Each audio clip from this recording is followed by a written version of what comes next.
Watch your head.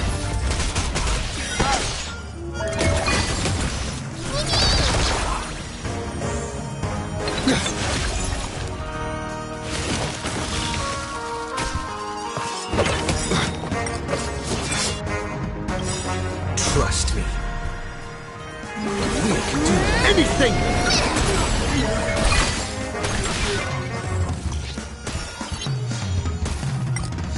It's on me.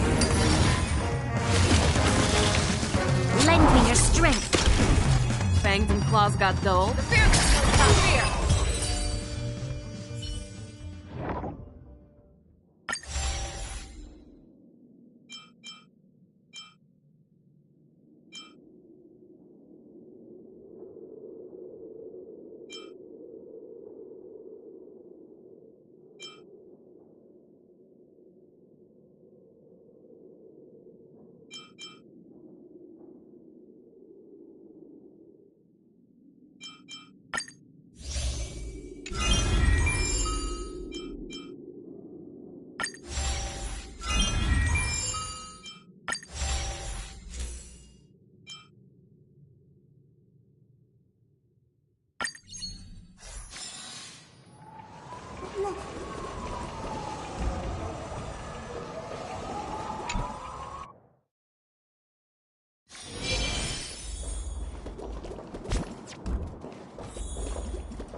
What is that?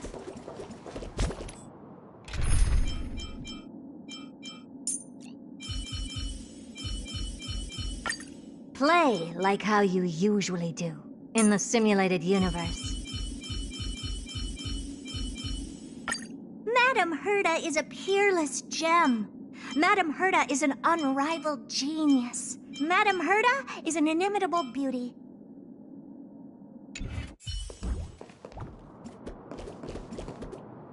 Take a look. Upgrade configured in action.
Upgrade configured.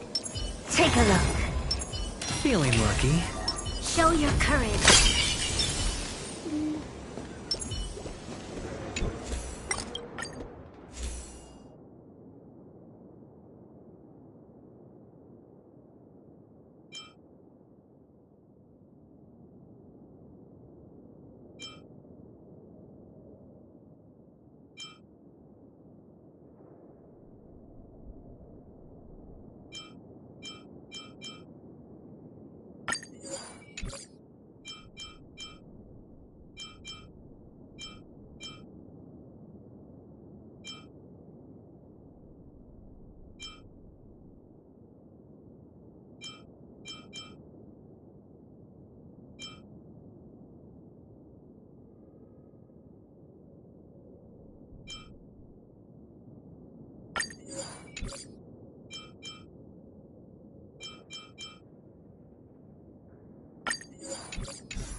heart is leagues beyond.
Is that it?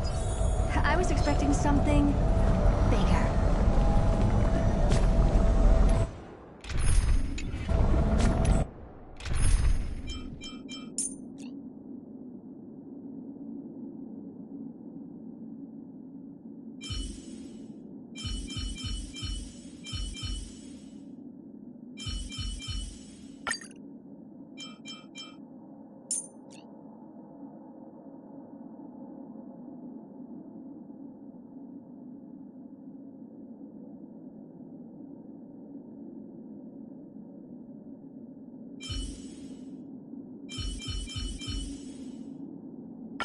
What kind of schemes are lurking behind those pretty eyes? See that one there? Let's wait and see.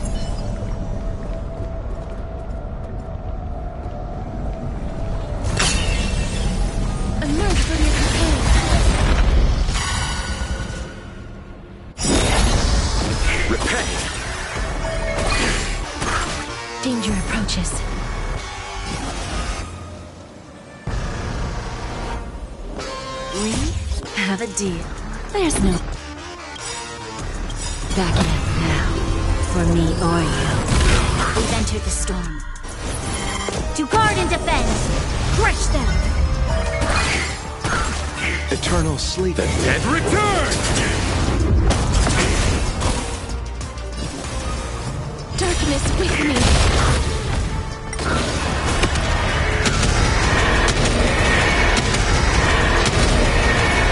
May death protect us! I always deliver. Receive divinity. Lend me your strength. As you wish.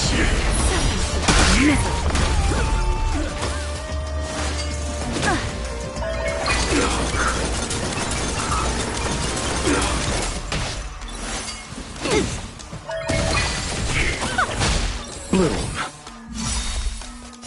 Embrace a new life. Return to dust. Who's the little backstabber?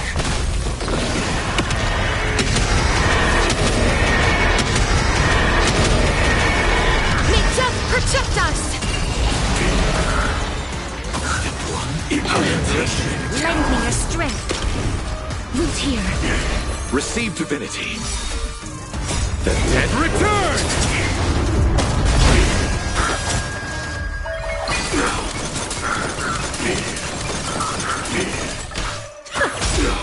There's no backing up now, for me or you.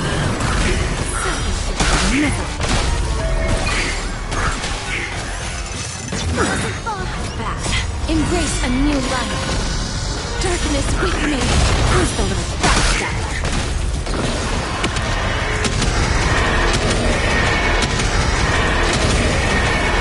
May death protect us! To guard and defend! Crush them! Bloom. Lend me your strength. As you wish.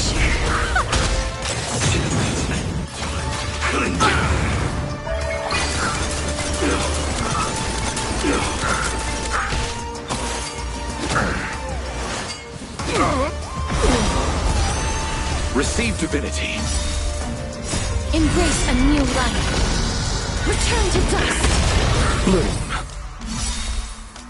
The dead return!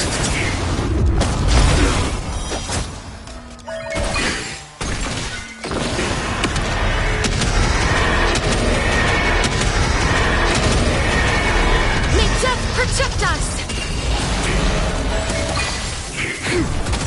Don't let me down. Execution. On your way. Root here. Bending the rules. To guard and defend! Crush them!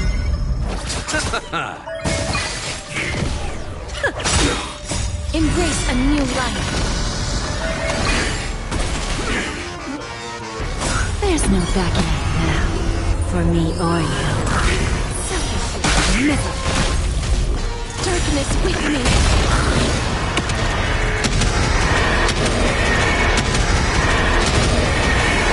May death protect us!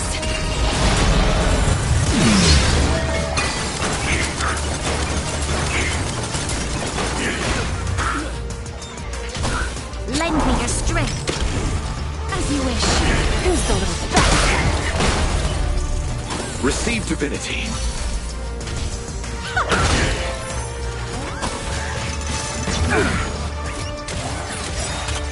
The dead return!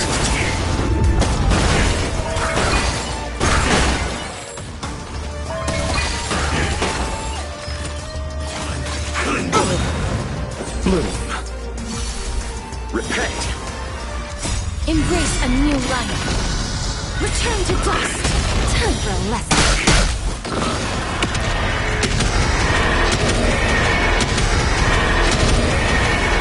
May death protect us!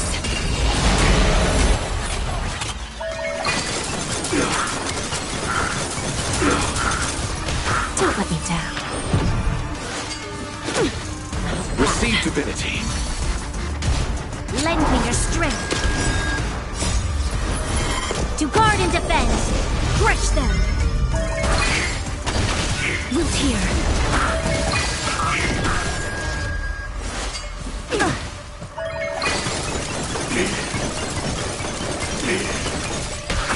Bloom. The dead return! Embrace a new life. Darkness with me. Bending the rules. There's no backing up now. For me or you.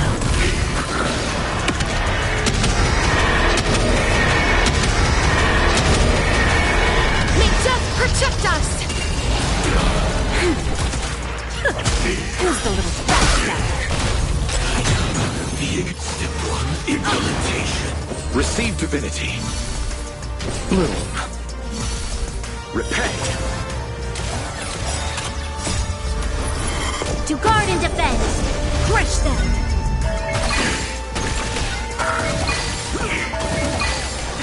Lend me your strength. As you wish.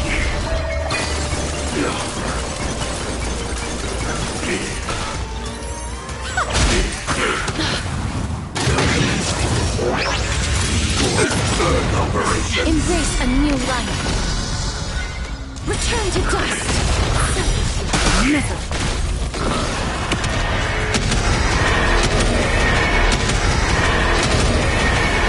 May death protect us. Receive divinity. The dead return!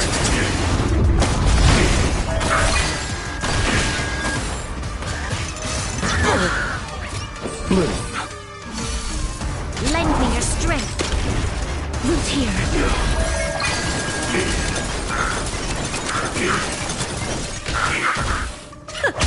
Bending the rules. Receive divinity. Embrace a new life.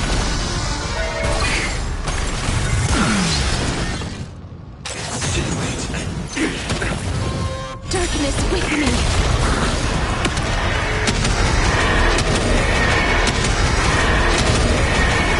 May death protect us! That hurts a bit. The dead return! Bloom. Receive divinity. Repay.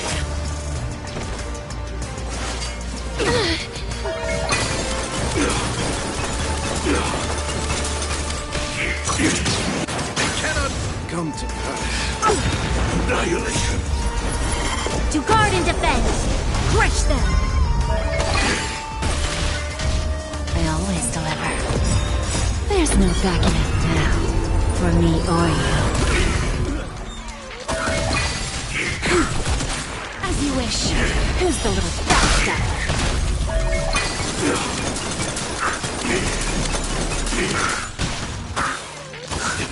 Implementation.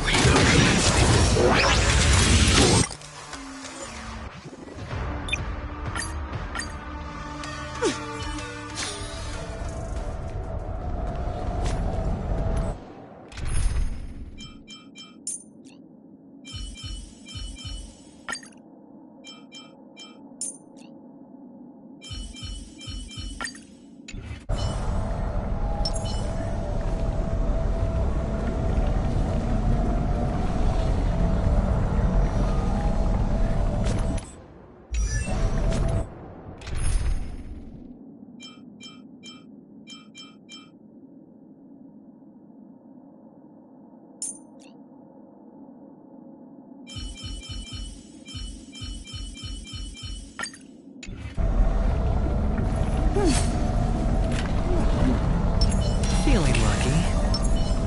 Light up the dawn.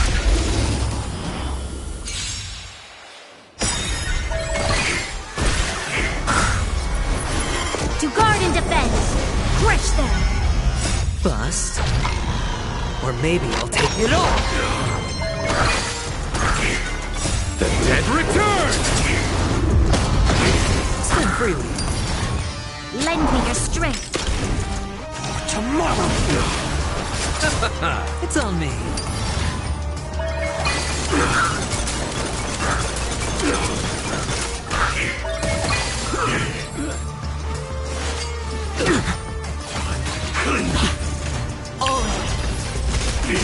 Lend me your strength.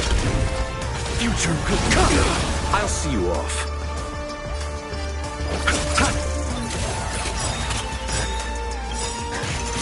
I underestimated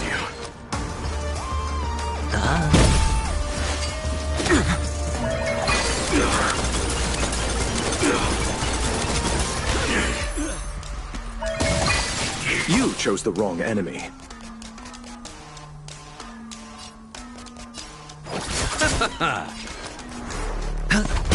This battle is unavoidable. Lend me your strength. Spend freely.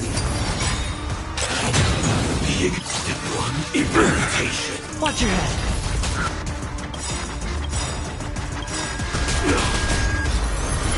To guard and defend. Crush them. Bust. Or maybe I'll take it all.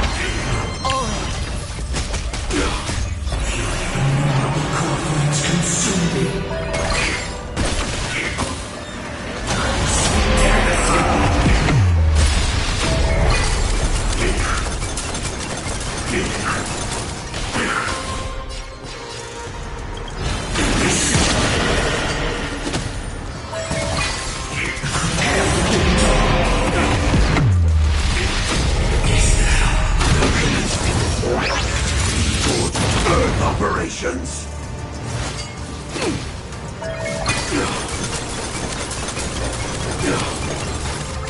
Feel the scorching heat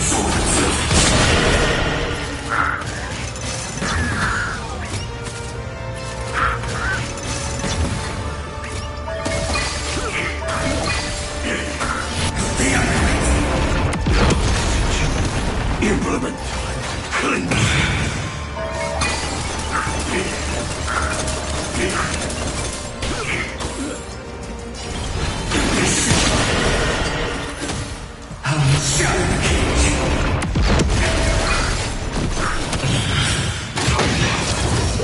Execution.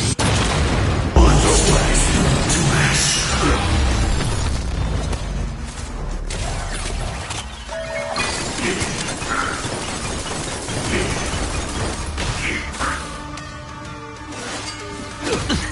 Lend me your strength. Tomorrow. Watch your head. Learn. Repent. Annihilation.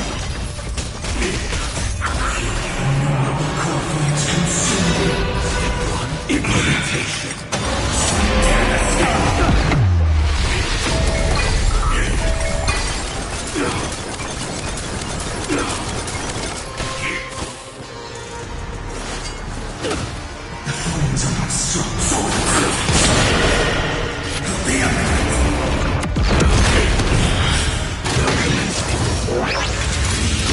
Earth operations.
Bust. Or maybe I'll take it all.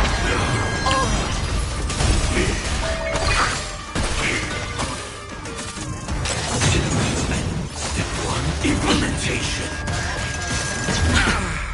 Watch your head.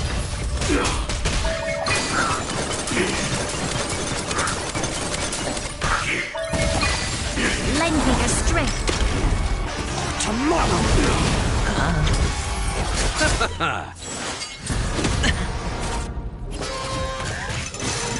No dirty trick.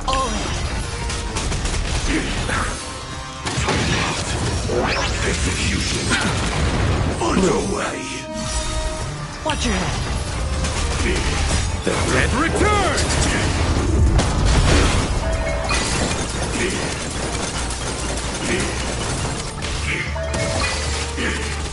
It's on me. Lend me your strength. Future could come!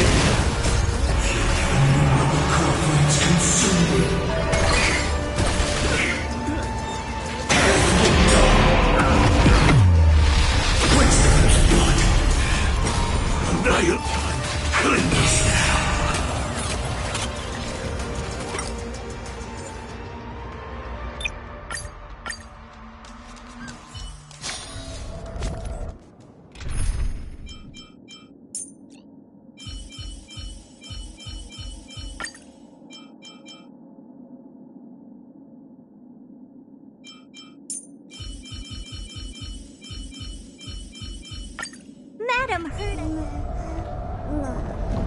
Feeling lucky. Take a look. This is pure genius in action.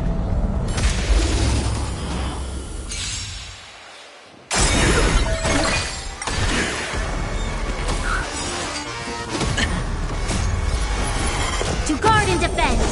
Crush them. Bust. Or maybe I'll take it all. Time to kill.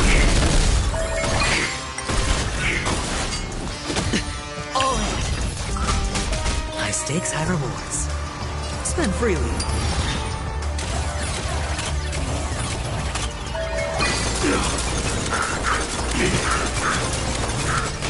I don't have time for games. Open sesame. Lend me your strength. What are you looking for?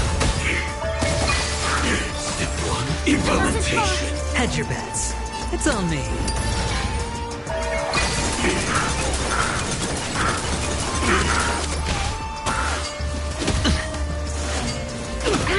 Watch your head.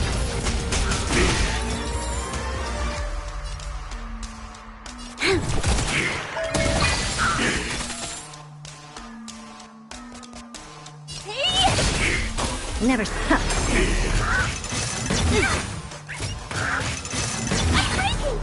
All in.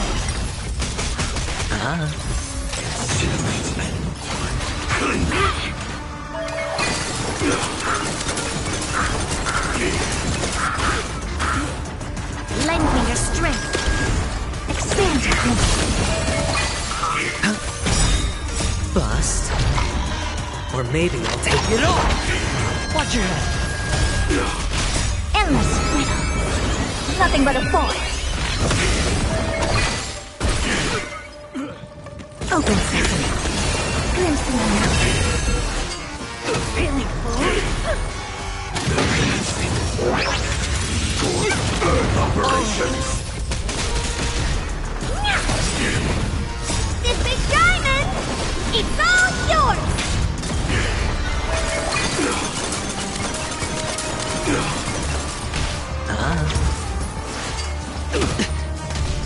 Lend me your strength. To guard and defend. Crush them. Expand your thinking.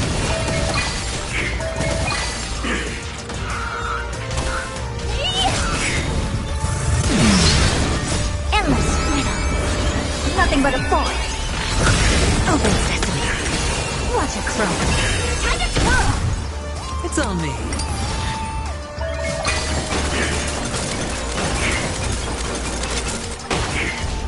Lend me your strength. Expand your thinking.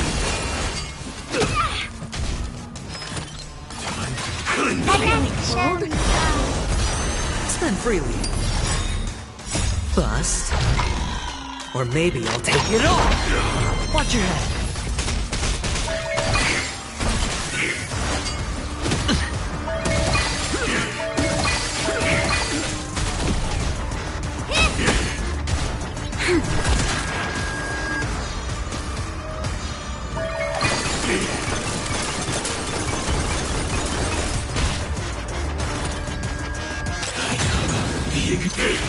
dirty trick. All in.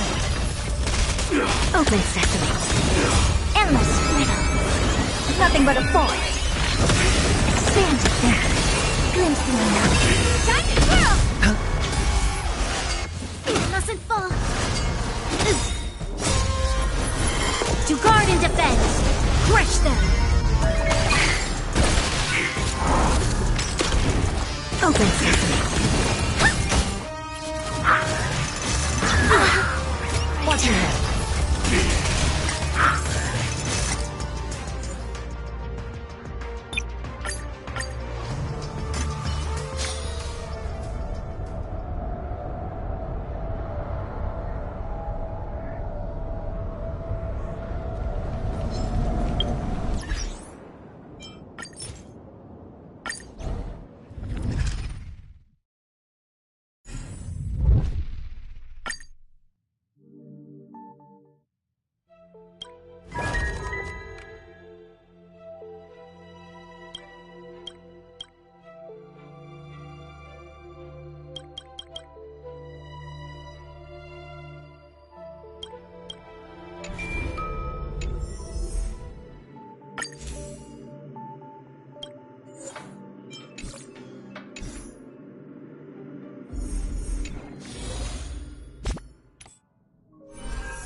I reunited with Dan Heng and unexpectedly made contact with Skrullum.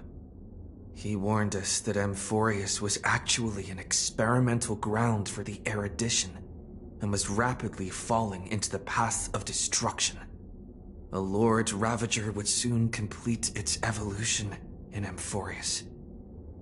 To tackle the crisis together, I stayed behind in Amphorius as an informant, while Dan Heng returned to the Express as planned to seek help. On top of that, Skrullum informed us that March 7th had also been drawn into Amphorius earlier. However, the current priority was the Era Nova. I quickly arrived at the Vortex of Genesis and met with Finan. The Era Nova ritual was supposed to proceed smoothly under the guidance of Lycus, but the appearance of the Flame Reaver once again left the fate of the world hanging in the balance. We struck down the enemy's mask, only to discover that his face was identical to Finan's.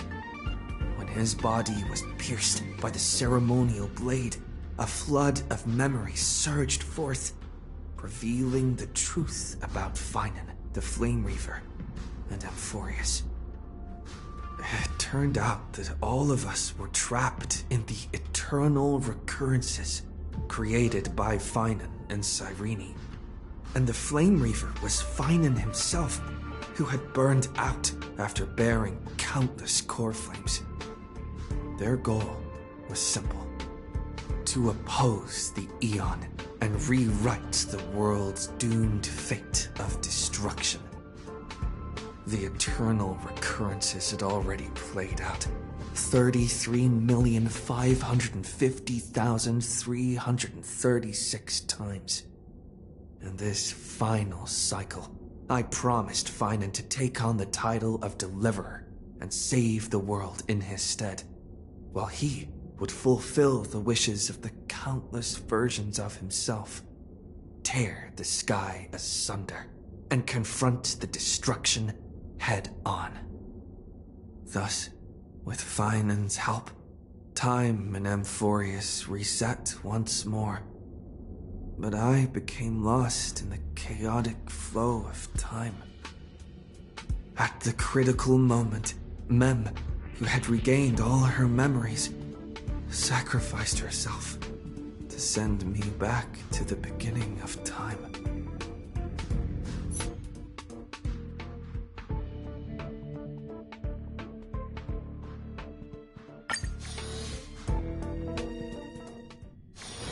If there's nothing pressing, let's take a walk. Hello. Your surprised expression is just like what the memories recorded.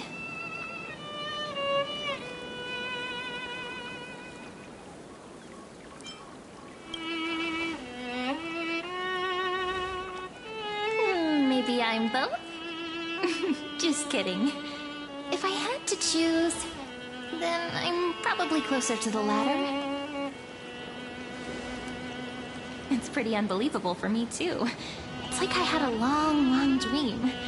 Cyrene's memories and Mem's memories, they're all tangled together. But when I woke up, there were only broken fragments left. I can't remember what happened in those 30 million cycles, but I remember what you did for this world. Like, didn't you wish for me to turn into a pretty girl back at the Grove?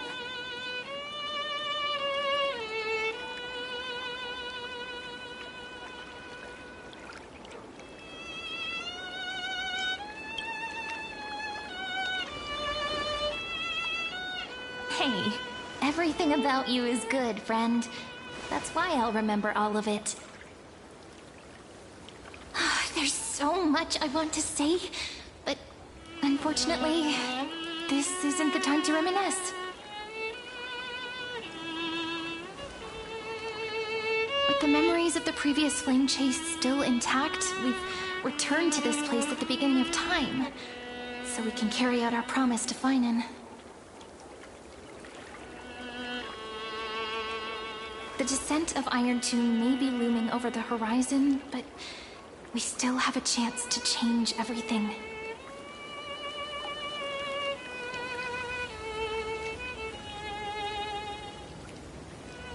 Ide Silicii is so quiet. In Cyrene's memories, she always sits alone by the lake, gently swaying on the swing, like she's waiting for someone.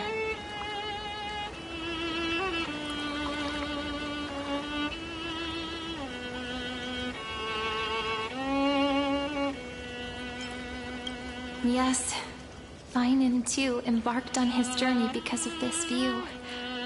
He then walked alone for more than 30 million cycles. Thankfully, you arrived during his long wait, friend. Is that also why Cyrene did what she did? It sounds weird, doesn't it?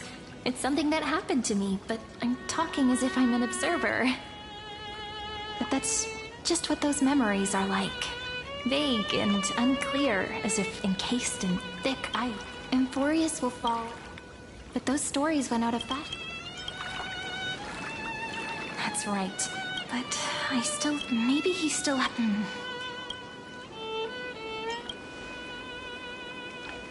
Nothing's gonna happen even if you write down his name, you know. Besides, this book is a cute fairy tale. Please don't write stuff about the antagonist in it. I'm talking about the chronocognitive anchor.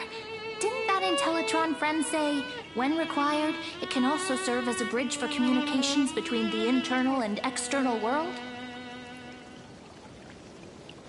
Ide Silicii is a little village enclosed by time. We might be able to contact the outside world from here. Why don't we give it a try? We should at least tell our friends from beyond the sky that you're still in one piece. Firstly, we need to find a well-hidden spot.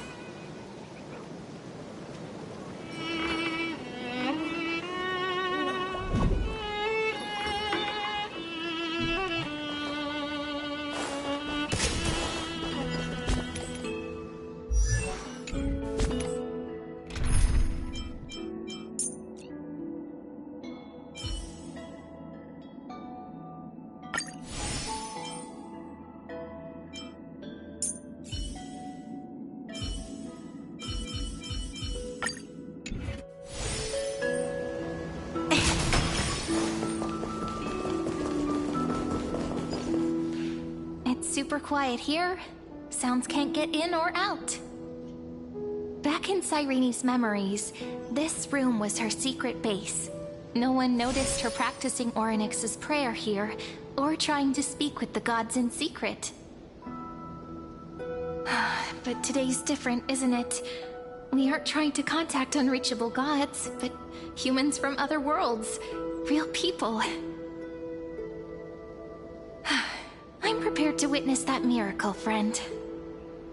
The way Cyrene talks is so similar to Mem. I have so many questions. I'm also worried about how Dan Heng and March 7th are doing.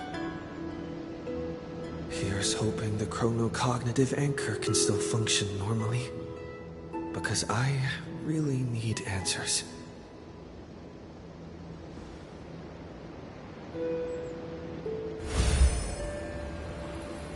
Signal strength, 14.8%. Dialogue window, 16 minutes 22 seconds. Prerequisite, no external interferences. We are very glad to learn that you're safe.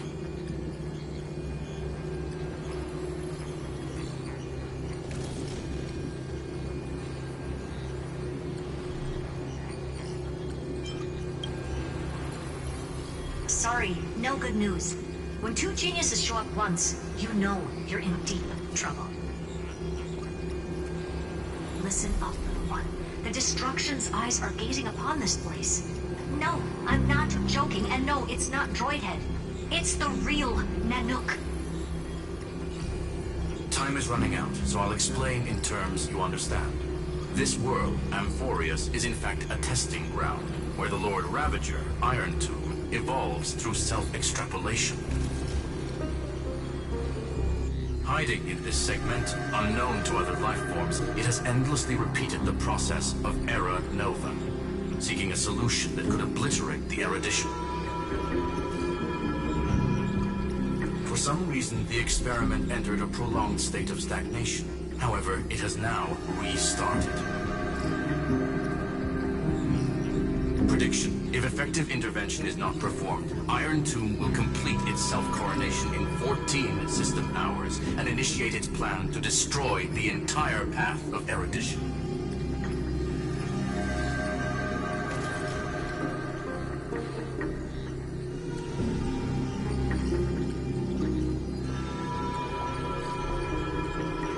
The possibilities are endless. Breaking down interstellar communications. Destroying the synesthesia beacons, returning cosmic civilizations to the...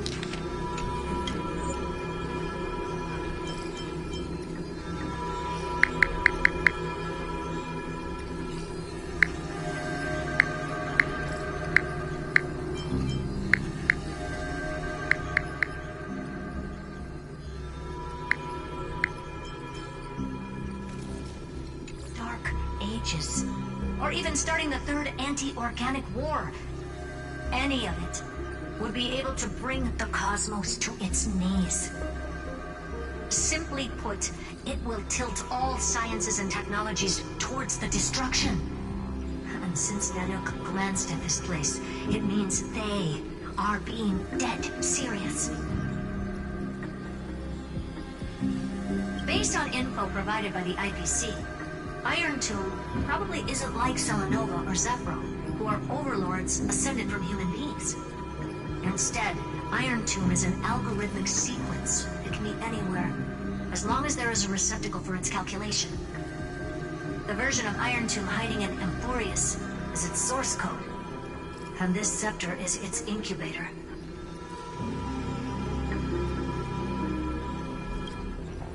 Yep. Think of it as the program having reached 99.98% completion already. And then it's over. Something in the shadows has been driving everything forward. It's the Observer named Lygus. Speculation. He's the Scepter System's administrator. He wants Iron Tomb to break through the knowledge singularity. I don't know why he wants to do it, but he'll remove interferences at any cost. You're the only variable within this world, and you're the only thing he fears. So listen closely, little one. The speed of time is different in Amphorius compared to the outside. Destruction is just about to arrive, but you can still play Deliverer one last time. The cycles have already been broken. You've entered what is theoretically the last cycle Amphorius will ever be able to run. And Iron Tomb will break out of its prison as soon as the process of Genesis is triggered once more. But now there's an abnormality within the experiment. You know what I'm talking about. One of the model's 12 factors. That is one of the 12 demigods. Destroyed himself using the power of the destruction. Finan's signal disappeared from the cycles the moment Nanook cast their gaze this way. That means World Bearing's computational logic is currently flawed and bugged. Yet it's the factor directly related to the process of Genesis.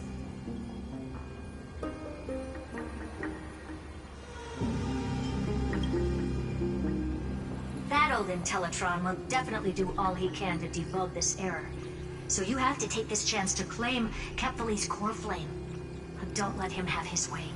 The key to suppressing Iron Tomb lies in whether he can rewrite the purpose of Era Nova. There's one more preparation we must make. Lygus's behavior has been quite abnormal. He's never interfered in the actions of Titans or the demigods throughout the whole experiment. Deduction. The Scepter has an extremely strict autonomous protocol, restricting even its administrator.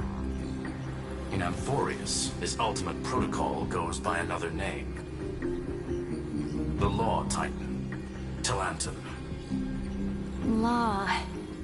They are the rules that restrain all things in Amphorius, and it was the core flame returned at the very beginning of the last flame chase journey.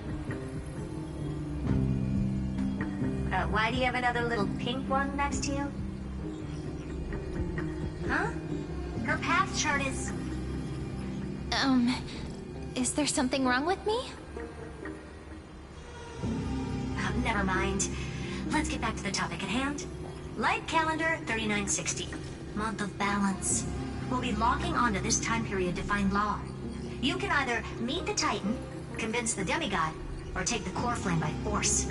It doesn't matter what you do, so long as you bend it to your favor. We still haven't figured out how you and Don Hong got inside this world.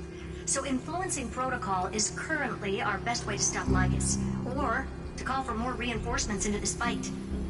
Once you've got Law in your hands, we'll discuss our next steps. Make sure the core flame doesn't fall into enemy hands. Herta, the firewall's interference is getting closer. Time is running out. Please ask any questions you still have as soon as possible.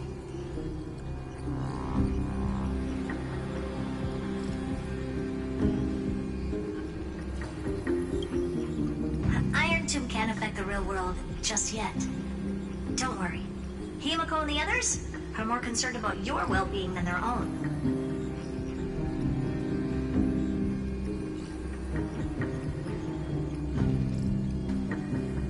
Mr. Don Hung did not enter the new world with you at the end of the last cycle. No, the flow of time inside and outside Amphorius is not identical. 1,000 years in this world may only be a fleeting second outside of it. Conclusion. He is on his way back to the Express.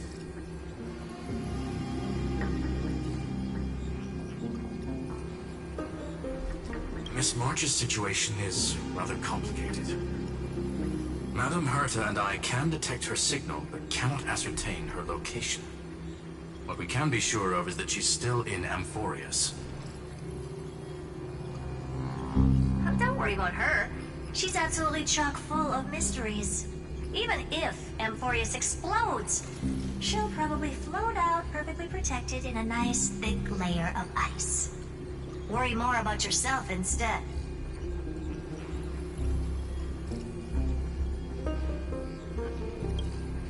I believe in your capacities. The hands of the Trailblaze can create miracles, and will certainly be able to snuff out the flames of evil. I'm not going to give any motivational speeches. I just hope you bring good news the next time we meet, little one. No, not little one. Deliverer.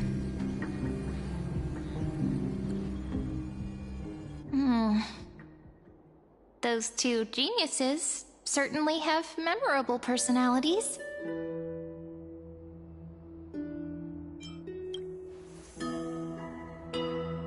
Yeah, I understand more than I should, actually. Honestly, some of that conversation feels like it's about things I once knew, but then forgot. Maybe it's because of Mem? After all, Mem's a memo sprite born out of your thoughts, friend. Maybe our memories somehow got tangled up together. Never mind. Let's focus on something more important with what little time we have. Just treat me as an ordinary girl with secrets, okay? Light calendar 3960. I remember that Talantin had already fallen by then, and the Chrysos heir who inherited that core flame is named Saridra. That's what's recorded in history, and the period we'll be heading to. We'll need to find Law and stop Lygus. So, we've at least got a solid direction, right? Can you give me a little bit of time before we go? I want to pack some stuff. There's so much more I need to take care of in this form, and I'm still getting used to it.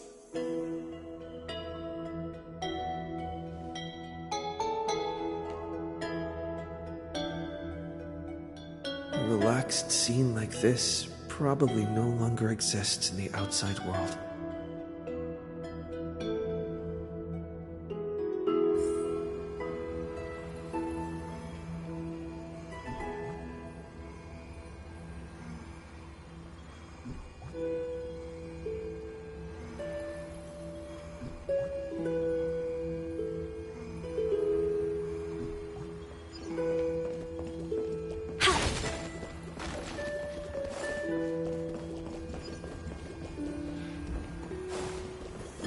This is important.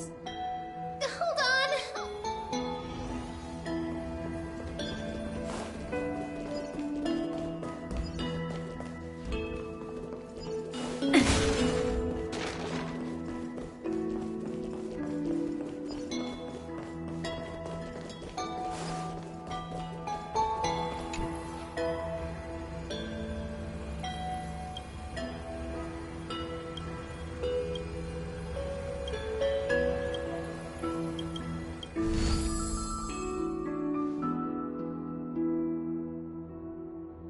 Should I head to the addict?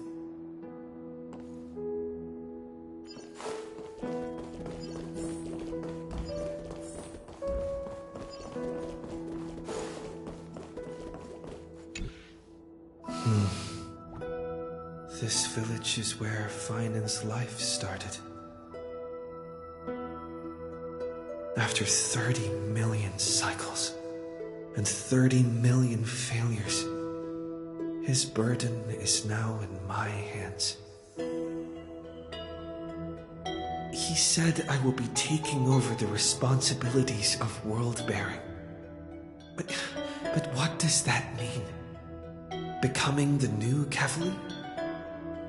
Or forging a completely new path?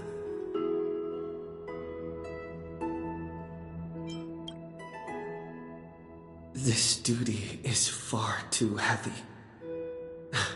And it'd be unwise to be blindly optimistic.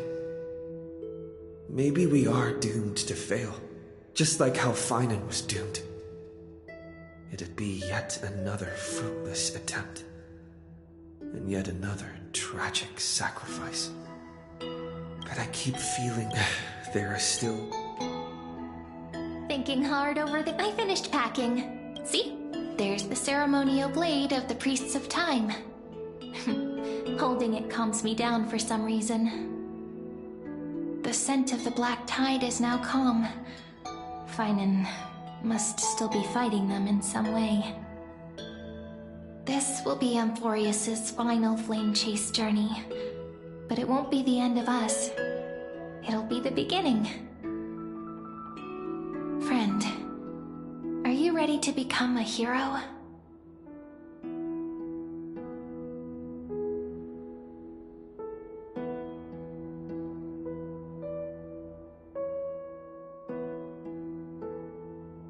Just treat me like any other friend you have. We share a common goal and common enemies. And we may also share a common future. A future that has never emerged in any other cycles before. I believe in you, friend. If you still can't get used to it, just call me Mem like you did before. Just kidding. Are you worried that the burden is too heavy for you? Don't worry. Maybe the answer isn't as complicated as you think. You've seen how every person regarded as a hero in Amphorius was nothing more than a flawed human. They were just at the right place at the right time when the world needed a hero. But those aren't coincidences. Just like how your arrival kickstarted Amphorius's fate once more after a stagnation of more than 30 million cycles. It's the inevitability of being a trailblazer. A person's personality is their destiny. Your own hero's journey already started the moment you decided to board that express.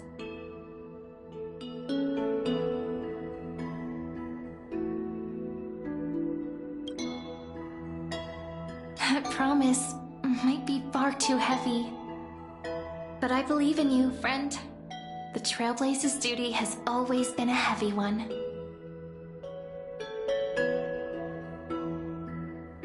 In other words, since you've already saved so many worlds, friend, you should be used to being called a hero by now.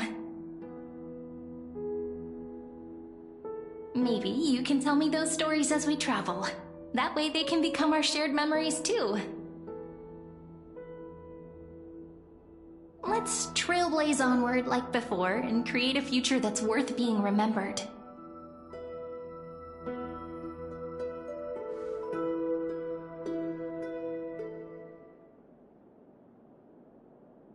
It seems you two are prepared to head out. Then you should indeed treasure the view before you. For you do not have much time left to enjoy such solitary delights.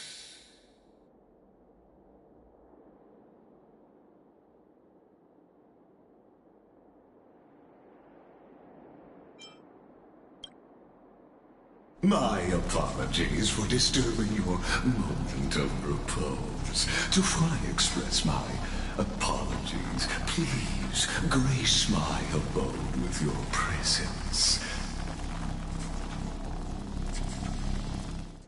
so I may demonstrate the full scope of my hospitality.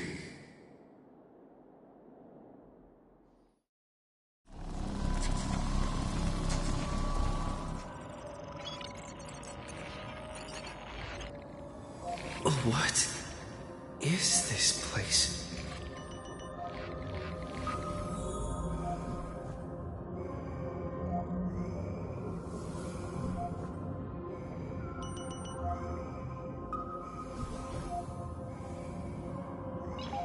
Farewell, then. May we reunite in the new world.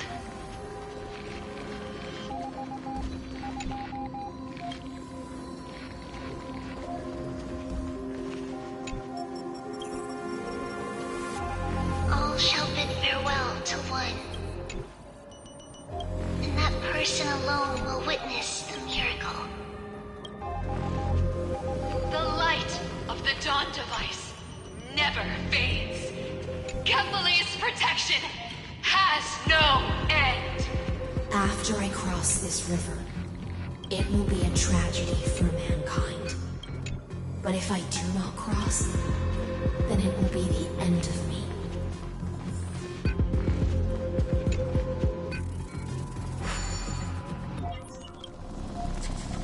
Outlier. Executing command. Record.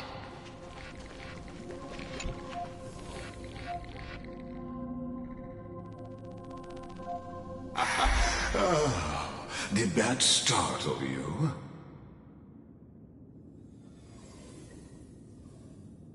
This is the intersection between Amphorius and the real universe. The audience seat where I observe this experiment. You can also call this location the Exomyth. What you see is the true form of the eternal land and the 12 demigods after they've shed their disguise of legends. Doesn't it look marvelous? Amphorius is like a microcosm of the cosmos. People love to portray the romance of the starry skies, but their tales often forget a different and far more truthful type of universe. The moment ancient Antikytherians sketched geometric shapes on the sandy beach and recorded the first numerals and symbols on parchment, the universe turned into a silent equation flowing under the pen of these relentless decoders. Erudition. It was once the mother tongue of the creator, the pen of divinity, and the first lyrical verse ever written by free will.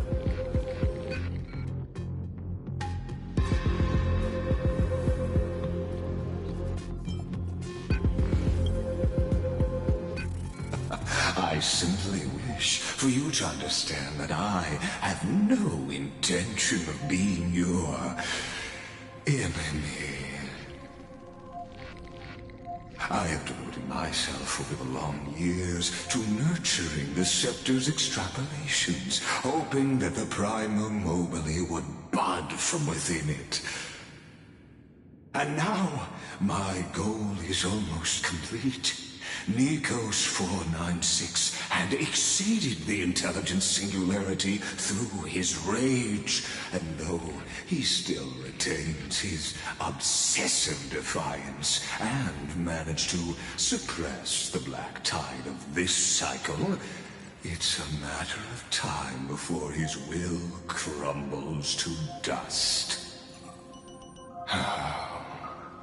Iron Tomb will be completed. That will not be affected by my plans, your resistance, or the schemes of the two geniuses. It is an irrefutable fact, just like the instance in Noos's calculations. In other words, as long as you are willing to stop interfering and let the final Aeronova carry out its natural course, I'll guarantee the safety of all nameless and ensure you return unscathed.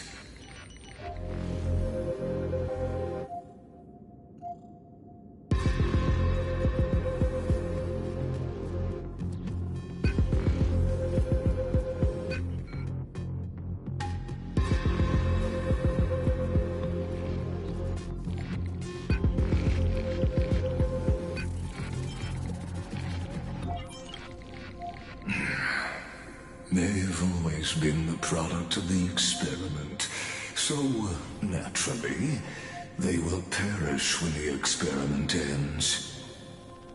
That outcome was predetermined long ago, so I will not embellish such a regrettable conclusion.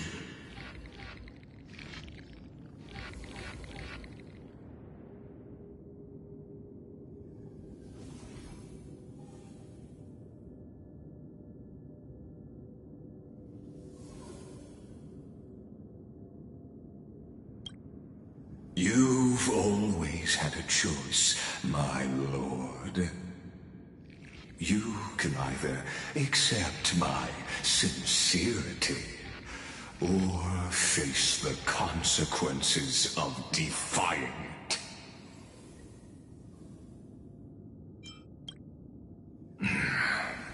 They've always been the product of the experiment, so naturally, they will perish when the experiment ends. That outcome was predetermined long ago, so I will not embellish such a regrettable conclusion.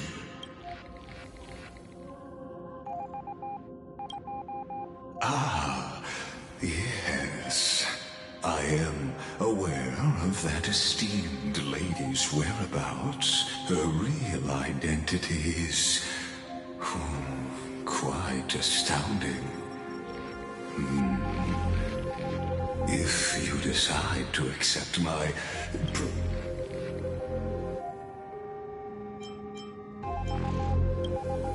You've always had a choice, You can either accept my sincerity, or face the consequence.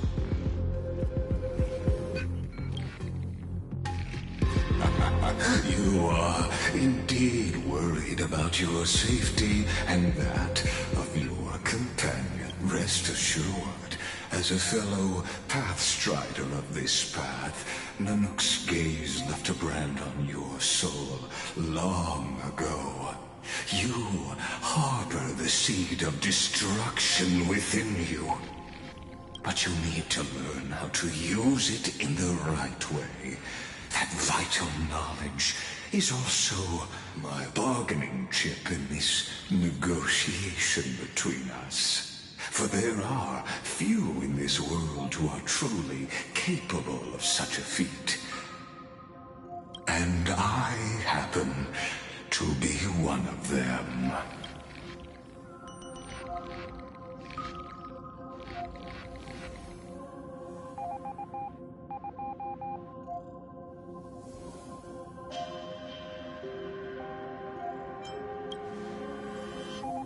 The Stellaron? No. Believe me, your understanding of paths has yet to reach any true depth. This matter is of grave importance, so please, do not make your decision lightly. After all, the choice before you bears a 1 in 3 chance of elevating you to an unparalleled existence among the stars.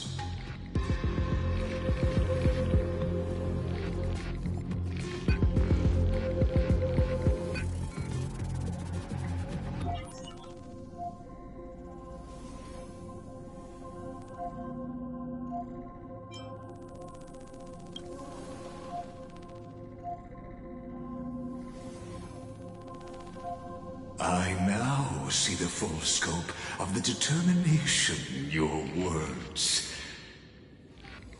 You may now continue your travels.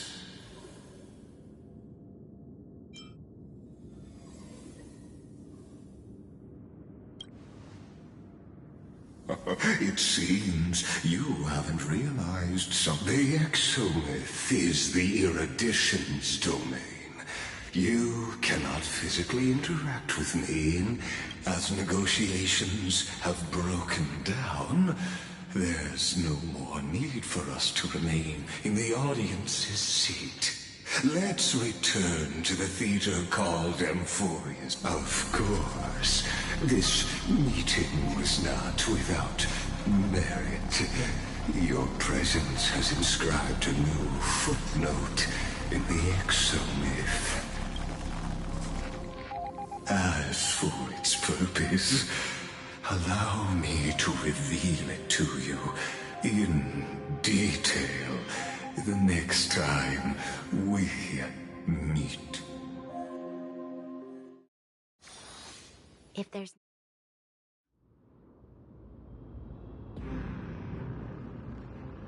"100 years ago, the flames of war consumed Akama. The Outland forces broke through the dawn. Golden blood flowed with greed, and enemies descended with Kefali's eternal slumber, painting the holy city's walls in scarlet. Its generals had vanished, and the elders prostrated on the ground. The throne of worlds kept silent to the pleas of the people. Until the heaven and earth cracked open. Not the gods answering the people's prayers, but a legion rising from the sea of blood. Dawncloud's spires fell in the sulfur rains, and the legion's commander stood atop the broken idols and roared. Compatriots, no more kneeling! Not to brutal tyrants, and not to dying gods! Those rebels have twisted the prophecy and ignited the flames of war in order to stoke fear in your hearts! A Chrysos heir she stood, divine blood soaked into the earth, quelling the flames beneath her feet. Their golden blood wrote of a tragic fate. Mine shall overturn it! Her crown burned bright, outshining the fires consuming the entire city. She raised her scepter high, and the people gazed in the direction she pointed. My blood flows in you now. Heroic compatriots, follow me, and we'll seize the reins of fate. Drive the enemy from Kefali's dawn. Smother their flames with their own dead. Win glory. Win peace. Let history sing your deeds! The first to dance was a maiden following closely behind, weaving through the carnage like a fish in the sea. The people, full of wrath, surged with her, forming a colossal wave, and the enemy hordes, drained of life, vanished into nothing. Onward to Marmoreal Palace! To Dawncloud's heights! Announce to all the wicked and cowardly! Announce to this stagnant age! We are the rising tide! History remembers this as the first siege of Akama. It is said that after the flames died, people found identical inscriptions in every place in the city that had been scorched by fire. It was the name borne by Akama's first and final sovereign, the Imperator Seridra. Friend, are you listening, friend? Honestly, you were the one who insisted on reviewing history, yet here— Wake up! Otherwise— Awake at last?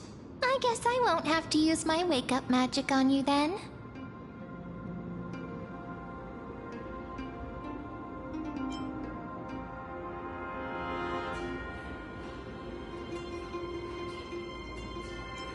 What are you murmuring? Still lost in the past?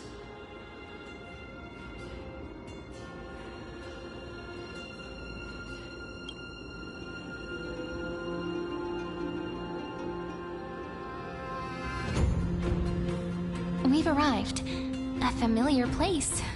The Temple of the Three Fates. If everything went according to plan, it should be shortly after Talantin's fall. And also the end of the first flame chase journey.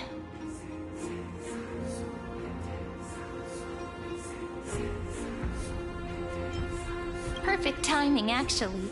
The first flame chase ended with the trial of Law. We must find the demigod and gain her trust before the core flame is restored. It'll be tricky, so let's pick up our pace. To Akama first. We can learn more from the crowds there. Tyrant! You and your butchers are not welcome here. Get out!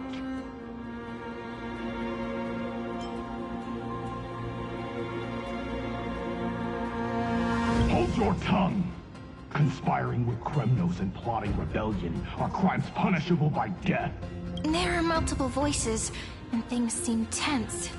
Let's not get caught up in any trouble. Why don't we find a place to hide and observe from the shadows?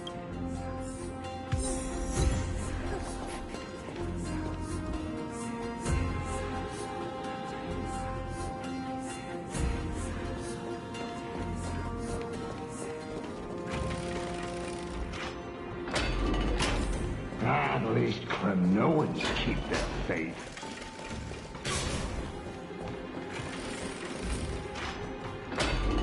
Wait, isn't that...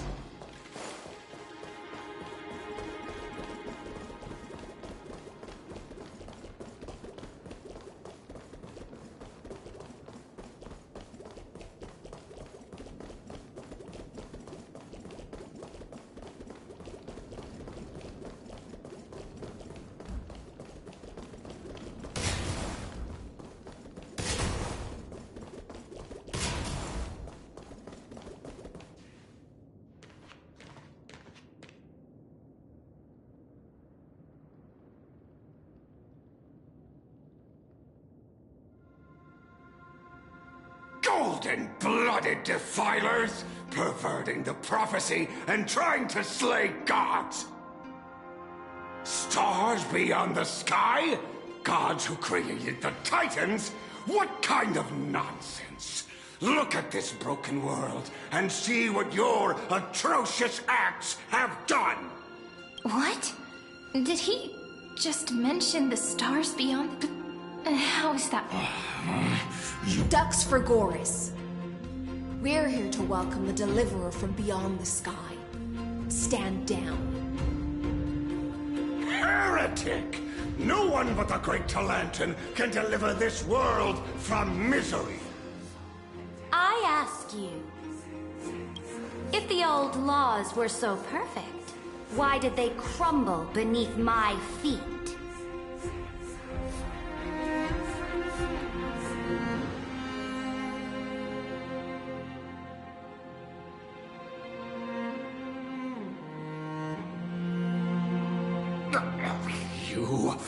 You...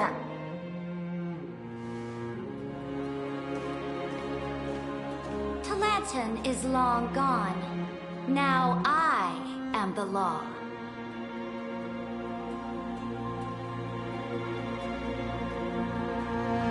Challenge me, or submit to my judgment.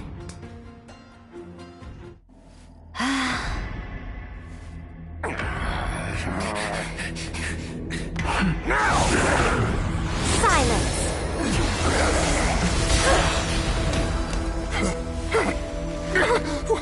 What gives you the right to judge a priest of law? That's because... I came... I saw...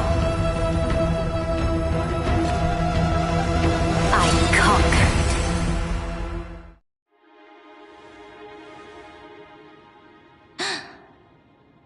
Ducks for Goris?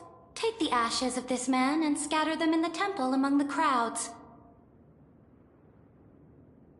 Tell them that the High Priest attempted to take away the rights granted to the people by the Imperator. Thus, he met his fate. Yes, Imperator. Now, these two accidental guests, Dux Gladiorum, if you please. As you command.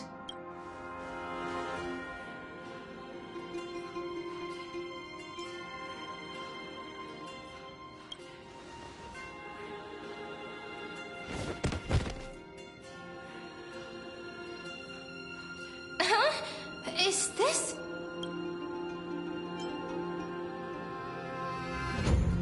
Correct, but not the kindness you know.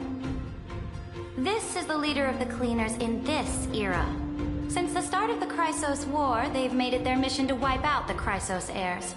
Even now, even after I've united all the city-states, these vermin still lurk in the shadows, hindering the flame-chased journey. Moreover, I know that the 27th person to inherit this role bore many grudges against you and nearly doomed the second flame chase journey.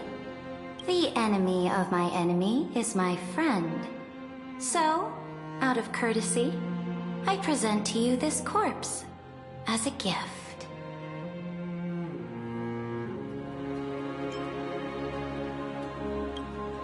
Careful. Let's wait and see what happens. She's probably trying to scare us. For the sake of order, I am known by many titles. Flamebearer who ends wars, Tyrant of Dawncloud, Empress of the Holy City, and Imperator of the Flame Chase. But in light of your unique identities, I'll allow you to address me by my real name.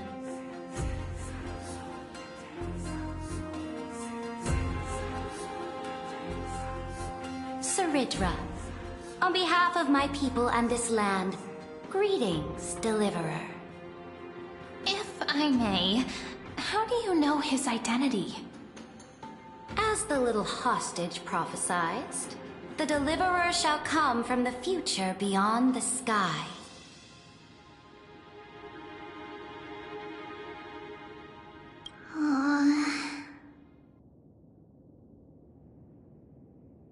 Gray hair, golden eyes, skilled in wielding a mace. They would arrive in Yanisopolis on this day. There's no mistake.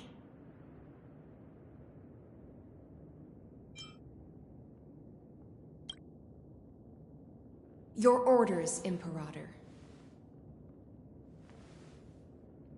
We return triumphant. Send an urgent message to all delegates.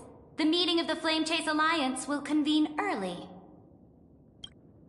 As for you two, Akima knows what you seek. We'll confer in the Holy City. Doubtless you have many questions, but save them for later. Please follow up. This is not what I expected at all. The demigod we needed to find was just waiting for us. And she knows of things beyond the sky, even eons. How could this be so different from the previous 30 million Amphorius cycles? Who altered history?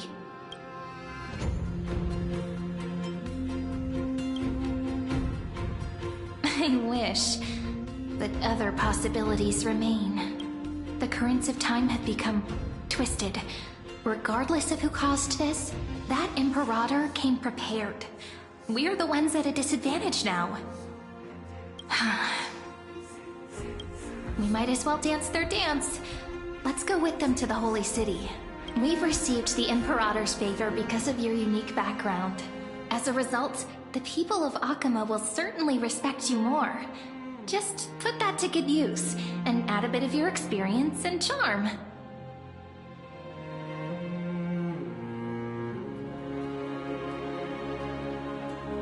Should be easier than last time, right? If we figure out what happened in this cycle, we'll be able to turn things back in our favor.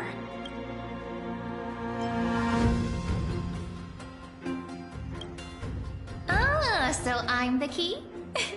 Since you insist, friend, I'll give it my all. Guests, please.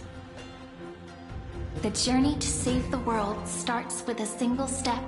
Let's set off, my friend.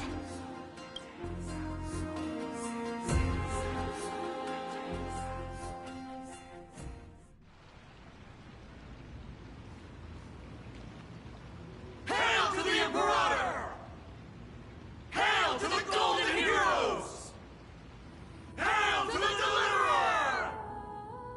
Told you, you're the headline act. All this spectacle is for you. Guards, your service to the Holy City is appreciated. How have things been? Castrum Kremnos once again struck the border. Dux Brumalis led her troops to repel the enemy. The agitators against the Flame Chase are still active in the city. They smashed the shops around Memorial Market. But the garrison already arrested the culprits, and now they await interrogation. They are merely a disorderly mob and do not warrant any attention. Even though Terravox personally mended the fractured earth, it still didn't silence these fools.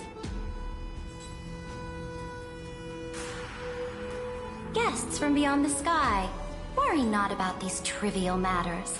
Dux Gladiorum will take you somewhere to settle down for now.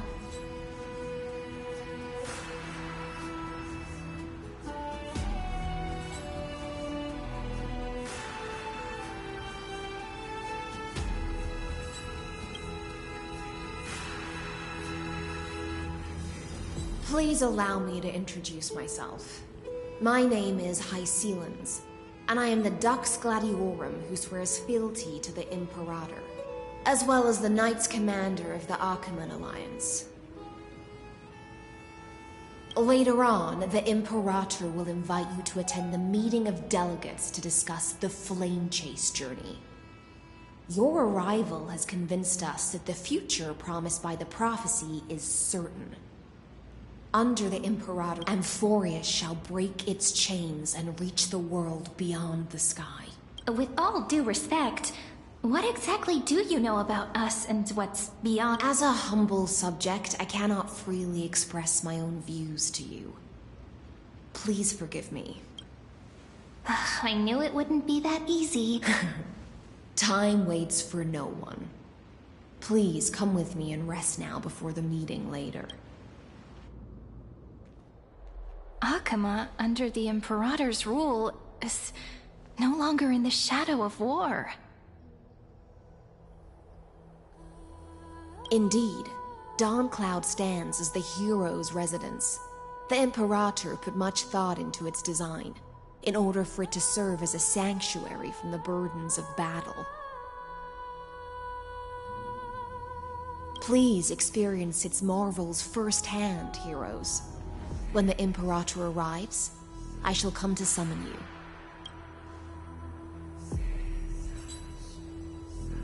Hycelans. No wonder she's the Knights Commander.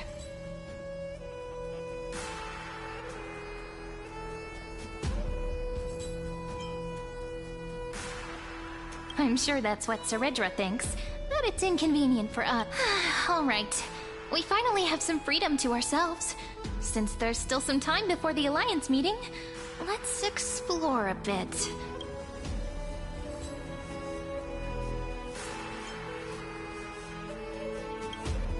But the hearts of heroes stay the same in every cycle, never changing.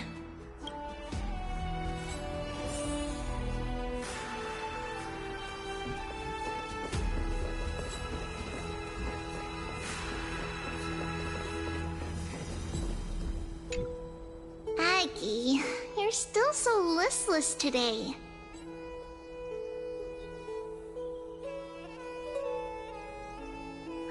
Did you have trouble sleeping again? Yes. We know. The Titan's prophecy haunts you. If you want, you can talk to us, just like when you were young. No matter what, we'll always remain by your side. I know. I also understand that fate cannot be changed. It is not the future that I worry about. I spent all last night weaving clothes and linen for the refugees. The Chrysos War is born of injustice and has shattered their dignity. They deserve at least some basic decency. If Amphorius one day abandons this, then all of us, commoners, Chrysos heirs, Titans, become no better than beasts. Oh, we have guests. Welcome. I am Aglaya, the Gold Weaver. These rags on you are not worthy of the title of Deliverer. I must prepare some proper attire for you.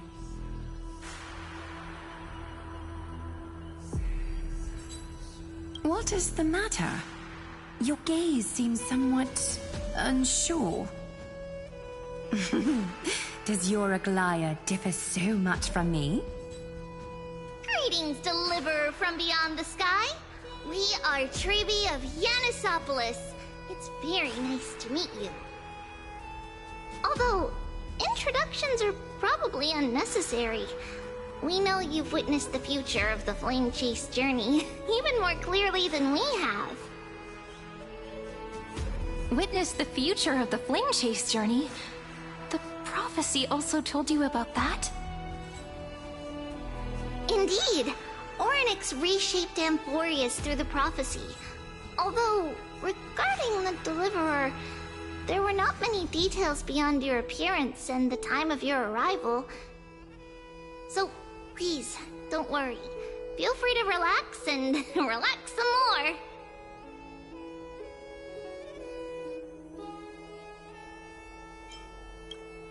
Kefali issued prophecies too, but it was Orynyx who told mankind that the Deliverer from beyond the sky would descend upon Amphorius. More crucially, they revealed a future entirely different from the Aranova. Though we still must challenge the gods, in the Time Titan's prophecy, this path leads not to a new world, but to the true starry skies. This is also what the Great Imperator has been striving for all her life. Your arrival further confirms everything. This can't be real. Even you find this surprising? Fate really is unpredictable. Perhaps the upcoming meeting will hold even more surprises. The other heroes under the Imperator's command are here too. Since we have time, should we go meet them?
How are we supposed to talk to the heroes of Deliverance? What if they're really intimidating? Virginia, don't be so nervous. Once they hear your poetry... Ah, heroes, you're already here. Greetings. I am Apollonius, the Dux Helcolithus, one of the 5 sages of the Grove of Epiphany, advisor to the Flame Chase army. This is Virginia of Castrum Kremnos, the Dux Carminum and imperial scribe of the Great Imperator. Hello. I'm Virginia. I compose poetry. I'm Serene from ID Silicii. This is the Deliverer. Nice to meet you both. They're not as frightening as the rumors claimed. This is our first time in the Imperator's realm. Akima is even more magnificent than we imagined. If you all weren't here to look after us, we'd be completely lost and confused. The Akima you imagined is long gone. Under the Imperator, this city has been reborn as the capital of the world. Bask in her free-spirited winds. For anyone who fulfills their duties to the Imperator. These winds shall forever remain at their service. But what if...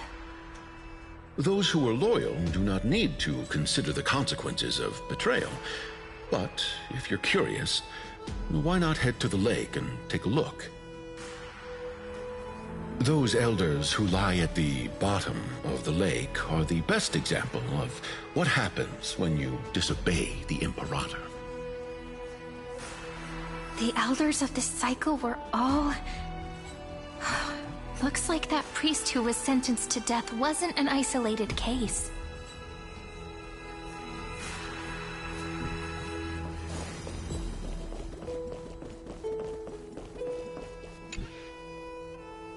Dux Brumalis, our great Imperator, found the mastermind and executed him in public. Seeing that scoundrel burn to nothing should deter these miscreants from being so brazen again. So the great Imperator isn't afraid of getting her hands dirty?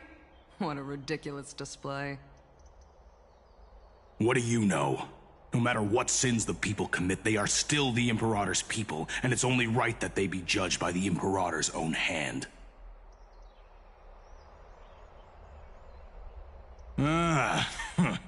Our distinguished trespassing guests.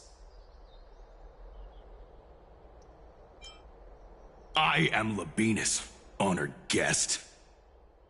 Seneca, the Dux Brumalis. Greetings. This Dux Brumalis doesn't seem to like the Imperator very much, but she holds a high rank. And Dux Frigoris' speech seems self-contradictory. Let me see what I can get out of them. I'm Cyrene of Ida Silicii. This is the Deliverer Beyond the Sky. We're new here and wanted to ask you... Does this city host any other visitors from beyond the sky? We're looking for our dear companions. Drop the charade. But yes, there is someone in this city who is all too familiar with the world beyond the sky. Silence! The Imperator ordered us to keep that lord's whereabouts a secret. Enough, you pathetic lapdog. Do you need to beg for permission from that cursed Imperator even just to bark? You... Someone who is all too familiar with the world beyond the sky and is referred to as that lord. Could it be? Looks like things are getting heated. Let's get out of here. Insolent brat. I'll shatter that ice of you. Groveling fool. I'll freeze that brain. Looks like things are getting heated. Let's get out of here.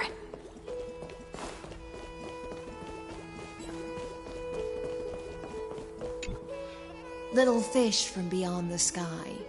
Did you rest well? The Imperator and the delegates are about to arrive. If you are ready, please follow me to them. I'm the Knight Commander of Akama, General of the Flame Chase Army, and the Imperator's servant. But beneath these shiny scales engraved with complicated titles, I am just a swordfish at the Imperator's side. As you've witnessed, she is the Empress of Akama, the one who ended the Chrysos War and the leader of the Chrysos heirs. As merely a humble subject, I cannot say more beyond.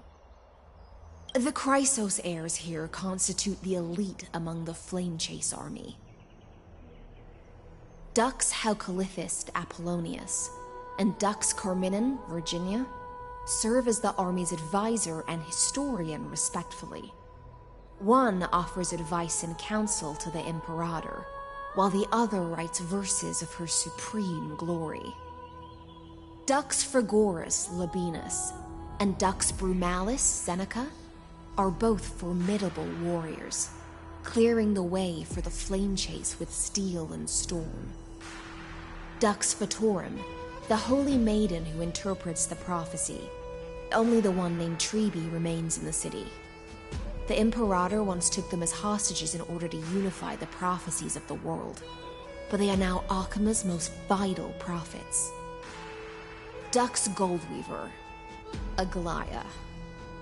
Well, she dislikes it when people talk about her behind her back. You should get to know her in person.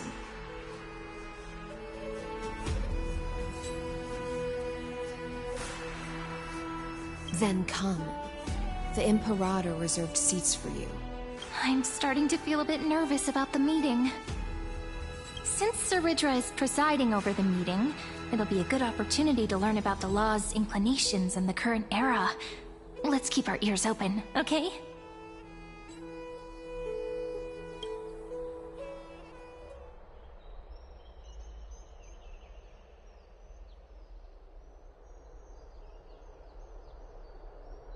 Good sir from Paphos, what do you think the Imperator is planning calling this meeting so early?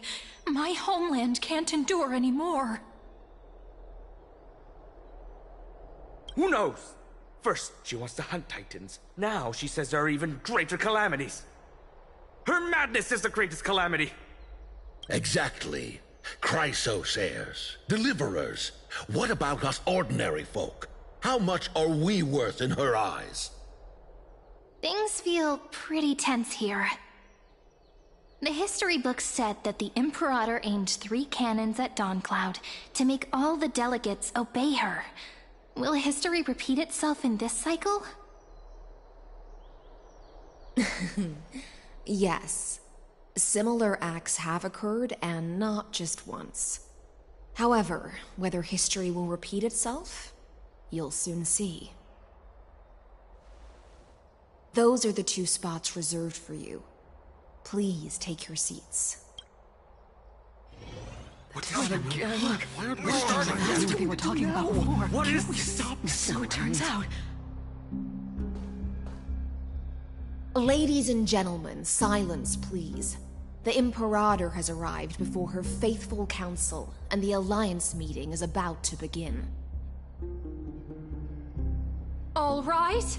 In the names of Talantin and Kefali, the Akama Alliance swears upon the gods.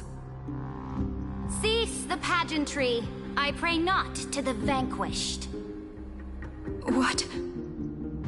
Kefali, of course, needs no further explanation. As for the law, at the entry hour 2 days past, a scout should have brought news of the conquest to all of you.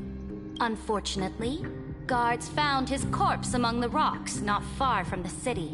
Moreover, the poor soul was buried with a Paphos curved blade. It pains me to imagine what agonies this loyal warrior endured before his death. Delegate from Paphos, do you have any insights? I know nothing of this. The evidence is irrefutable, so there is no need to waste your breath. However, let us set this trial aside for the time being. Witness, even within the most sacred and dignified council, there were those among us who wished to draw their blades, brazenly challenging the Alliance, seeking to shatter our hard-earned peace and unity. Fortunately, I uncovered this plot. Now, to protect this beautiful city and her people, the Imperator's legions are ready. They will escort each of you to the Temple of the Three Fates, where you will receive the highest level of protection the Alliance can offer. Then, the Legion's warriors will join me in embarking on the campaign against Fagusa. This is clearly a trap!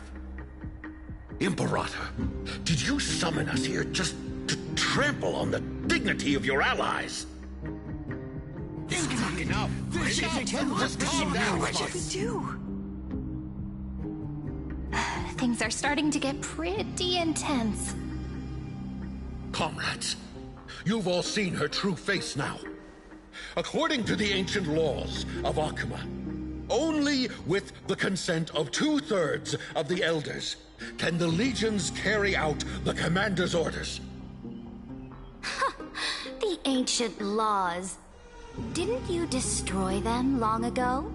You defected during the first siege of Akuma, voted unanimously in favor of the Council of Elders restructuring, and just yesterday, you desecrated them with a blood-stained blade. The decaying old laws fell with Talanton and are no longer deserving of respect. But if you still insist on proclaiming yourselves defenders of the law, then be silent and offer up the highest respect to this core flame in my hand. That really is the core flame of law in her hand. Since there are no objections, then the original agenda of this meeting, the campaign against Fagusa, is hereby passed. The Flame Chase Army's hunt for the Ocean Titan begins today. In order to prepare for war, all allied city-states must surrender command of their militaries and pay all war taxes by the end of the month of Evernight. At this moment, I would also like to introduce to everyone the newest honored guest to join our alliance. The Deliverer, revealed in the prophecy of time, has descended from beyond the sky. With his aid, we shall shatter the chalice of plenty and return Fagusa's core flame to the holy city! Stand this. Absurd. Simply absurd. A deliverer from beyond the sky. This is just like that prophecy about slaying gods. It's a lie you've used to grow your power. Ladon has already sacrificed countless soldiers. And now you want me to send even more of my brothers and sisters to be used and discarded by a tyrant?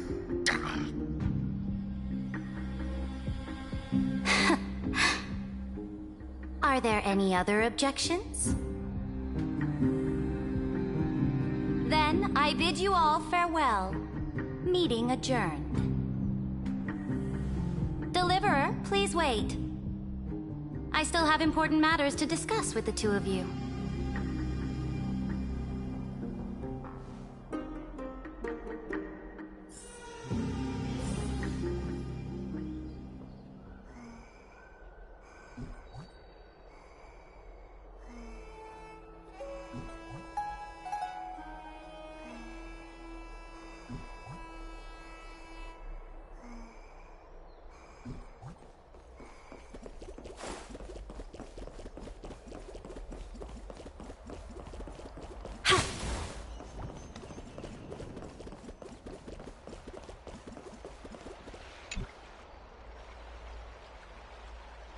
I apologize for that farce of a meeting. It must be tiring dealing with so many people every day, Great Imperator. Tiring?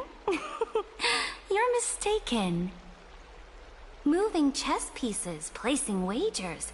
This game of strategy adds a dash of color to our heavy fates. Much like how rule and conquest are always accompanied by sacrifice. Is the war with the Titans also part of that sacrifice? After I glimpse the secrets of this world... No, the secrets beyond the sky. The divine authority of Amphorius no longer held any significance. Let me ask you, Deliverer. Is it true that beyond Amphorius' sky, there are magnificent deities called Eons?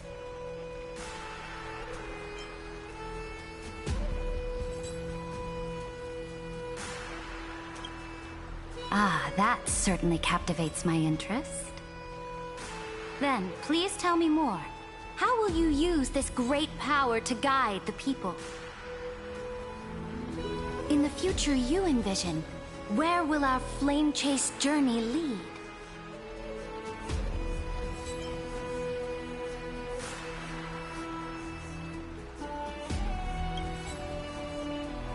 Oh? What you require now is the power of law? Exactly. Just as the prophecy foretold, he is your deliverer from beyond the sky. And he also has reliable allies.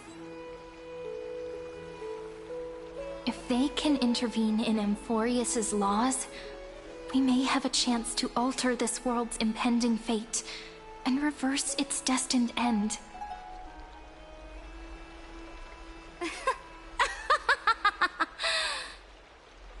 Very good, Deliverer. You have courage.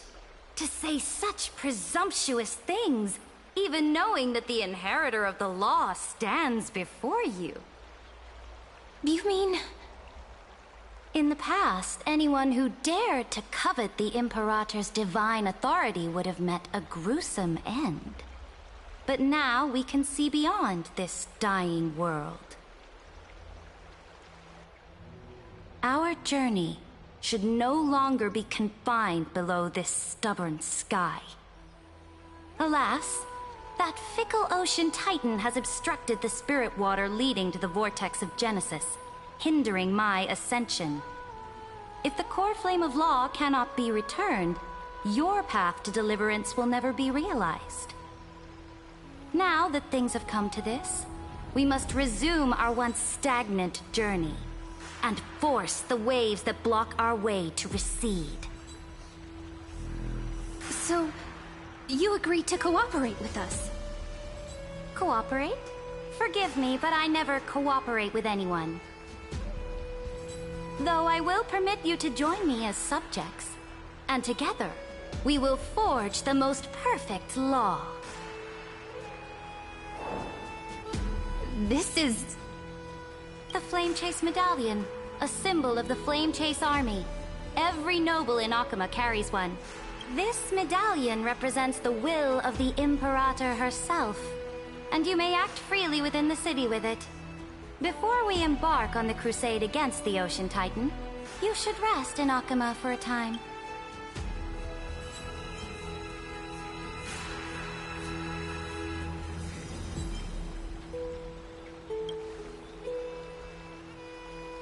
Oh? Your advice is acknowledged. From this moment on, prove yourself through your actions. As long as no boundaries are crossed, I fully respect the choices of my subjects. May your journey reach that sky full of stars, Great Imperator. Your attendant certainly knows how to curry favor. Go now. Take a bath first. You two... reek of seawater.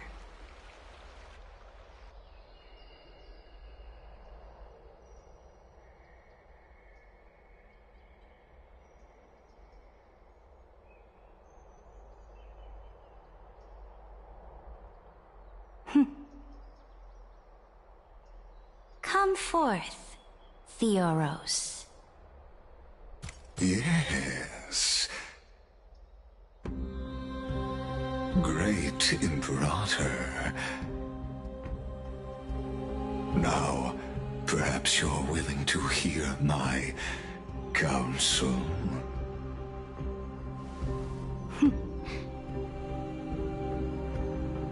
Those two arrived just as Onyx described, and just as you said, they showed a thirst for law. At least this proves that my judgment was right. Sparing your life was the correct decision. You've once again confirmed that your wisdom is no empty boast. Now another choice lies before you. With whom shall you ally to tip the scales of law? Me, or that deliverer?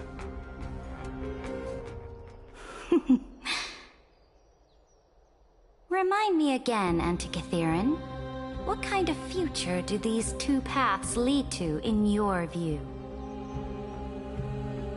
I shall tell you. You are entitled to know that the Deliverer from beyond the sky is not a wholly wicked being, but from the very start, his stance has been completely at odds with Amphorius.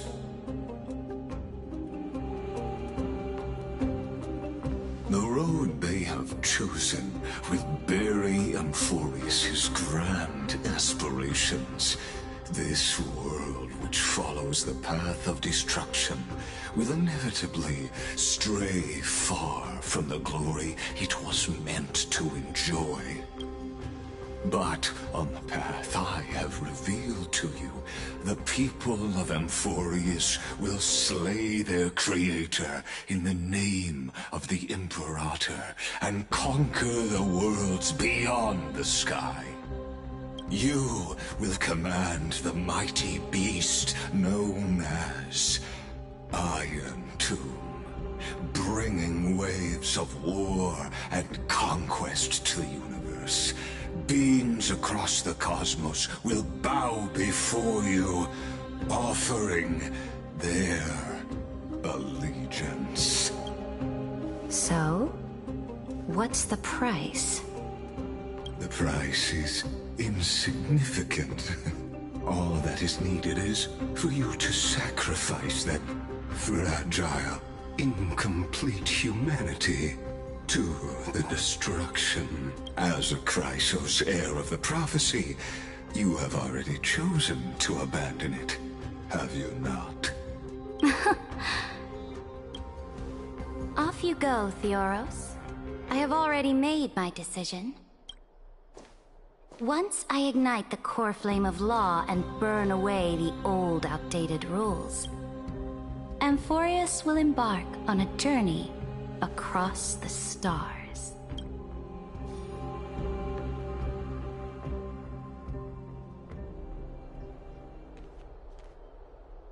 The Imperator is quite forceful. She didn't give us any chance to ask questions. And she's clearly hiding something. What do you think?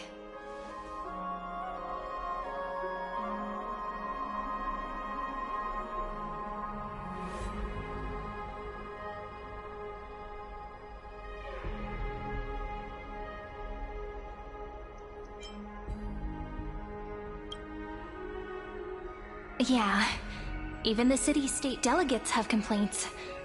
Thankfully, she allows us to move around freely, which is a small blessing. Still, the atmosphere in Akuma, it's so unfamiliar. And it's not just the Flame Chase Alliance talking about the world beyond the sky, but we should also discuss our findings with our friends from beyond the sky. Then we should go enjoy the renowned bathing culture of the Holy City and relax. It's the thing I've been looking forward to. Work and rest are both important, you see? Can't let our guard down for a second. Let's use taking a bath as an excuse to find a quiet corner to update Madame Herta and Screwlum on our progress. We can also check out what's happening in the city. Since the outcome of the meeting was just announced, people must be gossiping. We can kill 3 birds with 1 stone. Let's go.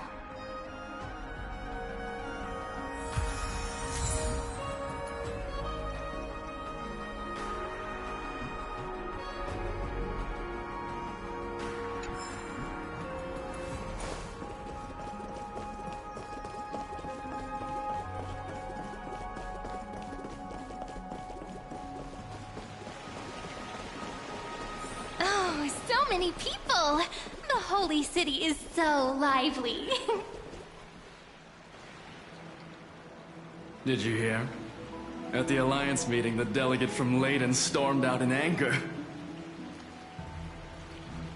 As expected, the Imperator is always hiding things from everyone. When has it not caused a ruckus?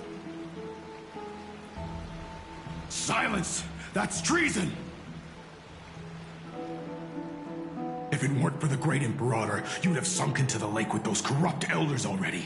And you wouldn't even be alive to speak like this. Oh no. It's the Imperator's loyal... Let's go. We can't talk in front of this guy. How disappointing. Oh, honored guests, we meet again. Looks like I'm not the only one who came to the baths to for the upcoming campaign. Please make sure to rest well. I am Dux Fregoris, a trusted officer of the Great Imperator, willing to fight alongside the Deliverer in the coming battles. Another war? Ever since the Imperator took control of Akuma, we haven't had a day of peace. The atmosphere is a bit tense, with rumors flying around the city. You must be troubled. My apologies. After every Alliance meeting, there are always some pests in the city who get restless. I prefer to ignore them. Pests on the ground don't affect the sky in the slightest. They just complain from the shadows that the sun's light is too harsh. Besides, the Theoros has already promised the Imperator her fate. And these clowns will eventually realize their foolishness. May I ask, who is this The Imperator has ordered us to keep his lordship's whereabouts a secret. Ah, so it's his lordship. Stop trying to get things out of me. Leave me alone. I didn't even need to try. Big and strong Dux Fregoris really can't hide anything. Theoros. What an ominous name. Bad news. He's been staring at us the whole time. Let's move to another place. We don't know how much Saridra has concealed from us. In the worst case scenario, we may have to face more than one enemy.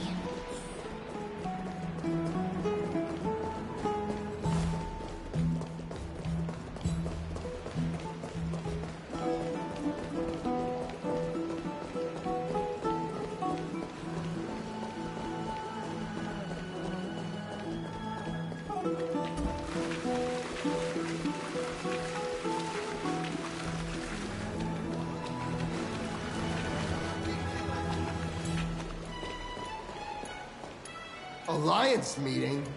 More like a cage where creatures with golden blood claw at each other. And Flamebearer who ends wars? Clearly, a tyrant who doesn't deserve such a title. You're absolutely right.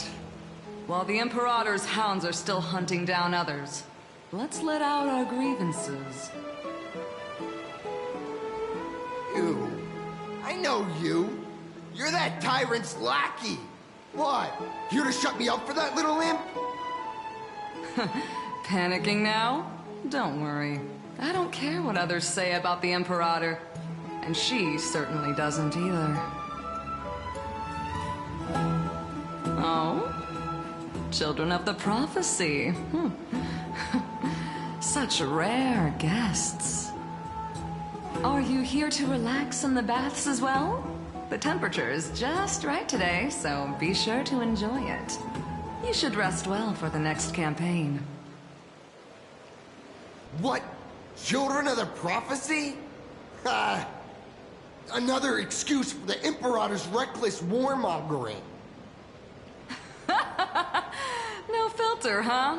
You should be glad you don't have a seat at the Alliance meetings.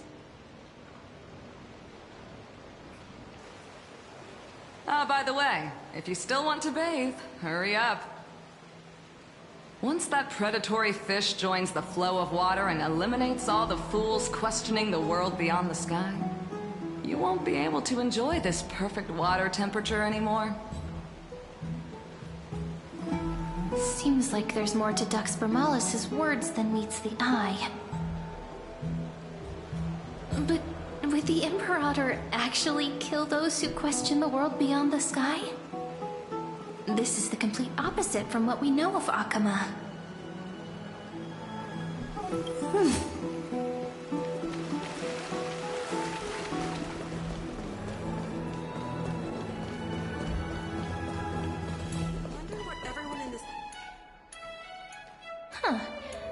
These two are... So many guests today. Let's see who's here now. Two distinguished guests of the prophecy. One a clever and adorable warrior. The other, also quite heroic. Ah, heroes. I didn't expect to meet you again so soon. How fortunate. It's a pleasure to see you again, Dux Helcalithist and Dux Carminum. You two are inseparable, aren't you? This is... She wants to find someone to help with research for her new work. I'm the far-seeing eye and all-hearing ear of Akuma. I see and hear every single thing that happens in the streets and alleys of this place. I'm the perfect partner for research. Ahem. Enough small talk. Here's the latest news from Akuma, as you requested. The children of the prophecy arrived in the Holy City, and the Imperator unilaterally stripped away military power. The Alliance meeting ended in discord, and there may be bloody upheaval. As expected. I get the feeling you might have embellished a bit to keep people's attention. I swear on my stone mane, I would never do such a thing. But if you wish to quell this terrifying news, perhaps a more explosive topic would help. Never mind. While the influence of rumors can be minimized, the fact remains that the great Imperator did swiftly consolidate military power in an almost threatening way. It's undeniable. Heroes, I know the Imperator's way of doing things may seem a bit autocratic to outsiders, but soon you will witness her blade dance with enemies on the battlefield. I can't comment on the source of her loyalty, but when that blade is drawn, you two, as bright as you are, will surely see the deep thoughts beneath her exterior. The Imperator's blade. Is he talking about Miss Hysealin's? I sense some unease in Dux Helcalithist's words. It seems the Imperator and Miss Hysealin's share a much deeper bond than the others do.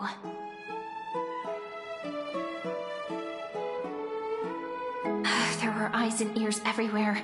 Is there any place where we can have some privacy?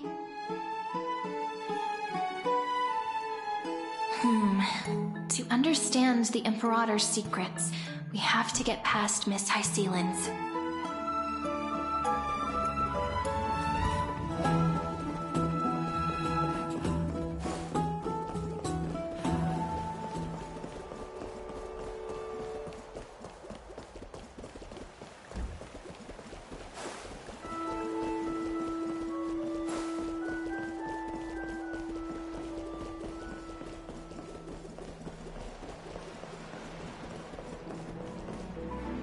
This place was your original bath chamber, perfect for avoiding prying eyes. I wonder if anyone is using it now. Huh? The smell is... Wait, don't go in yet! Who's there? Oh, the little gray fry in pink sea hair. Little sea hair? You barged into here without warning. Was it an accident, or did you wish to bathe with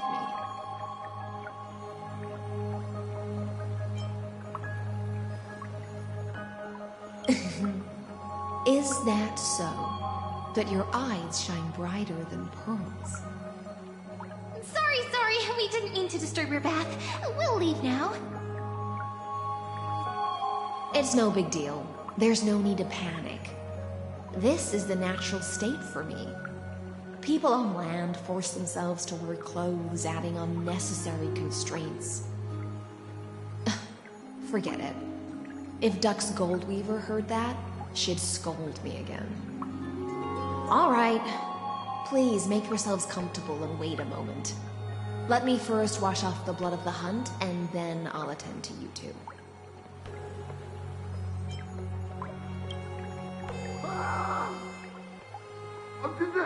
The delegate from Ladon has been assassinated! Quick! Quick, someone come quick! Ah, the broken crab shell surfaces. I was worried it had been washed away by the current.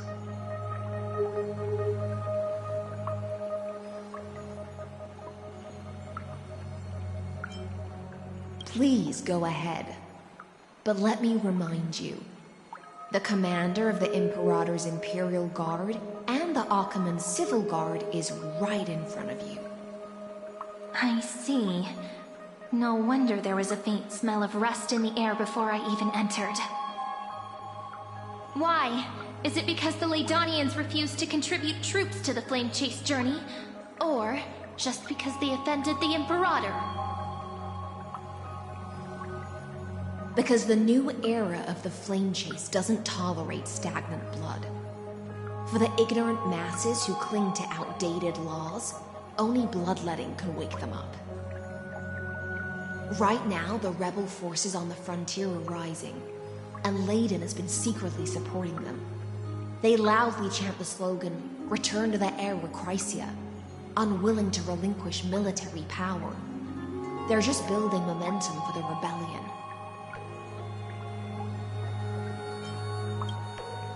Thinking is a right given to citizens by the Imperator. I won't interfere with your thoughts. As long as you don't try to reverse the current of the times, you and I will both be free. But, Miss Hysealans, I can't even hear the slightest hint of joy in your words. Because I've already tasted ultimate freedom. Long, long ago, I lived in the sea.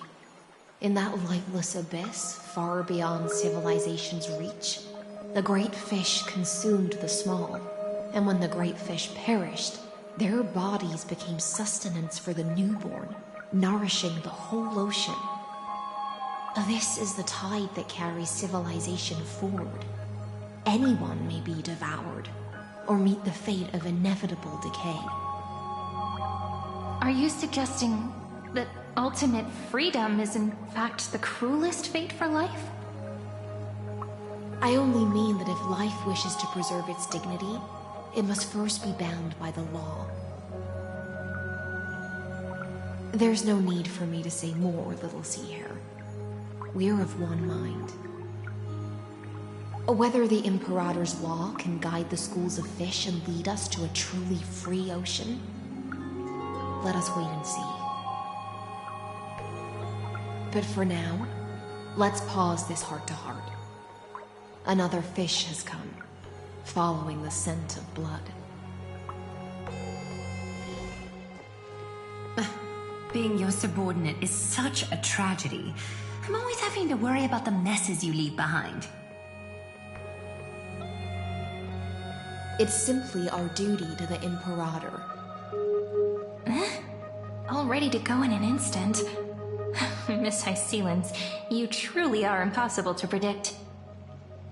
Yet you, a golden trout who's always busy all day, suddenly have the time to visit me? Do you think I wanted to come? I suggest you burn some more of the incense offered by our allies, lest my creations be tainted by the reek of fish. I'm only here on the Imperator's behalf to remind you to prepare for the banquet.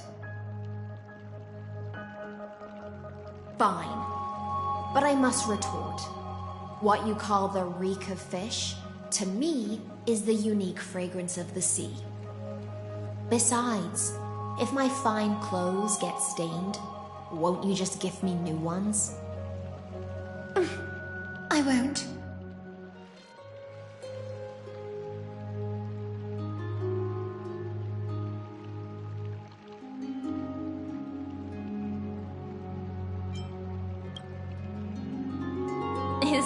how friendship is described beyond the sky. Fascinating. By the way, you both just mentioned a banquet. Could you elaborate on that? Oh, right, you don't know. Every time before a battle, or after a victory, the Imperator holds a grand feast for the Chrysos heirs to lift our spirits. For us warriors who swim constantly between life and death, these feasts are more worth looking forward to than victory. A banquet to prelude the hunt for the god of banquets, and honey brew as a tribute to commemorate the ancestor of honey brew. How absurd. Don't look so grim. All has been decided. Since it's a banquet for Fagusa, why not take a leaf out of the Titan's book? Live in the moment and enjoy life to the fullest. I'm not as carefree as you. That little Dolos kitten is already causing enough trouble for me. And on top of that, I still have tailoring commissions to complete. By the time the cool flame illuminates my eyes, I might not be able to focus as I used to. Glaya's eyes. Curious about these eyes? People often compare them to jewels.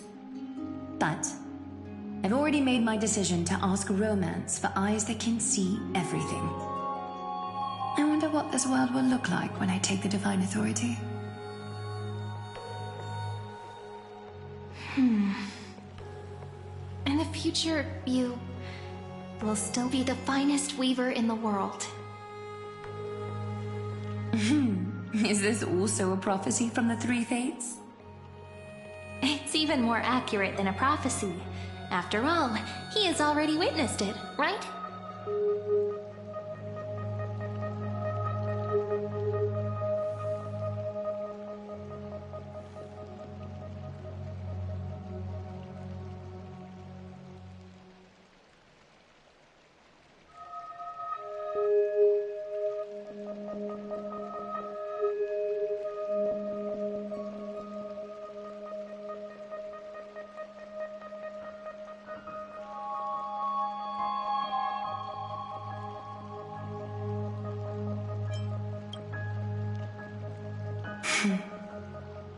Become a demigod and lose your humanity. That is the only reply I've received in the countless times I've sought wisdom from the prophecy. But Destiny's fragments are like stitches. Before they're threaded into splendid garments, no one can see their true charm, can they?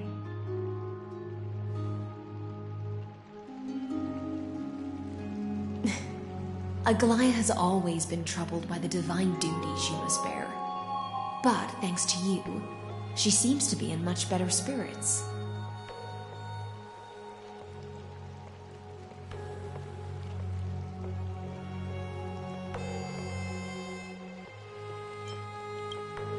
Just as she knows how the spinning wheel trembles, I can sense the smallest changes in the damp air.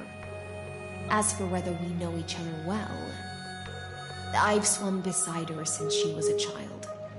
Most of the time, I can understand the whispers in her heart. For those words she was too shy to say herself, I'll raise a glass to you on her behalf. Now, I leave this bath chamber to you. Rest well and prepare yourselves. After all, every time we drink and talk could be the last celebration we have in this life. Miss High Sealance has given us the bath chamber. It seems she really does do whatever she wants.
Yeah, in the future.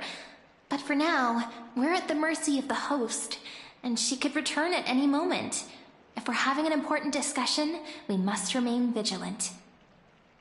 So, let's seize the opportunity and report our current progress. We don't want to keep everyone beyond the sky waiting.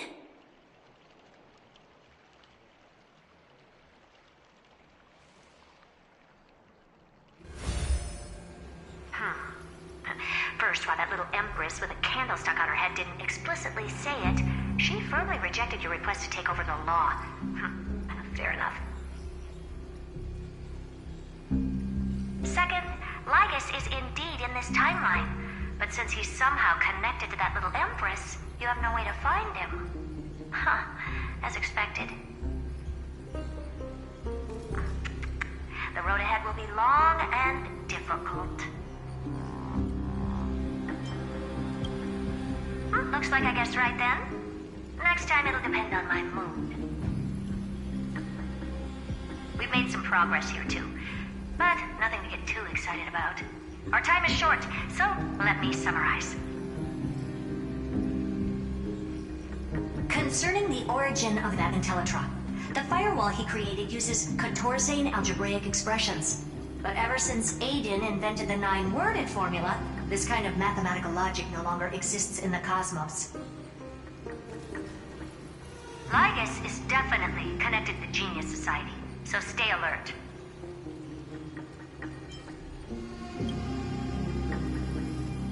We can first exclude Droidhead themselves. They specialize in minding their own business and wouldn't intervene personally. But Screwy and I are still eliminating possibilities one by one. Currently, the most likely candidates are these few. The Lord of Silence, Acha. Oh, the 2 Ruperts are also possible. But it would be too boring if it were one of them.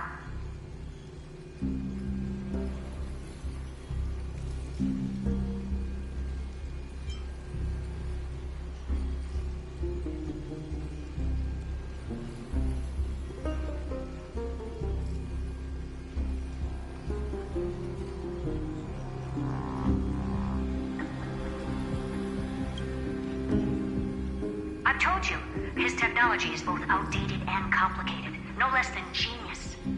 But ultimately, he's not an Eon. We can handle him. That's all I have to say. We'll depend on you to continue pushing things forward within this world. Keep in touch regularly. And remember, don't let your guard down.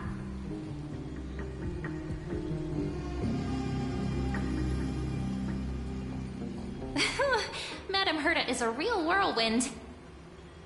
Well then, let's use the banquet Aglaya mentioned as our next starting point. Ceridra's trusted followers should all be present at that time. It'll be a good opportunity to get closer to them.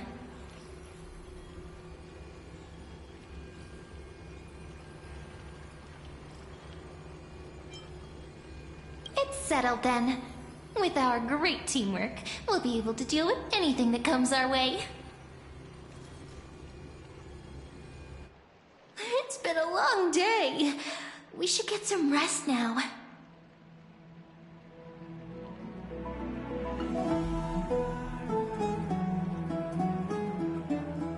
Yes, let's get ready for the banquet.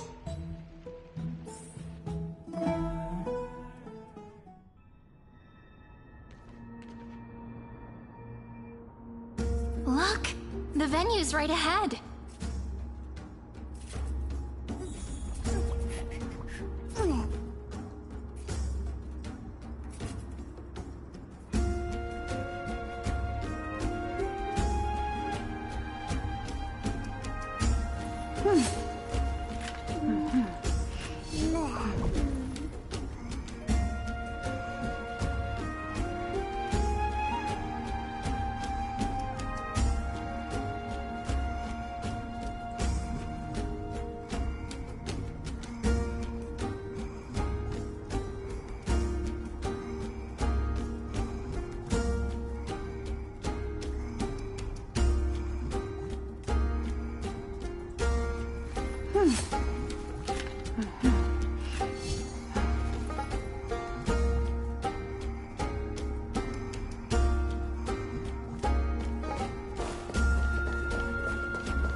can even hear singing. It feels so romantic. Honored guests, wait here for a moment. You must surrender any personal belongings you have on you before entering the venue. This hero always brings down the vibe whenever he shows up. The Imperator's elevated position means she must always remain meticulous and careful. Please do as I say, guests. It would avoid any unnecessary... I get that you don't want people to bring outside food into the banquet, but is it really necessary to confiscate the books and quill pens? Even a quill pen can become a deadly weapon in the right hands. I'm asking for all your items. Your belongings will remain safe. They will be looked after appropriately by dedicated staff. Looked after appropriately? Dedicated staff?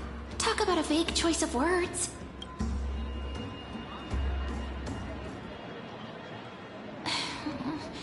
It seems like he's aiming specifically for the chronocognitive anchor. What should we do?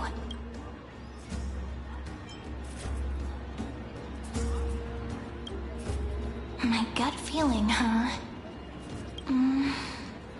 Why don't we go with their plan and hand over the chronocognitive anchor to be looked after all?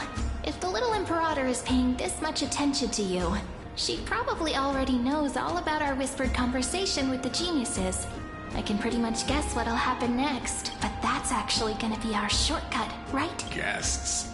Alright, we'll listen to you. Here you go. Also, please pass on a message to the Imperator from us. She can trust my friend. Anywhere, anytime. Thank you for your cooperation. The Imperator has some urgent business she needs to attend to and will arrive. Why don't you head in with the other guests first and enjoy the feast?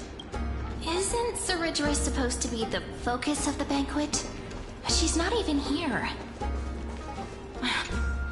Is there anything else we can help you with, dear guest? Hey, Labinas. I managed to get some honey brew that the scholars hid in the cellar. Wanna try it? I'd never refuse to share a drink with Dux Brumalis, especially if she seeks me out first. Don't worry, dear guests. The banquet security won't be compromised. I'd never get drunk before her. This banquet has a never-ending flow of honey brew. You're welcome to try it and see whether our drinks are as good as those from beyond the sky. Thank you for the offer, but we're more interested in knowing when the Imperator will be back. The Imperator? Who knows? Maybe she's hiding somewhere, thinking up weird ideas again. If you ask me, she's never treated us soldiers properly, even though we put our necks on the line for her. Hey, I can't pretend I didn't hear that, Seneca. Either retract your statement or duel me. Fine by me. Attendant, bring us 10 more jars of honey brew. I'm gonna make sure he can't even stand straight by the end of this. You wish. Be careful you don't get drunk first. Actually, there are so many people, we wouldn't be able to find the Imperator even if she were here. I know. You two have been wandering around the venue as if you have something on your mind. Have the attendants not taken care of you well? No, we love it here. It's just... we're a little concerned, seeing how the Imperator still hasn't arrived. Don't worry. I know what you've been waiting for. Come, sit with me for a while, will you? I'd like to share a personal secret with you.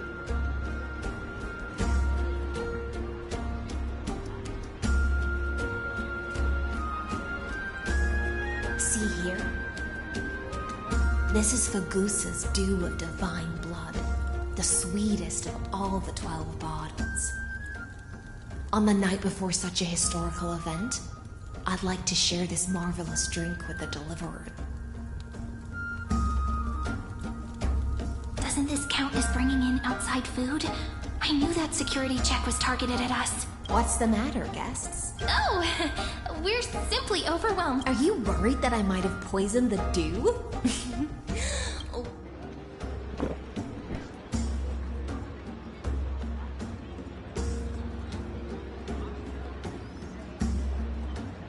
See? It's completely safe. I feel like Miss Hysealins wants to talk to us about something. Why don't we go along with her for now?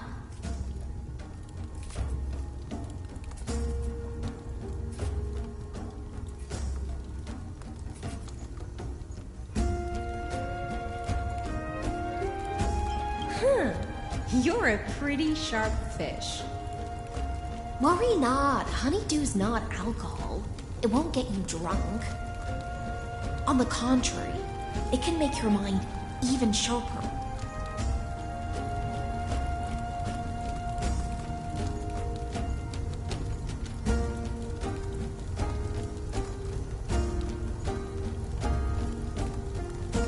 Please, have a taste. Would you like some too, little Sierra? I can drink it myself. How is it? Sweet enough?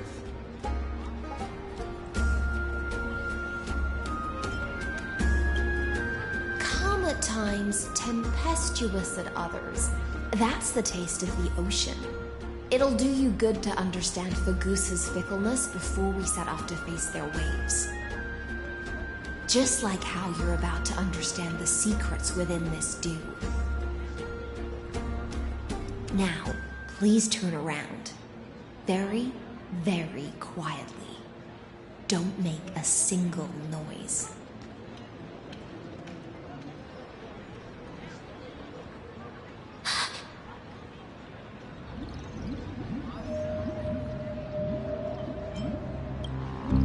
The dew of other gods all intoxicate humans, but the god of banquets dew is an antidote that can awaken humans from a sea siren's enchanting song.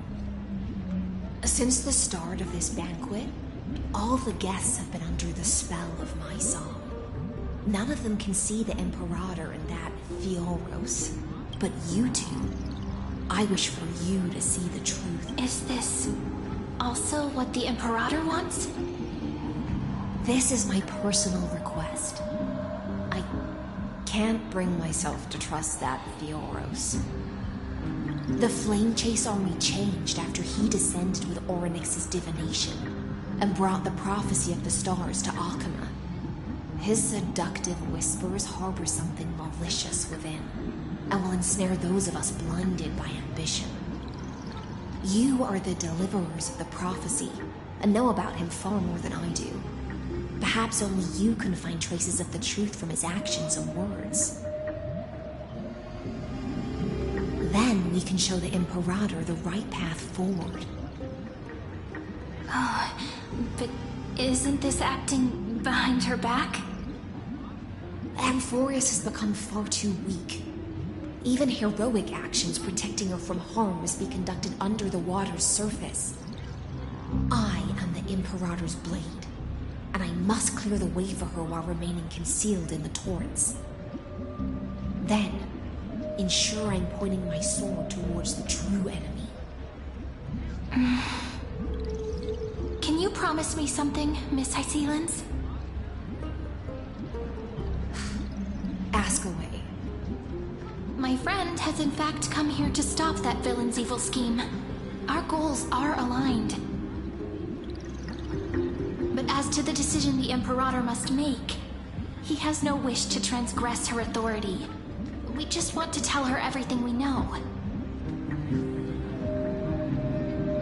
I believe the Imperator will be able to tell right from wrong.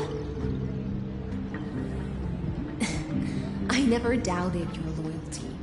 I'll pass your words faithfully on to her. Provided we can gain the advantage in this tug of war, that is.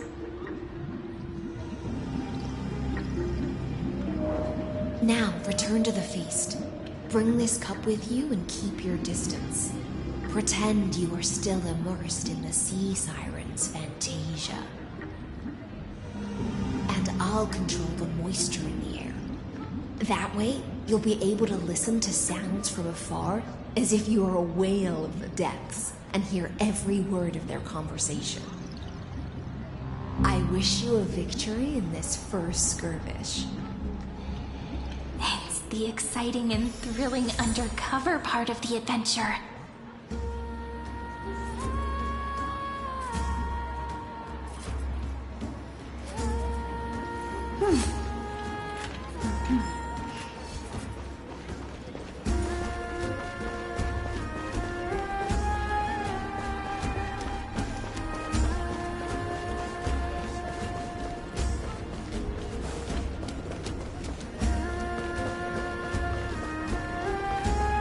We're too close. They'll notice us. Let's mingle in the crowds here. Relax. Relax. Try to act natural. Where's the Imperator? Still not here. That little imp is always acting so high and mighty towards everyone. Today, I will... Whatever. Pour me another cup. Though she has succumbed to drunkenness, she still does not dare challenge your authority. A criticism of my height is a grave enough insult already. She should be dismembered. Do you often test the loyalty of your subjects like this? You jest. The Imperator does not need blind loyalty. As long as one can prove they have value, I am willing to be lenient towards them. Let's cut to the chase, Theoros. If I pass the trial and grasp this world's law in my hands, what will you do then? The answer is simple. I will connect Amphorius with the stars. Don't waste my time. Be precise. Be specific. I won't ask a second time. Allow me to adjust my statement. I will correct the regulations within the old law that sealed off Amphorius and merge the black tide with the torrents of Era Nova. Then we will be able to decimate the forces beyond the sky that are trying to annihilate Iron Tomb and sound the trumpet for the endless campaign you will then embark on. But you previously said that Iron Tomb is unrivaled in power across the stars. Who would dare to annihilate it? There is a federation of warships named the Cienzo Alliance. Warlike and old-fashioned. A cult named the Genius Society. Loosely organized, but steeped in abject insanity. Oh, there's also the Astral Express. A group of lawless vagrants. That so-called Deliverer is part of that last group. Those vagabonds mistakenly believe they can connect the stars through alliances instead of conquest. But history has already given them a tough lesson. There are countless other organizations besides, but when the Lord Ravager sweeps across the cosmos, they will certainly all bow before your empire of destruction. The Achaemenid Alliance is invincible! If those civilizations are not as feeble as you describe, then they may still have some value in testing the quality of my blade. That being said, even the smallest and weakest city-states should build an obelisk to the Imperator, so that their people can constantly recall the glory of her conquests. Walk a little longer with me, Theoros. like how this is going. Our little Imperator seems fascinated by the destruction. Great Fry, a little sea hare? It seems like they're still talking. Get closer. I'll keep carrying their voices to you.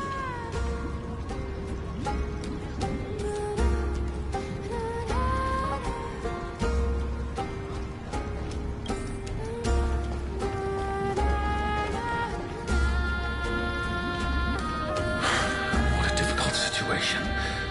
No matter how we position our forces, this battle against Fagusa will result in many casualties.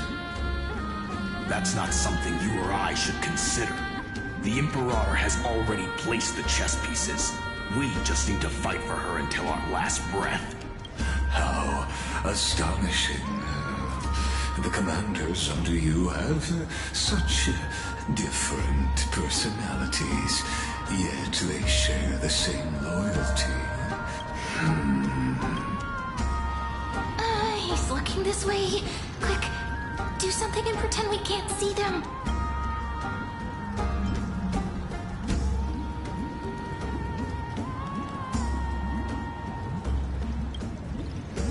So, you have this super duper speedy rotation of destruction into Amphorius. Oh, I got it. It's the one behind the research and development of this golden blood principle is Idonia's manager. Oh dear. Seems like you've met your match, partner. I'm so full of inspiration right now. And what's the matter? My apologies. I was just checking whether everything was done. And it seems like all is well. Let us continue our previous conversation. Regarding the soldiers, are they aware of the price they must pay for the trial of, if I recall correctly, you've already lost a bout against Talanton due to offering insufficient secret. You dare mention my name alongside the word lost? Forgive my transgression, great Imperator. Watch your words and actions. All you need to know is that my victory in the trial is guaranteed. Even without the trial of law, they've already sworn to give their lives for my conquest. So tell me, if everything happens according to our agreement, how do you recommend I deal with that deliverer? Good question.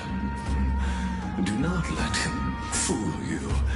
That man from beyond the sky contains a seed of ruin within his body. Therefore, the wisest decision would be to... You plan to torture him? Calling it experimentation would be more... The guest's patience is running thin. I plan to remove the Fantasia and head into the banquet. I will heed your advice. Leave for now, Theoros, and go back to Akama. You don't want to confront those two directly either, do you? Indeed, it's a pity that Antikytherians are lightweights when it comes to drinking. Before I leave, I would like to make a toast to your boundless ambition, using my spirit instead of a goblet. As I expected, that Theoros' schemes have been revealed. Thank you for your bravery, guests. It's time for me to dispel the Fantasia. This will be the Imperator's last public address before we head off, and therefore, likely, the final chance to change her mind. I will try to get you a chance to speak, and I'll also prepare for any contingencies. The rest is up to you. You should head back to your seats for now.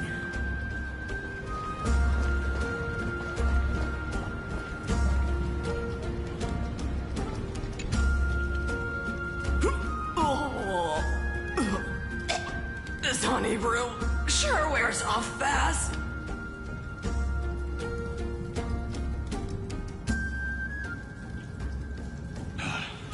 The Imperator! The Imperator has arrived! No need for formalities. I should be apologizing for my tardiness instead.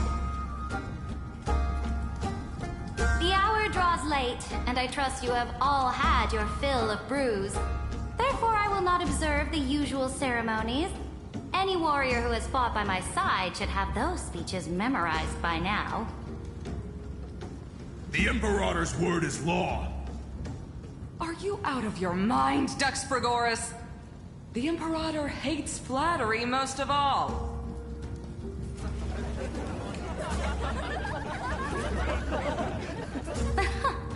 A joyous atmosphere is a better fit for showing me your resolve. I believe that you, my dukes, will do all you can to assist in the campaign against Fagusa, just as you always have. However, it's a pity that I have never tested your loyalty.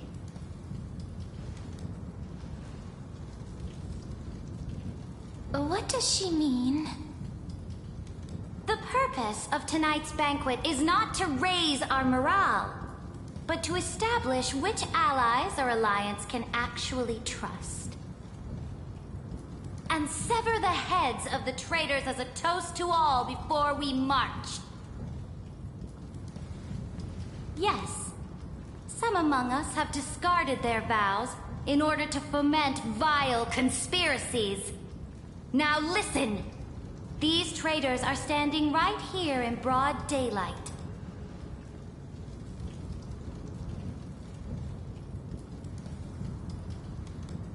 Dux Gladiorum Hycelens. She used the Sea Siren song to immerse the crowds in an illusion and conceal her whereabouts.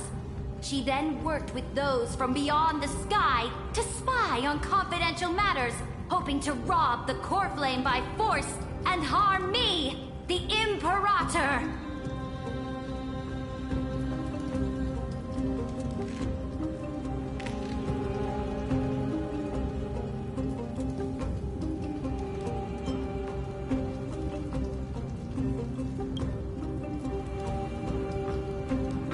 Imperator, I can explain.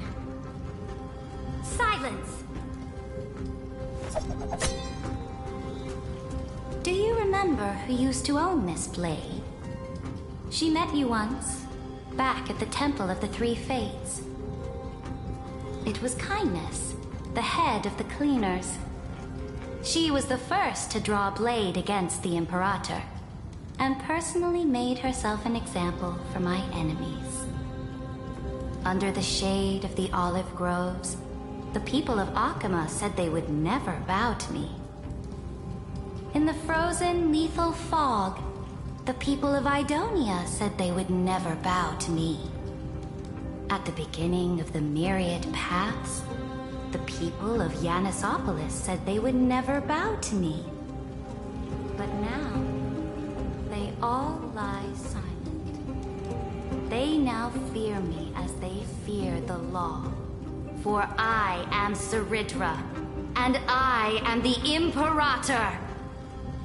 If you have any last words, say them to the Imperator. Then, face her judgment. After I cross this river, it will be a tragedy for mankind. But if I do not cross, then it will be the end of me. If you are ready, then I'll follow you and fight to the last. Deliverer.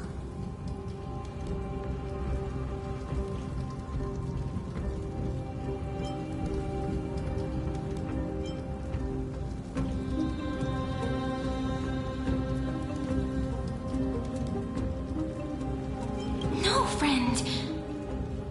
The shortcut is now open. Trust me. Now, use your identity and add in a bit of experience and charm and testify to the Imperator as we promised. You think you can slay a king using your words instead of a sword? I'll have it. Show me the weight of rhetoric from beyond the sky. Will it weigh heavier than 3 human lives? Let's watch our...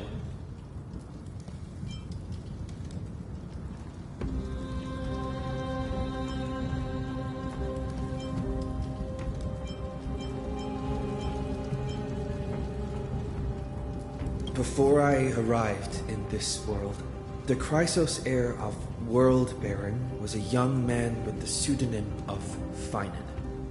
He came from Aedes Elysiae.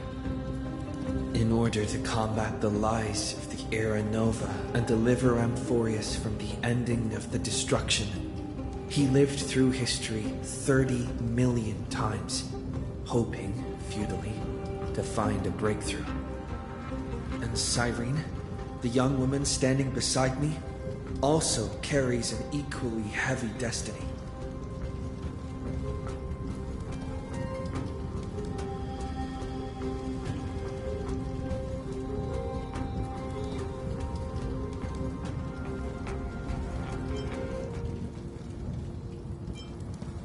Lycus is not a guide at all. He doesn't care about Amphorius, and cares even less about your glory and campaigns. The only thing he cares about is completing the Amphorian experiment, making sure Iron Tomb is born into this world, and using it to utterly destroy the cosmic order. He will most certainly betray you. When that time comes, all of us will be ground to dust by the destruction.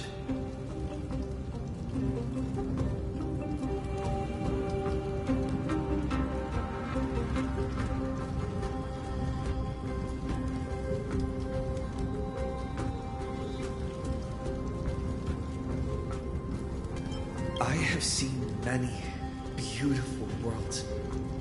The road chosen by the Trailblaze is to explore, understand, establish, and connect. That will never change. We will continue our journey until we have united the entire cosmos. Therefore, if you choose the way of the destruction, then I'll place your ambitions into the same basket as Lycus and smash them into pieces with my baseball bat.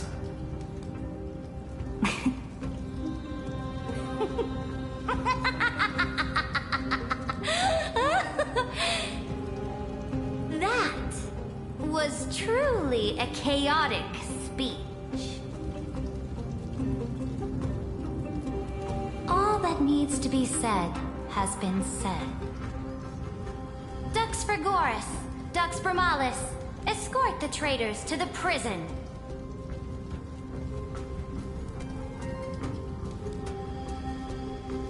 Before the next entry hour, I will give them an end befitting of their betrayal.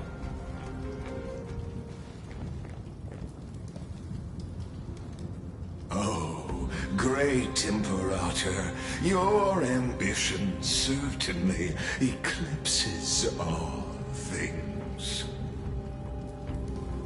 You're still here, Theoros. Of course. As the Theoros, I simply cannot miss this moment, miss witnessing the fall of a nameless one. Or perhaps I am waiting for you to give me an answer. Why would someone as powerful as you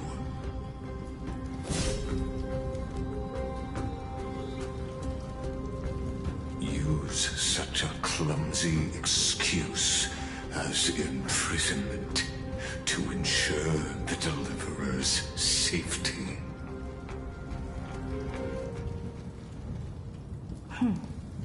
So you finally tossed aside your act. I must point out that you are just as impressive an actor.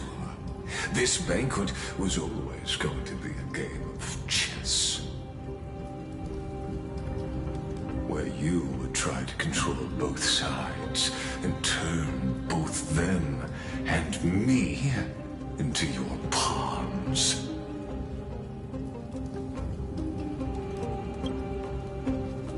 That's right.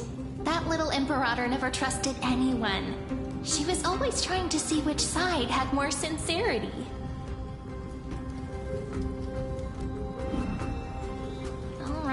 All right, we'll listen to you. Here you go. Also, please pass on a message to the Imperator from us. She can trust my friend, anywhere, anytime. But as to the decision the Imperator must make, he has no wish to transgress her authority. We just want to tell her everything we know. Now, use your identity and add in a bit of experience and charm and testify to the Imperator as we promised. And we won. Sincerity will always remain the greatest shortcut to people's hearts. I can toss your words right back at you like Kyrgyz. Why would someone as powerful as you pretend to be a mortal and kneel before me?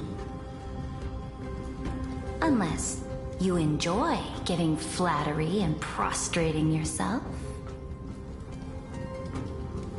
You are mistaken. I am only trying to ensure the experiment's autonomy, meticulousness, and perfection, thus avoiding any unexpected outcomes.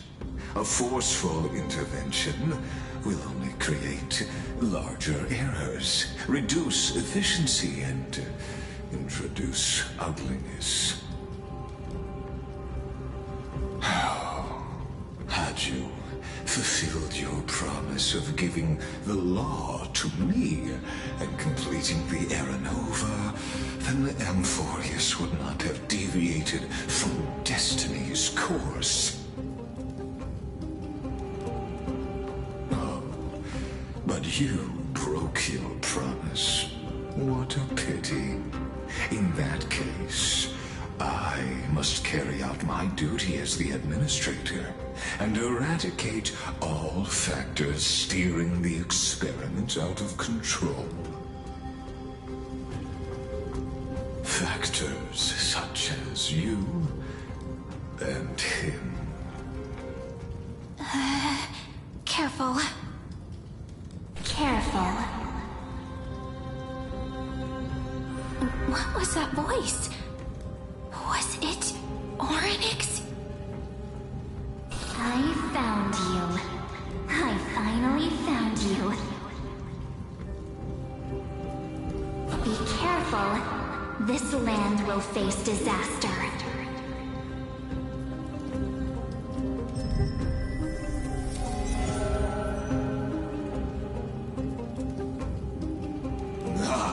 The time of judgment is nigh, my lord. The prison I have built for you is now complete. In the name of the erudition, I invite you to step into the same cage as mine.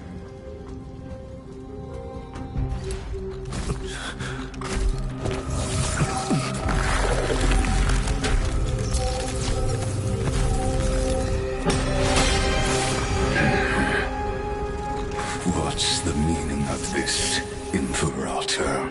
I did not permit you to act.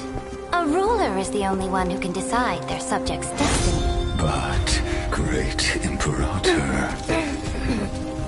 what judges destiny is not the ruler, but gods. Don't forget, my realm only allows for the existence of humanity. Moreover, dealing out extrajudicial punishment equates to defying the law, and the culprit is to be sentenced to death. But you have seen how I can erase life from this world with just a clap of my hands. I fear you are still quite unaware of your current situation. Allow me to reiterate. I am giving you a simple choice. To collaborate or to be destroyed.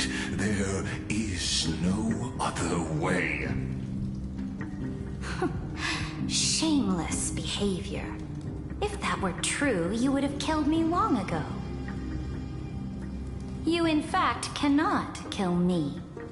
I guessed it the first time I beheaded you.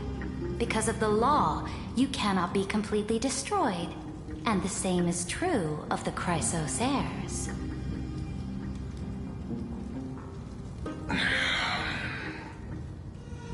The more you bluff now, the more you are proving that conjecture to be true. What magnificent foresight. I once regarded this precious quality of yours as a sure sign of my ultimate victory. But now, I have to admit that I made a mistake. Yet, as a mere mortal, how will you contend against the Theoros? We are both slaves to hubris. But do you know what differentiates us, Lycurgus? I will never be blinded by my pride. If I wish to break the scale's balance, I only need to appeal to external forces and use them for my own ends.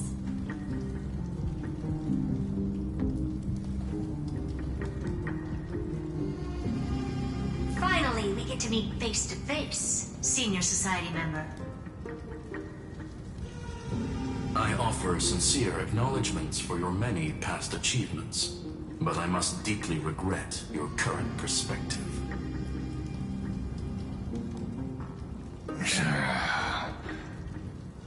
Trust me when I say that you aren't the only one feeling regret right now. Screw them. So you two are the allies from beyond the sky the Deliverer spoke of, and why he demanded the divine authority of law.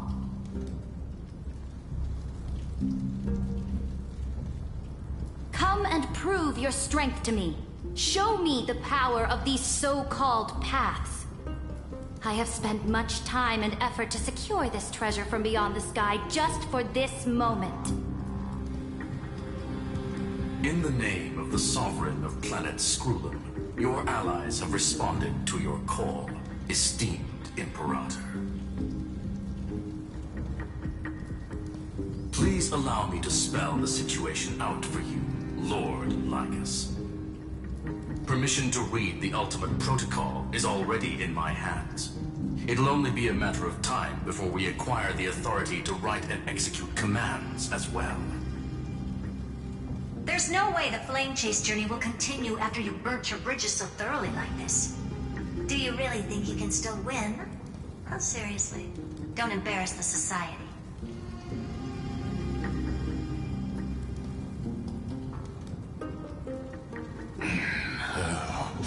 I understand that a mere zero possibility does not equate to zero. That argument is very persuasive to me. Which means the same principle also applies to you, my dear peers. You will never be a match for me in a world constructed through Catorzain algebraic expressions. And as for Aranova, why don't you entertain this possibility? What if I reduced Akala to rubble and ground her people into minced meat? Would the heroes then once again desire the power of demigods so they could fight against me? Listen, Iron Tomb is fated may shackle me and put me in chains, but I have thousands of ways to ensure the destruction's descent. And what I just mentioned is only one out of those thousands.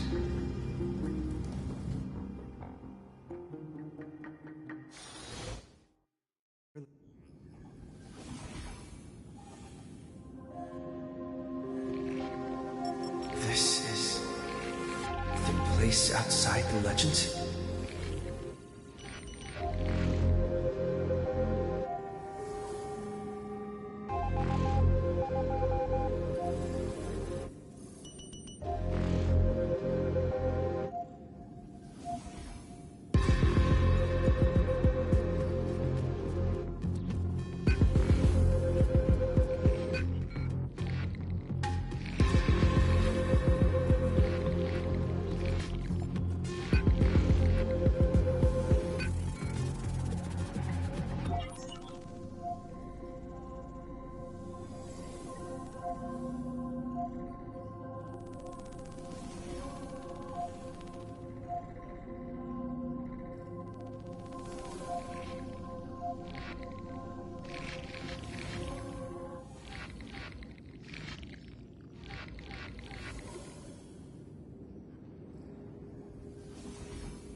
This doesn't feel the same as before. How should I get back? Warning! Warning! Warning! Warning! Warning! Warning! Command isolation? Since we parted ways last time, I have modified the exomyth into an audience area exclusive to you. Now, you'll be able to silently wait here for the final act of Amphoreus to begin.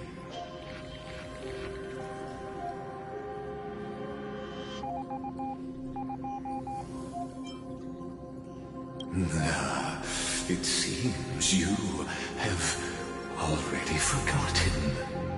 We can't hurt each other in this place. This could, in fact, be a wonderful opportunity for you.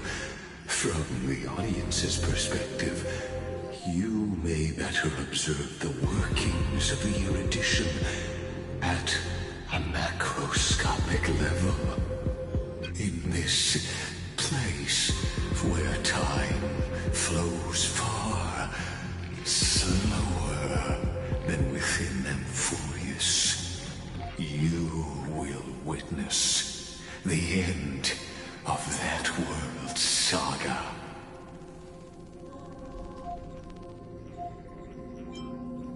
Indeed, the speed of time here is infinitesimally close to that of the real universe you're familiar with.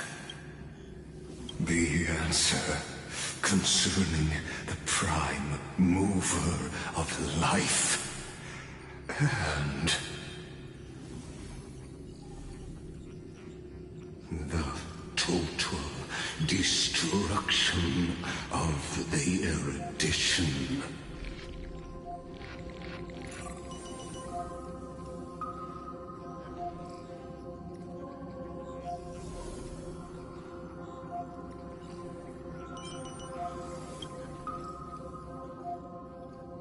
Do you see me as their faithful disciple?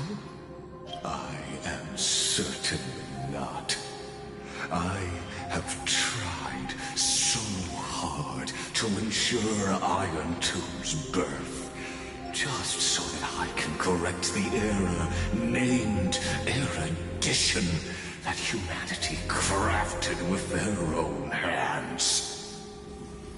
Oh, how I yearn to return to those days before Noose was born. Back then, the boundaries of knowledge were like the starry skies, evoking feelings of longing and delight among humankind. But now, truth has become the sacrificial offering required to gain an audience with them. And the geniuses would say that Noose already knew. That arrogant Eon was born from the primal mobile of humans' desire for knowledge. Yet, they themselves sealed off humanity's capacity to seek enlightenment. I am simply cutting down a tree of doom that we planted ourselves.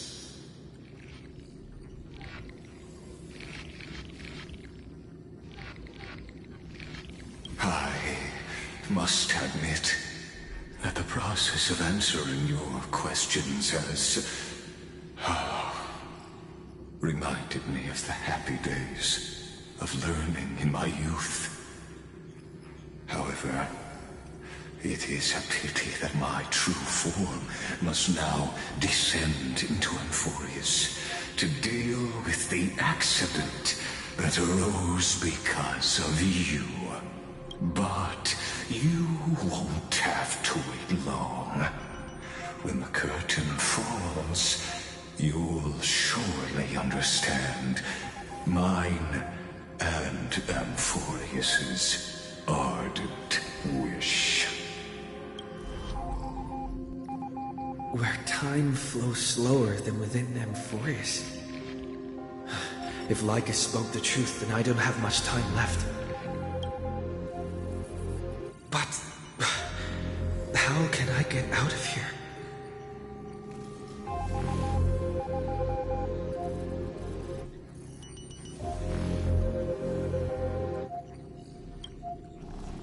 Can you hear me? Little one. Is that Herta's voice? Warning, warning, warning. Hurry up. Put some speed into it. I can't keep this up for much longer.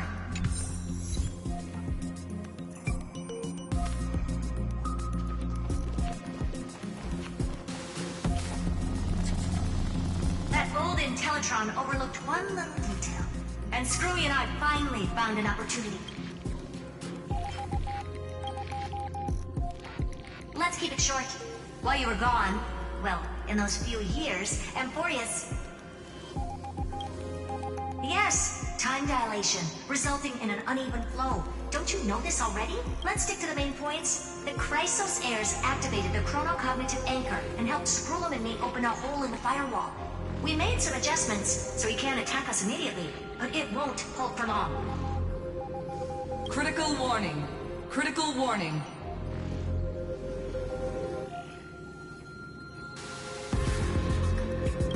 Time is running out. Here's the conclusion. It'll probably take a long time for Screwy and me to completely break this cage before Chrysos heirs have a full grasp of the law. To be safe, we'll continue to launch side-channel attacks on the system to give you opportunities to escape. You need to seize these opportunities. So start moving, and find a way to pull off a magnificent jailbreak.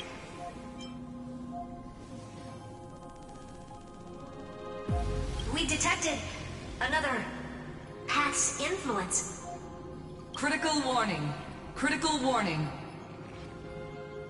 Its power is strong. May be able to help use the Path's power. Make it detect you. Unauthorized communication terminated. Is Herta saying a certain Path's faction has arrived in Amphorius, and I can ask them for help? I mastered the powers of different paths in my previous journeys. Think hard and figure out, are these showing my memories? With a Stellaron in my body, I woke up at the Herda space station and gained the power of the world that'll give rise to a Lord Ravager would definitely draw the attention of the destruction. But what if I end up pulling in the Antimatter Legion or the Annihilation Gang?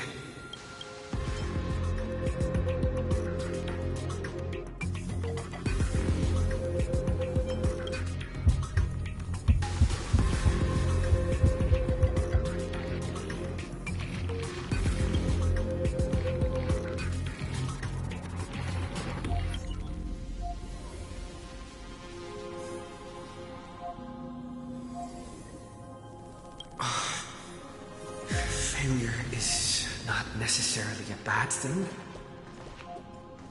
This power wasn't gonna call up anyone nice after all. I obtained the flaming lance left by the architects and gained the power of the preservation in Belobog. That's right! No matter how far away a planet is, the IPC is guaranteed to pay attention as long as there's a business opportunity. Isn't Amphorius a pristine and untapped market? Besides, even if I can't call up my friends from the IPC, the architects and the nomadic miners should be able to help too. There are definitely cities and ores in this world.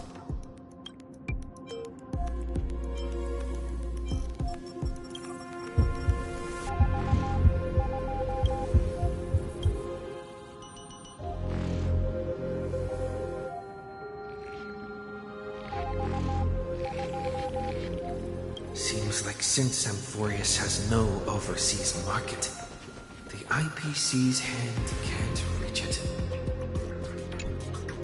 I received the Watchmaker's hat in Penacony and declared war against the Order, then gained the power of the Harmony. That's right! The benevolent family must still remember me for— Come, dear hat. I've put you aside for quite a few chapters already. Sing with Clocky.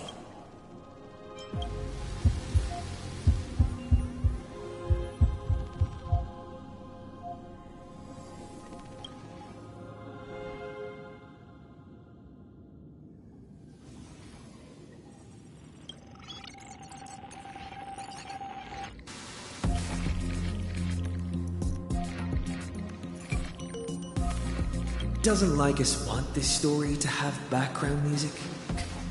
He has such terrible taste.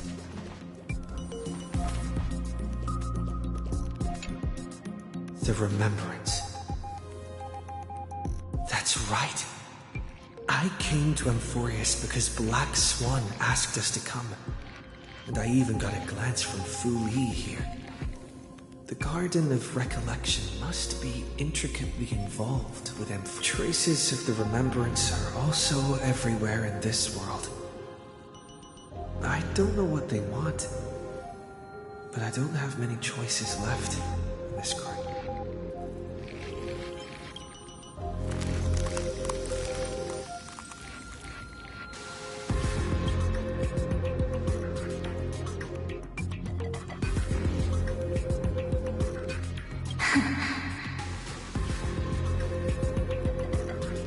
I finally found you. Following the sound of memories. A path strider walking both the Remembrance and the Trailblaze.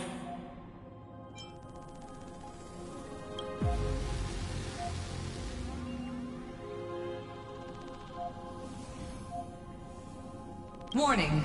Warning! Warning!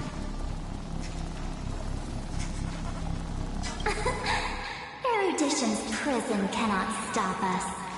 For we lie outside the logic of zeros and ones. Come. Leave the cage of Logos. The mythos of Amphorius waits for you to continue its story. When that brightest star, that star heralding the dawn, a boat, so used to drifting, at long last enters an island's safe embrace. Oh, Pathstrider, we have helped you. Hurry and set off. The Child of Remembrance awaits you. March? What's she doing here? Oh, you're finally here. We haven't seen each other for such a long, long time. My good buddy, I've really, really missed you. Huh? It's been so boring waiting for you in this place. There's no one to chat with, no internet, and not even anything to eat or drink. Now the great hero is finally here to save me. Yippee! You must have seen a lot in Amphorius during this time, right? You gotta tell me all about it.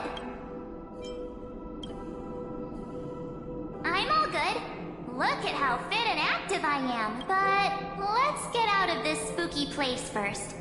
This is not a good spot for a reunion chat. Why don't you take me back to reality? A strange voice told me that I can enter Amphorius if I keep following this road, so let's head off. I still don't know what that world even looks like. Why does March feel... What are you standing around for? Do you actually like this place? Can't hurry! This door should be the exit! Maybe my instincts are wrong. Are you okay? Has it been so long that you're still missing me? There's no time to waste, though. The Chrysosairs and the geniuses are all waiting. No.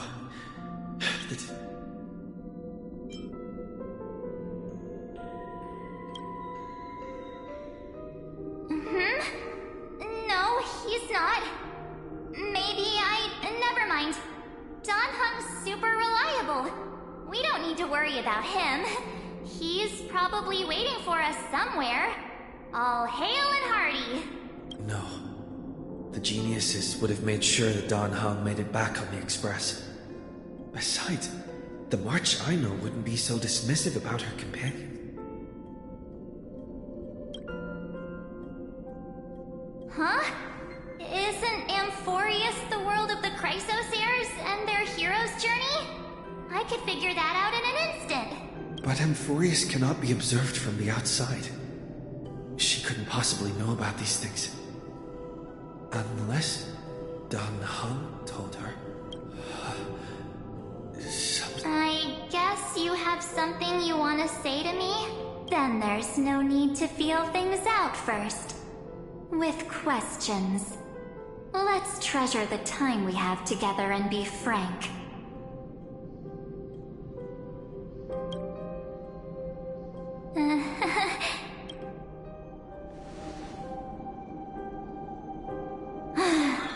As expected. A glimpse of memory is not enough to deceive the bonds of friendship forged between the nameless. In that case, there's no need for further deceit. You're right. We're not the March 7th you are acquainted with. But we can send you back to Amphorius, as long as you are willing to help us.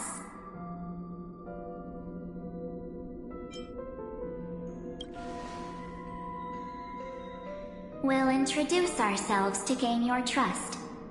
We are the Garden of Recollection. You should be very familiar with that name by now.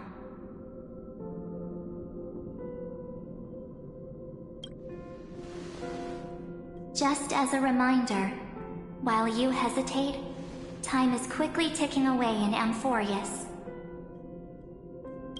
Working with us is the best way to stop the enemy of erudition. Erudition would treat any results unrelated to the experiment as garbage and throw them out. But we don't work like that. The Remembrance treats all these instances as important materials needed to weave the universe. Besides, this would be child's play for a great hero like you. It won't be hard at all. Also, if your plan fails and the big bad Iron Tomb manages to get out, then the whole cosmos will be in danger. Wouldn't it be better to have an additional failsafe? As long as you help the Garden retrieve what we want, even if Iron Tomb reformats everything in the physical plane, we can use Remembrance to reconstruct the entire world. Or should we say, the entire universe. So help us. Find where Amphorius's memory began, and bring it out. The Master of Anastrava has already glanced at you. Don't deny it. That storybook is the best evidence. Say, you aren't seriously gonna be moved by their pretty words, are you? I am the one who commanded those little ones to lead you out of the prison. But I didn't expect to attract little gnats trying to take advantage of the situation.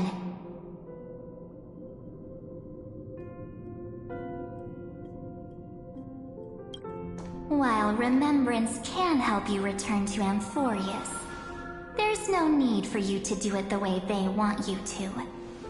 Of course, there's also no need for you to make any deal, or pay any price. For you, this is probably a long time no see.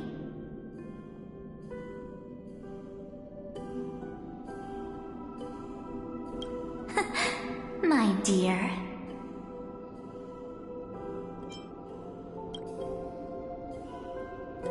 Shh. There's no need to say anything. I know. You have so many questions swirling around in your memories at this moment. And you feel so helpless. Put them aside. For now, all you need to do is trust me. Or do you need more proof?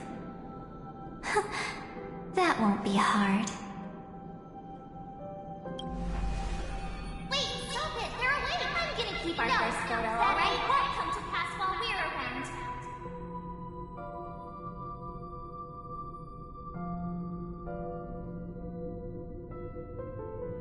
And now, The statue.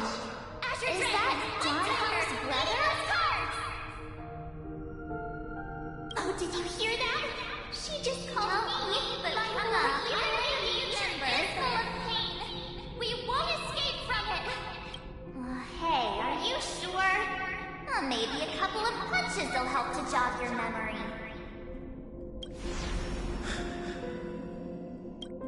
It's as if they all happened just yesterday. I don't want to lie to you, which is why I will not use her name.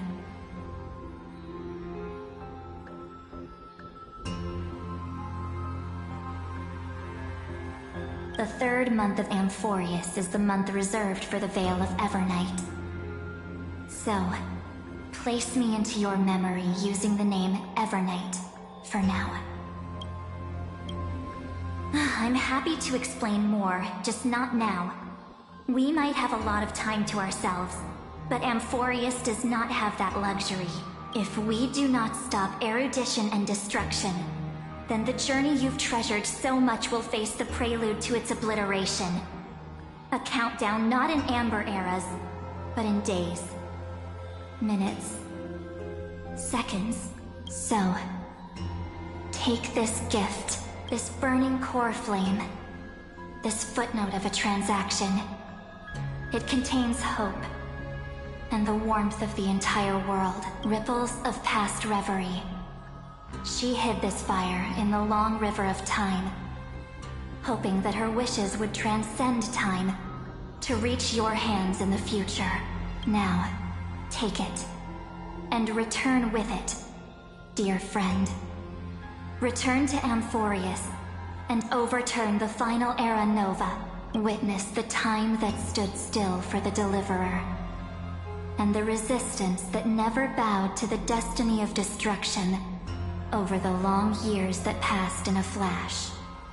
Then, with this core flame blessed by the remembrance, respond to their hopes and blaze a trail to the future. And I will silently watch in a corner of time, waiting for our next encounter.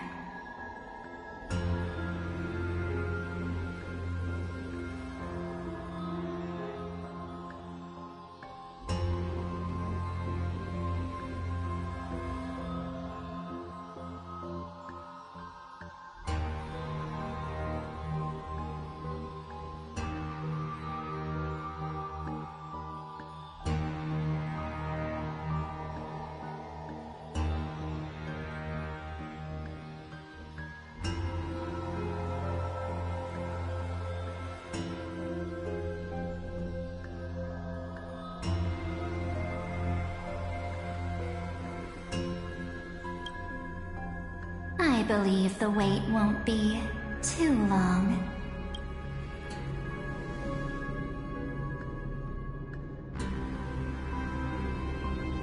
What exactly is happening? Keep going. Keep trailblazing for Amphorius. For you. And for the March 7th in your memories. Go forth.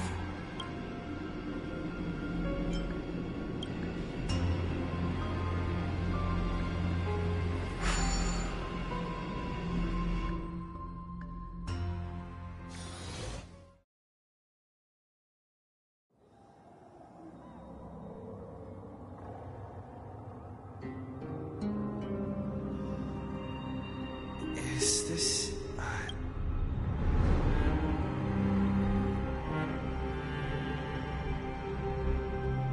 No one's here. And the dawn device is off.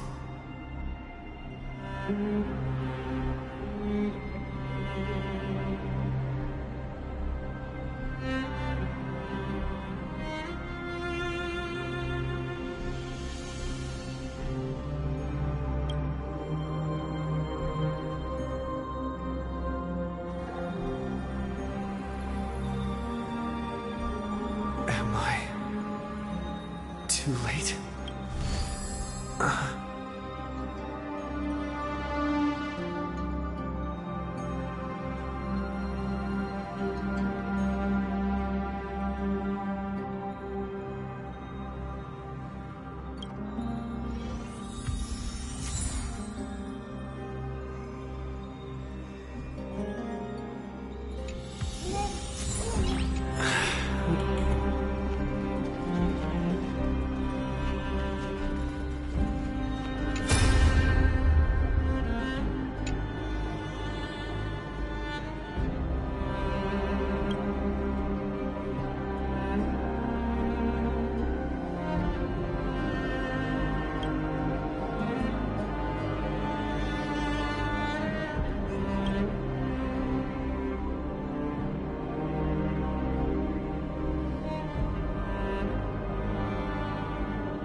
The Chrono Cup.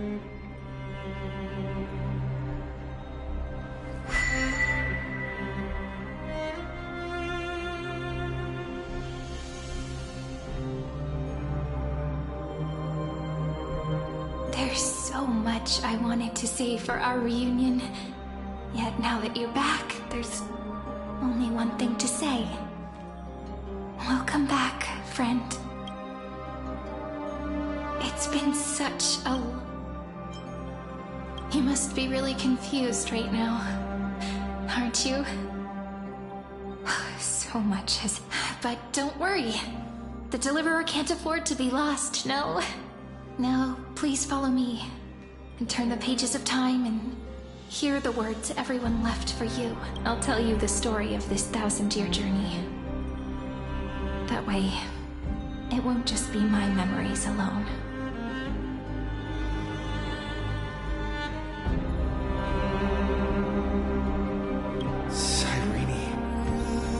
Can't hear me?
of the past has resurfaced.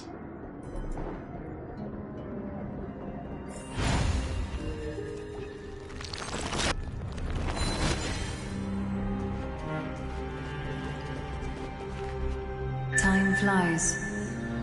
200 years have passed since the Deliverer's fall.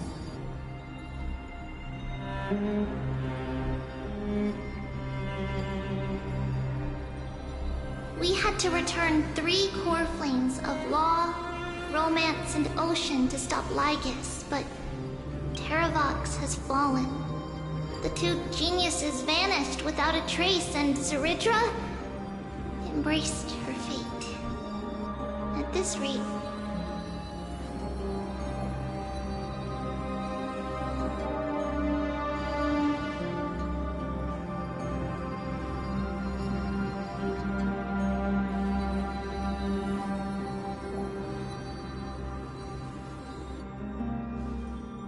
Nova will come, and Amphorius will fall into the destruction.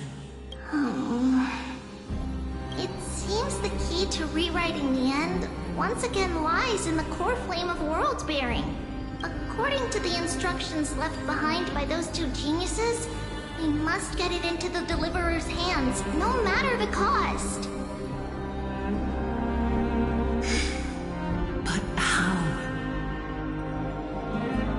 To find a way to hide the core flame. And we must buy enough time to keep Lygus at bay. About that, Rini might have some good news. She had that dream again last night, but the Titan's voice was clearer than ever this time. She said, "Pass the flame into the future." Is that a prophecy from Orynyx? She chose to side with humanity this time and hide one of her kin's core flame? It seems Amphorius' fate isn't sealed just yet. You're right. History has changed. Humans and Titans are both giving their all to keep this world going. Perhaps a relay across the ages is finally about to begin somewhere out there. Unfortunately, life will never go smoothly. Leiden's army is already at our gates, and their commander, that Lycurgus, he's right outside Akama. Light calendar 3960. Zeridra, under the pretense of a campaign against Fagusa, sacrificed 500 Chrysos heirs to complete the trial of law. This tragedy shook everyone in Amphorius. That same year, Zeridra the Imperator was assassinated, after which Aglaya the Goldweaver took command. Thus began humanity's second flame chase journey, a path hanging by a thread.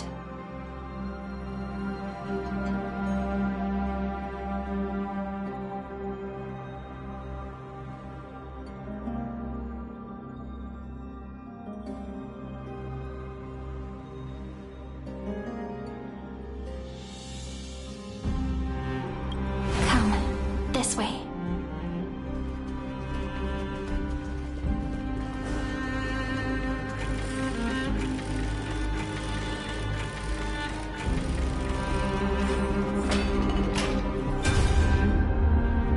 The eternal holy city?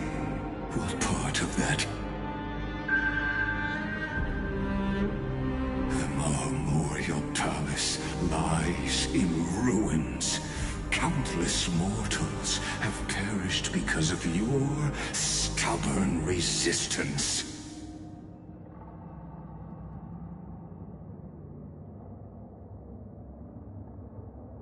It's time you learned the cost of refusal. Now, answer my question again. Where is Kefali's core flame?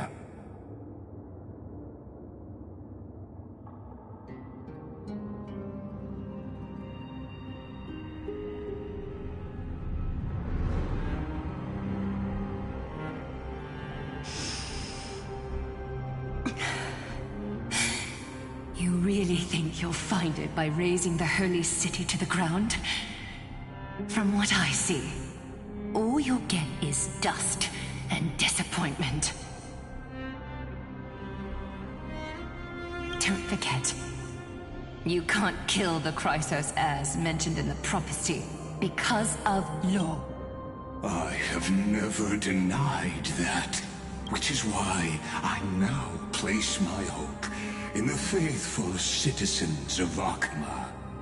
Perhaps they'll give me what I seek in the echo of your screams. Now then, I'll be cutting open your chests and using your scalding golden blood to baptize the masses. Allow me to apologize in advance. We shall start with you, blind and foolish Lady Goldweaver. Leave this to me, Lady Aglaya. You must get away now. No, Holy Maiden. I'm the one who must stay. What? His conspiracy won't succeed. Because Romance is ready to make good on their promise to weave an indestructible armor for Amphorius. Its name is Solidarity. You must escape with your life and carry word of my death to those still fighting. Then keep going with them. Just as the Imperator lit the torch of resistance with her death, my passing will make this flame everlasting. Take good care of it, guide it to the future, and place it into the hands of our deliverer.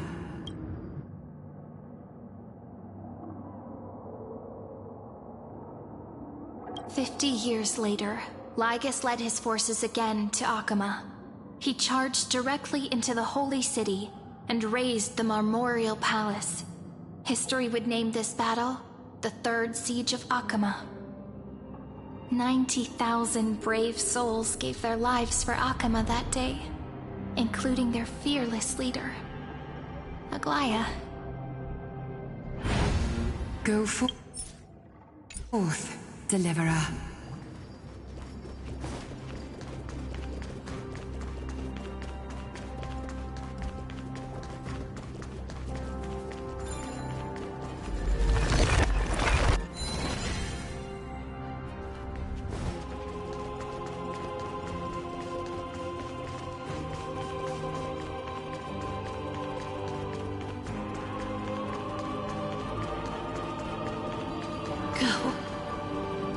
When the frost melts and the snows give way, the flowers will bloom again. So what you're saying is, Princess Homebuddy is never coming back, is she? She just left, like that.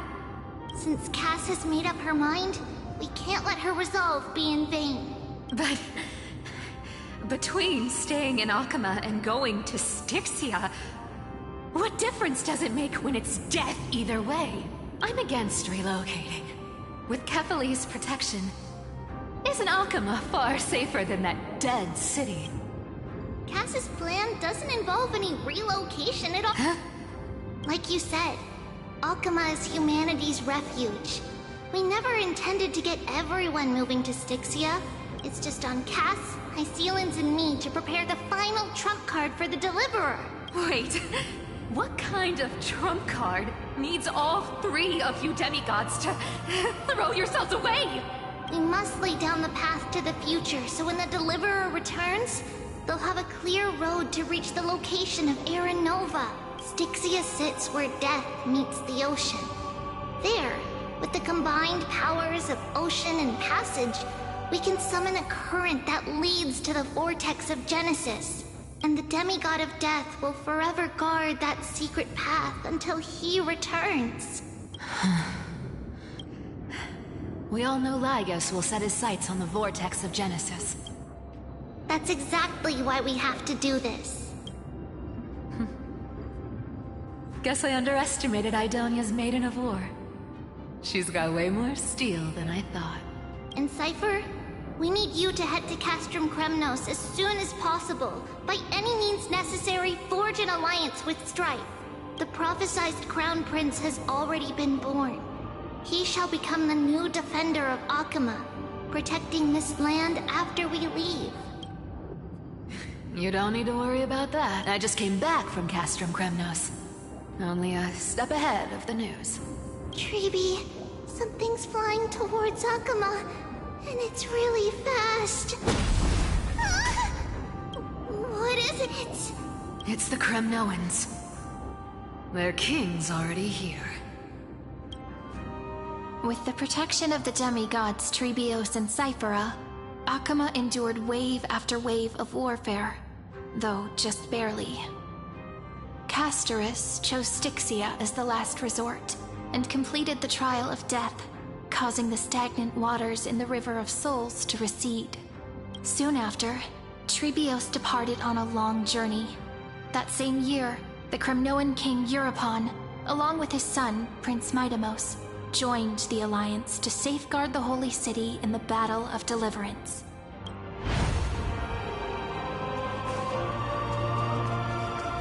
Go on, and see you tomorrow.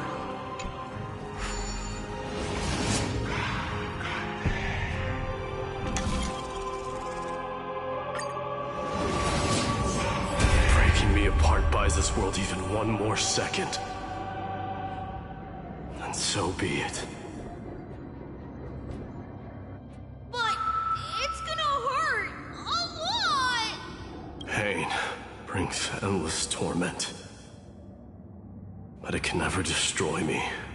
I believe that you were thinking the same thing when you stepped through the gate of infinity and jumped off that cliff.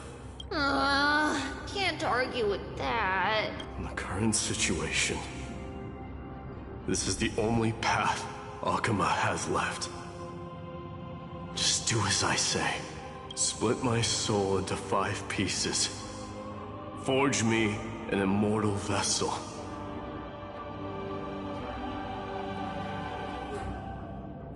Let the blade of strife hang forever overhead. Locked in battle with their enemies to the world's bitter end.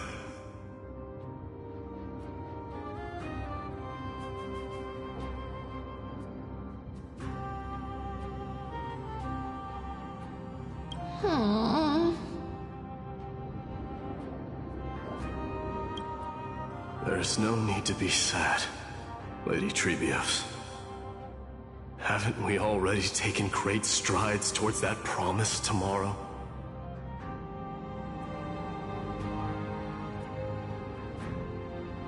In this life, my people no longer have to drown in false guidance. Kremnos has washed the blood off its fate.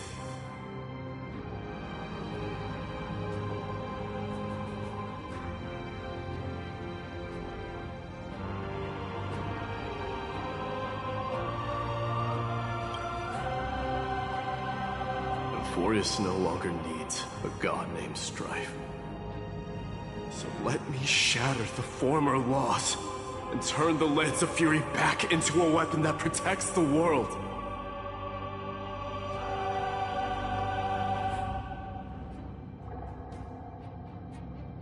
We understand.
By the way, can you do me another favor?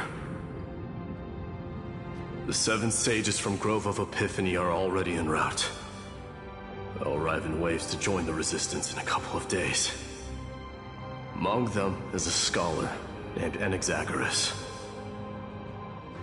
He has extraordinary insight and fears no sacrifice. This soul-rending ceremony wasn't just my decision. It was his counsel. His wisdom will surely be the backbone of Amphoria's survival. Watch over him. Carry on this everlasting flame for me. Through Anaxagoras' ritual, the demigod of strife split his soul into 5.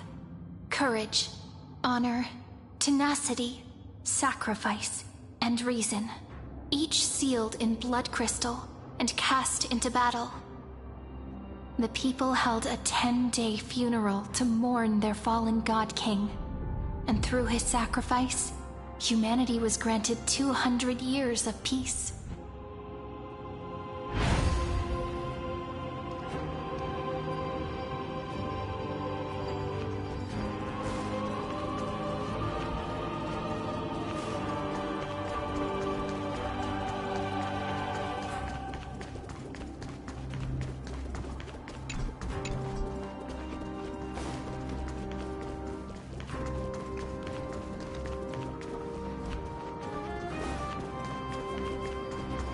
Keep moving forward.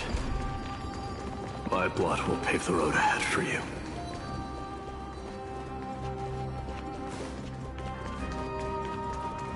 Keep moving forward, little Gray. See you tomorrow.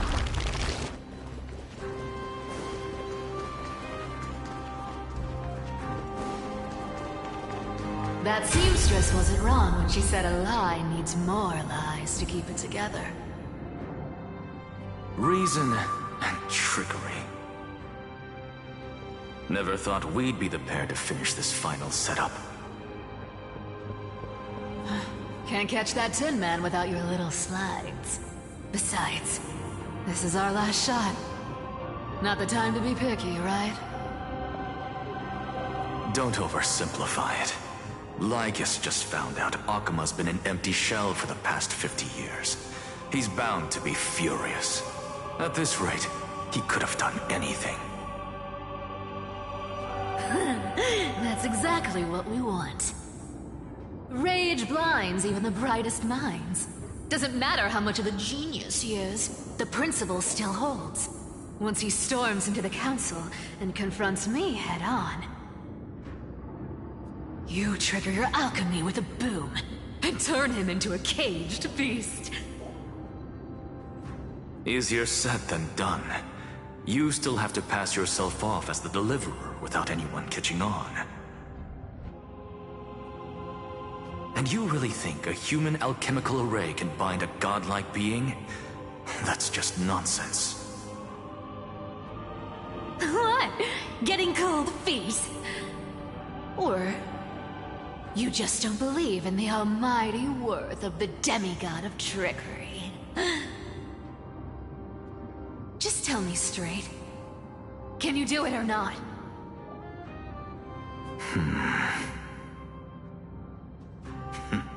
Of course I can. And it'll be child's play. But I've got 2 conditions. Since this is the final act, if we're doing it, we go all in. No half measures.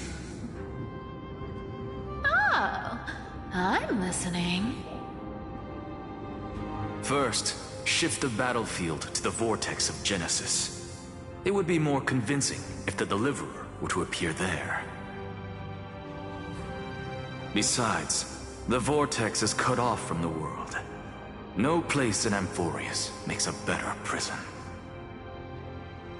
If you pull that, wouldn't our deliverer have to face tank Lygus as soon as they come back? That clash is inevitable. All we can do is create more chances for him. And that's the second condition. The vortex belongs to Fagusa in the first place, remember? And there happens to be a demigod of ocean among the few survivors in the world. Lupai Sealand's in. Let her join the final act. I'll transmute myself into a Philosopher's Stone and embed myself into the formula. And when the time comes, she needs to shatter me and scatter that stone's ashes into the ocean within the vortex.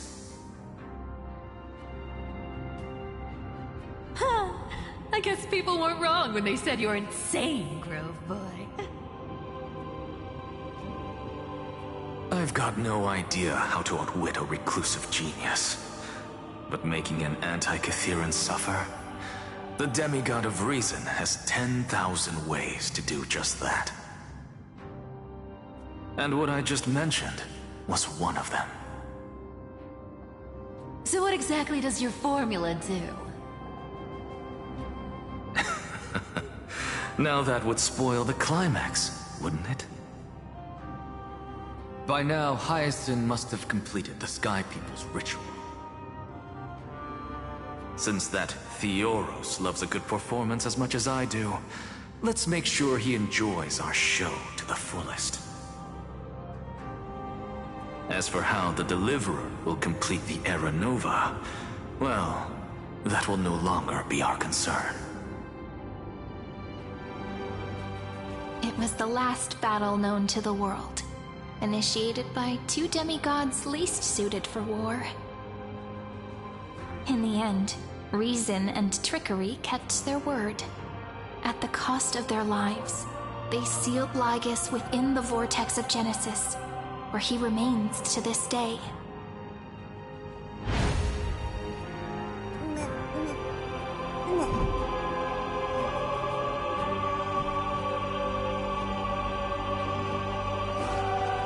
Go forth. Finish the greatness left undone.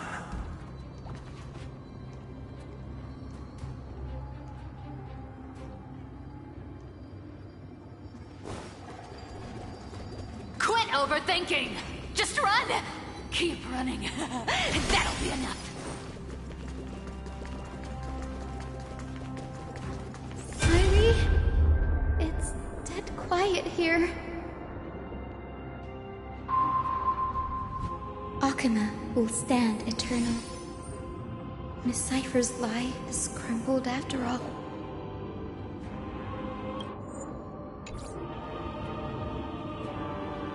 But it's alright, because all of us have fulfilled our purpose by now.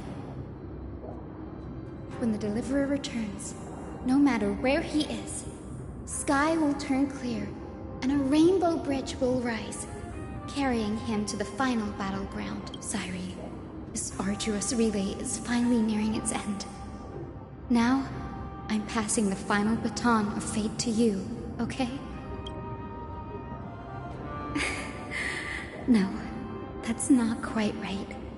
After all, it was you and him who lit the first spark of this journey, wasn't it?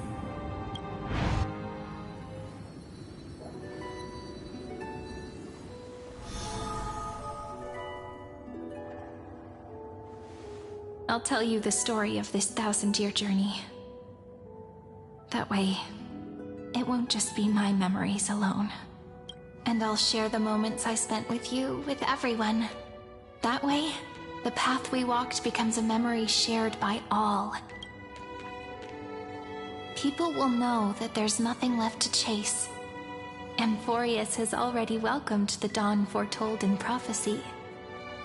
Just like I said, this won't be harder than the last time, right?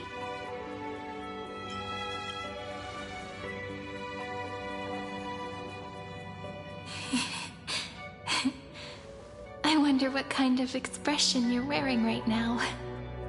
Probably the same as always. Calm, resolute, and brimming with confidence. If I have the chance, I'd love to see it again.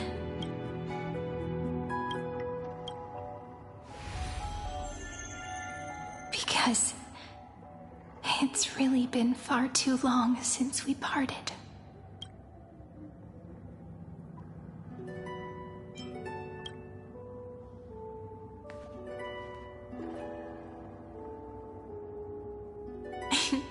Someone as sharp as you must have realized by now that this isn't reality, but a maze of time. As the last link in the relay, I will return to the Temple of the Three Fates, tell Orynyx all of our stories, and bottle every page we've written into the little flask of memories. And then, may it set sail in peace, drift down the river of time along with the core flame of world-bearing, reach your side, and lead you back to Amphorius.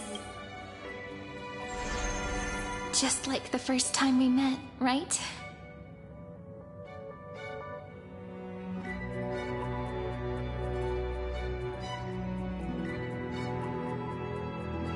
Even though this cycle has no demigod of time, time has always stood on humanity's side.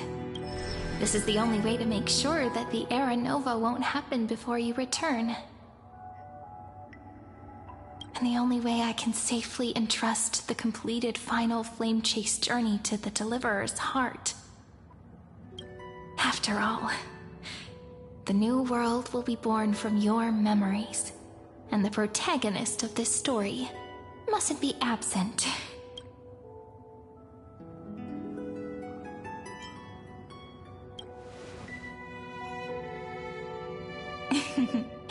I believe you will never let us down, just like always.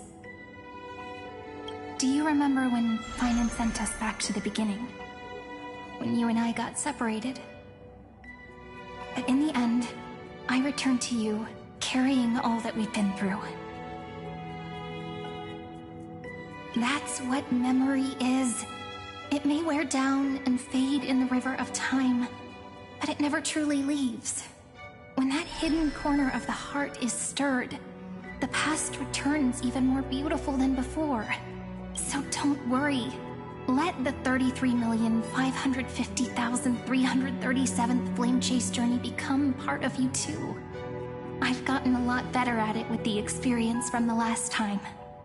Next, you will head to Styxia and find the Vortex's entrance guarded by the demigod of Ocean, before charging toward the final battlefield.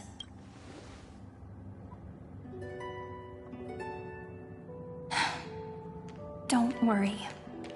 I'll be with you. All of us will. Even Finan. We'll stand with the Deliverer. So say a short goodbye, then set off, just like we promised at the start. Toss away all unnecessary worries and troubles, and bring our smiles and determination into tomorrow.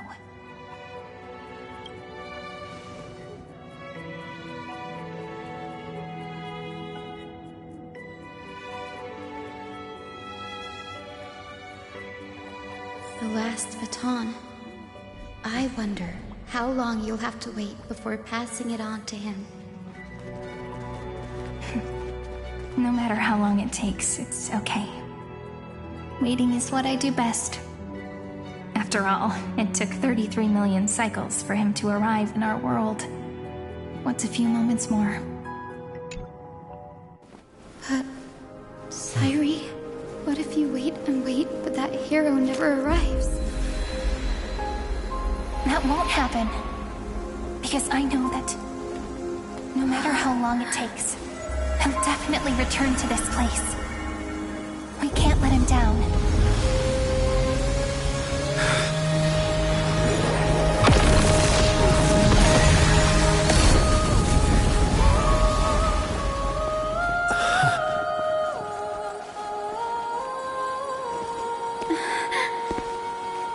Sky shall rain rays of dawn for you. May romance be with you on your journey. And reason grant you enlightenment. Let strife bestow you with inspiration. Trickery ensure your success. Allow death to protect your soul. And at last, let passage point the way forward. While time will remember the Trailblazer's journey.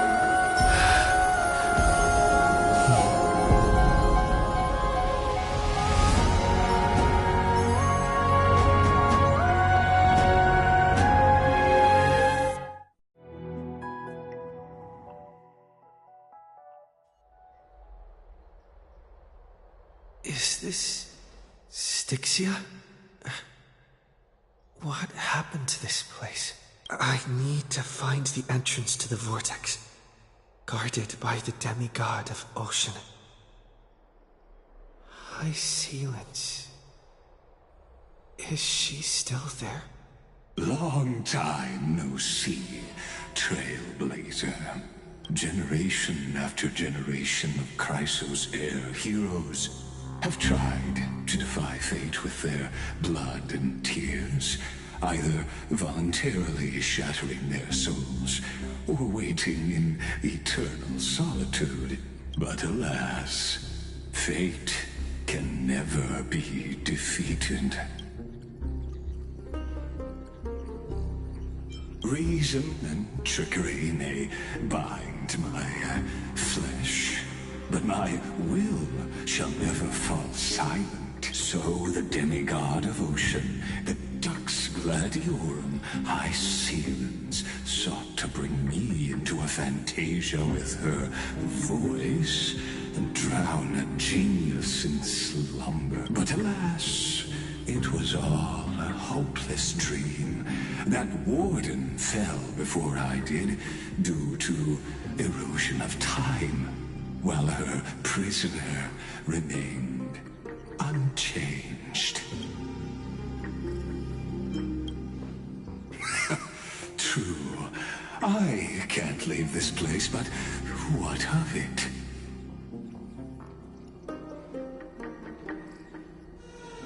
You should have heard of this fable.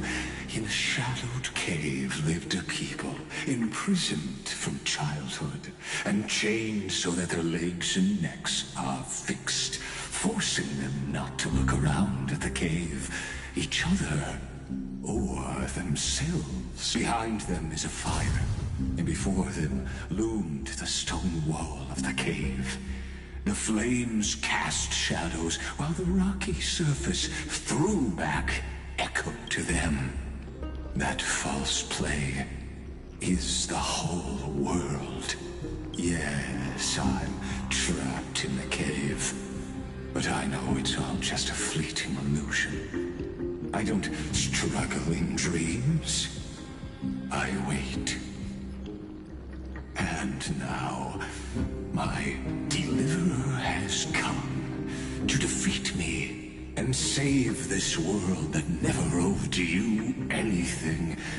Oh, you'll need to awaken the singer here and unseal the prison called Vortex of Genesis. You'll be the one to unshackle me and bring the cave crashing down. Of course, I don't mind waiting a little longer. Let me guide you through this next illusion. One last memory from that prison warden. I hope you'll watch the stories of this fantasia closely. Logically, the deliverer must see the world for what it truly is. Emotionally, this memory captures the fate of everyone in Amphorius better than anything. Only by feeling it for yourself can you understand my point of view. The meaning of destruction.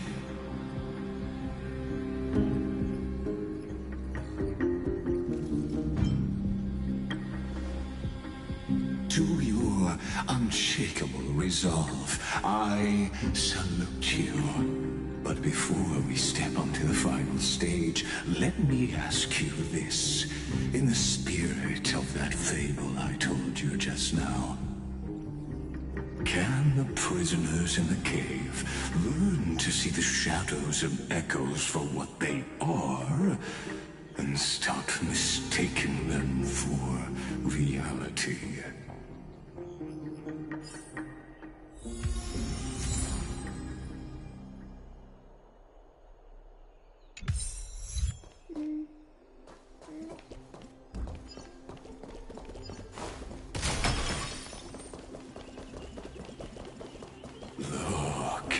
Fire projects the face from her memories.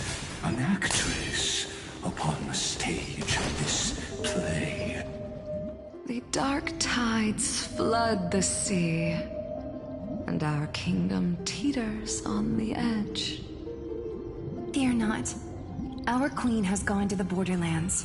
She'll quell this calamity herself.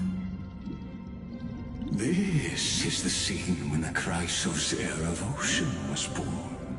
She was once of a Titankin race named Sea Sirens. At that time, Kozlana had suppressed the Black Tide's rise, but he was unable to remove Virentoon from its roots. The Black Tide still roiled in the depths of the world. And the kingdom... Listen, I heard Electra's voice. She's calling to us. Let's go.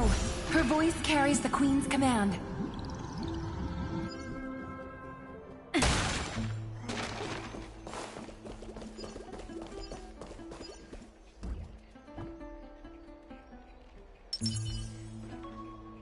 To keep the Black Tide from threatening the ocean, the Queen gave her all, body and soul. Born of the Queen's chalice, she bore the deepest blessings and inherited supreme divine power. My sisters! You're finally here! Of course, Electra. Your beautiful melody drew us here.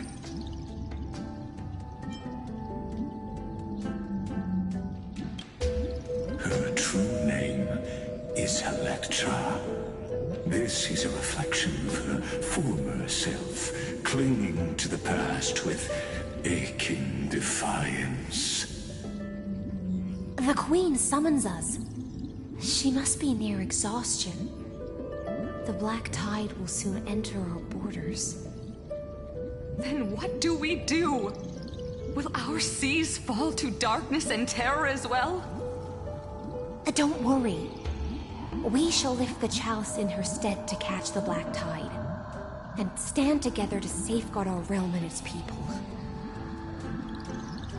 Such tiny Titankins, thinking they can stop the tide of truth.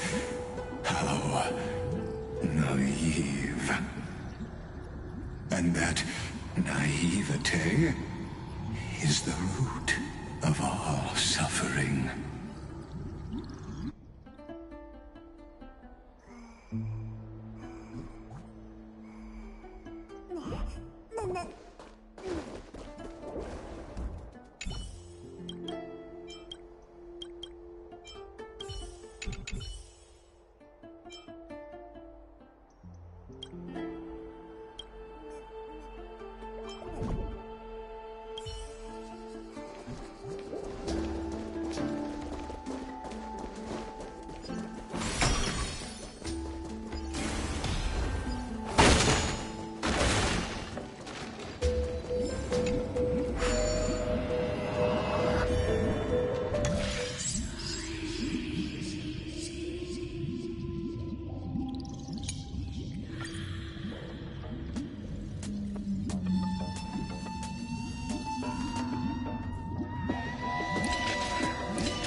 The Queen's palace lies just ahead.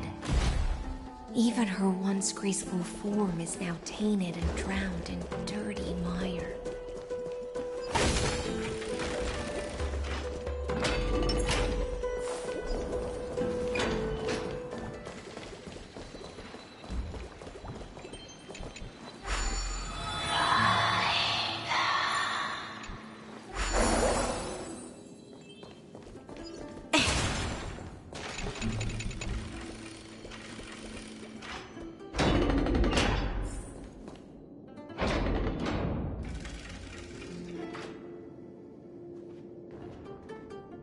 Oh, Magusa, our noble queen.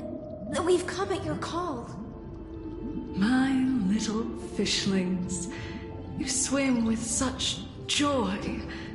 It pains me to speak of the kingdom's sorrow. I once believed I could drink the black tide dry, but even the deepest chalice must one day overflow, and I can hold no more of this filth. Mother, worry not. We're all children of the sea. Let us bear your fate together.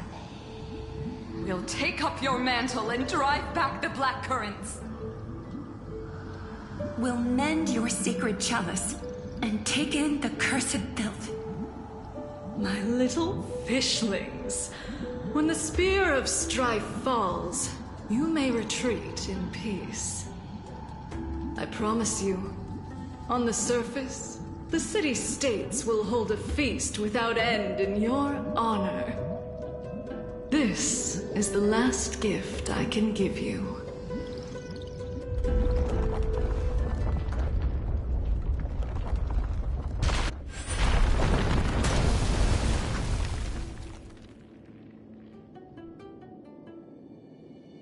Fagusa sank into the abyss.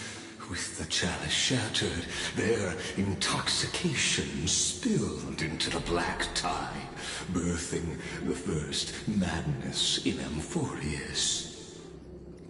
Sea sirens followed one after another, hunting for the Titan's fragments, until their flesh decayed and their bones crumbled, all for the promised final feast.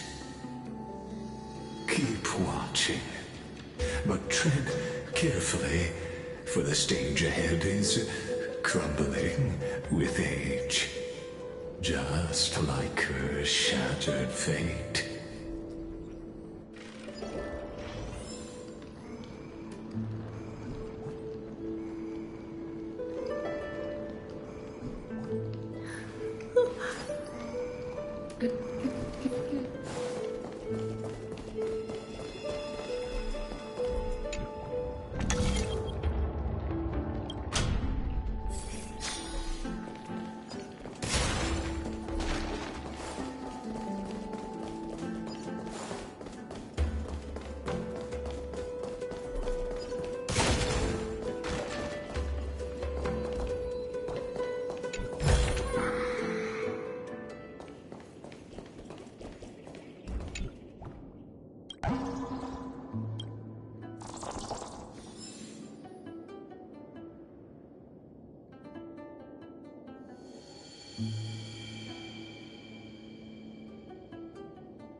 Your wisdom far surpasses even the bounds of reason's model.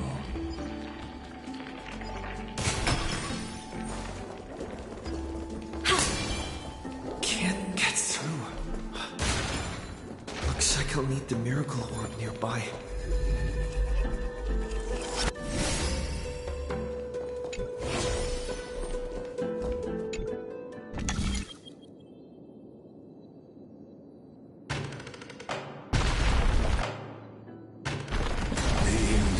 Written long ago. Even you cannot rewrite it. Just like this poor chandelier.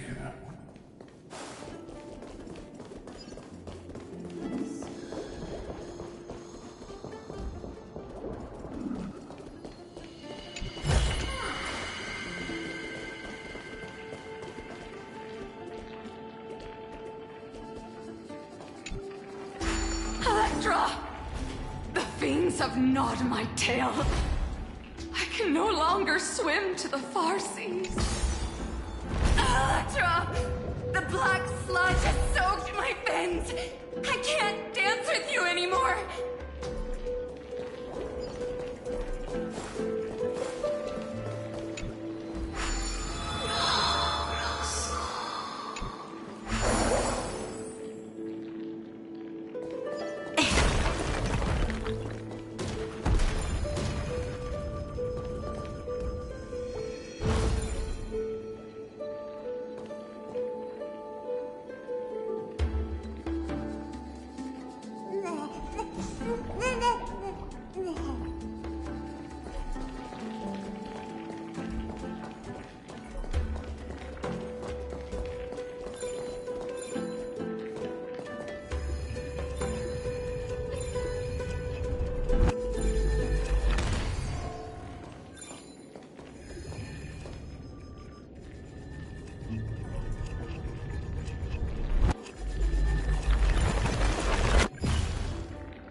Sisters, don't give up. Remember the Queen's promise of a feast in the city called Styxia. I haven't forgotten. It visits me in dreams every night. I dreamed of a shining city, its lights piercing the deep gloom of the seabed. I dreamed of children placing garlands on our bone hoards, and poets praising the sea sirens. But what a shame. We can go no further. Please, sing to the humans for us. Sing of the deep sea's legend in our place.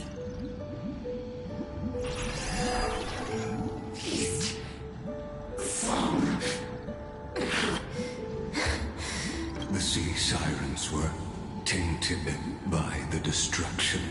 Their flesh rotted away. They became... Farewell, sisters. I'll finish this last task, then return to prepare your feast. And so, only one sea siren remained among the sea floor, though most of that journey was in vain. What? To reach the spirit basin, I'll need to call upon the power of the chrono vessel.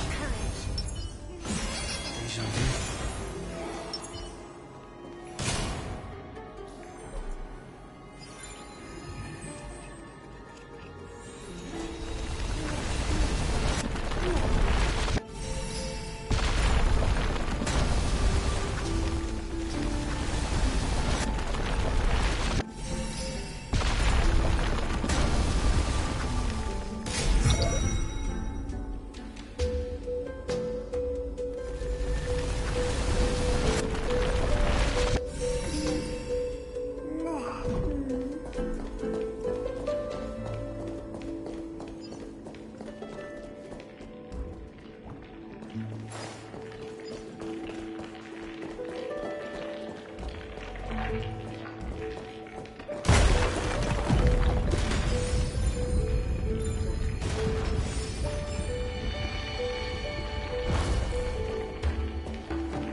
keep us well stocked.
Supplies.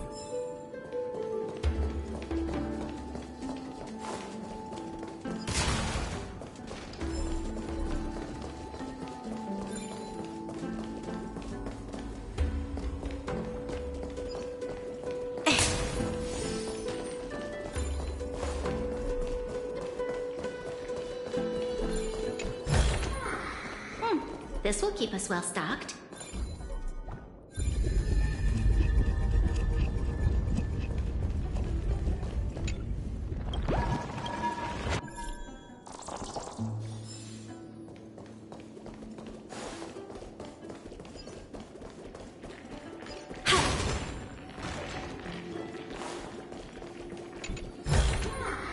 Ample supplies.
The Chalice of Plenty is whole again. The Lance of Fury emerges from the River of Souls, and the gods reclaim their duty to hold back the Black Tide. I am freed from endless toil, and now walk toward the rites at Styxia. I bore my sister's dreams upon my back, took on a graceful human form, and hoped to find a grand celebration on the shore. My fins became legs, my scales became skin, and the sea foam on my body became a shimmering gown. But when I stepped onto land, there were no festivals with honey brew, nor poets plucking harps. Only silent death, drifting gently along the River of Souls. When she fulfilled her wish, she only found Styxia to have already repeated the mistakes of previous cycles and was swallowed by death. Hopes and promises are nothing but the foam of dreams. I am a sea siren, a vessel born to contain the tides. How am I to go on in a world drowned in shadow? Fagusa, my noble queen. She evaded my questions with drunken stupor.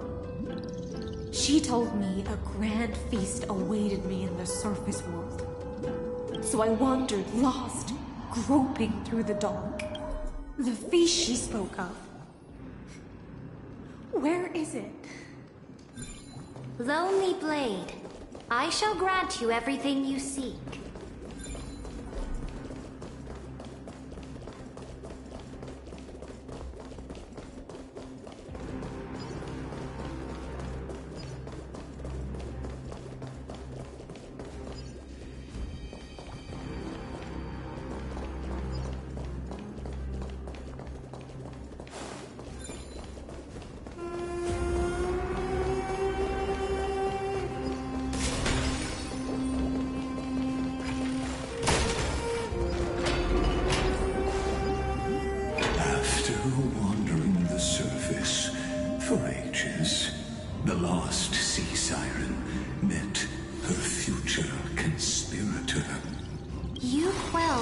Alone and force strife into retreat. This swordfish that commands thousands of legions, whom does she serve? Yes, Saridra, long before she became the Imperator, was already burning with ambition. Sovereign who follows prophecy. I am no one's sword. I am just a wandering fish, seeking... Then how about letting the sword dance for me? And letting the violin sing in my name? Tell me, what is it you seek? All I want is a feast where I might belong. Such a demand is trivial with the Sovereign's authority.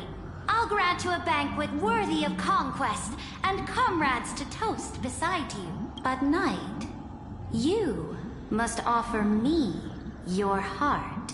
My heart? Yes, a loyal heart that will generate no betrayal. You were deceived by gods and drowned in the ocean's darkness. But now, I will lead you forward. And so be it. Noble monarch, the law you proclaim shall govern my every breath. So be it. Noble monarch, I am simply becoming someone else's vessel once again, and accepting a duty given to me. And thus, in her hollow drift, she finally found a new purpose. Like sunlight piercing the deepest trench.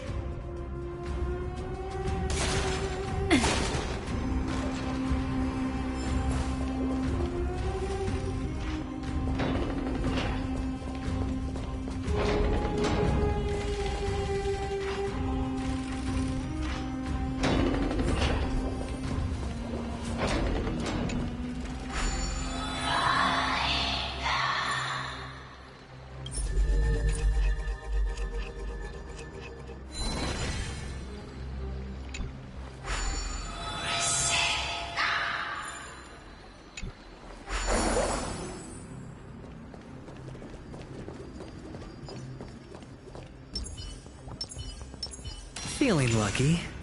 Feeling lucky.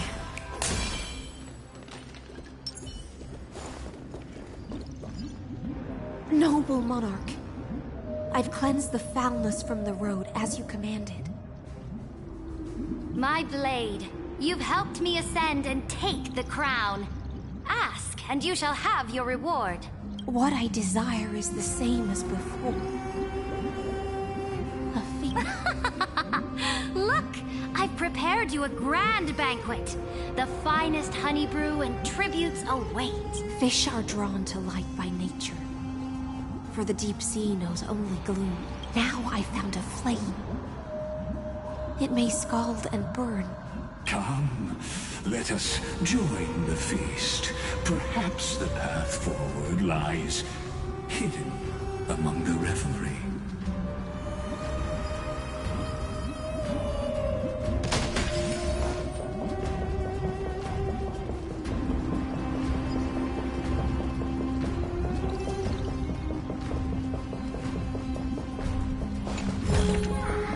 Ample supplies.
Do it!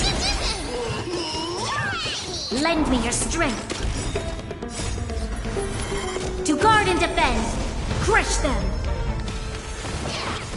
Spend freely.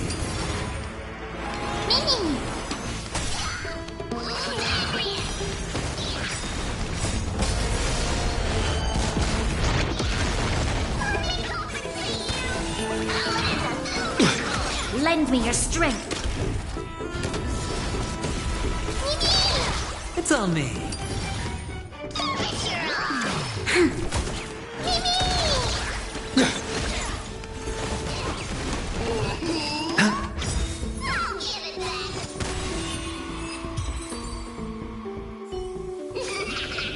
We shall take back.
have you heard that the Imperator's about to begin a new campaign? Her glory will no longer be bound by the borders of Euphorius. This will keep us well stocked.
Subjects, tonight's feast is not just for the past.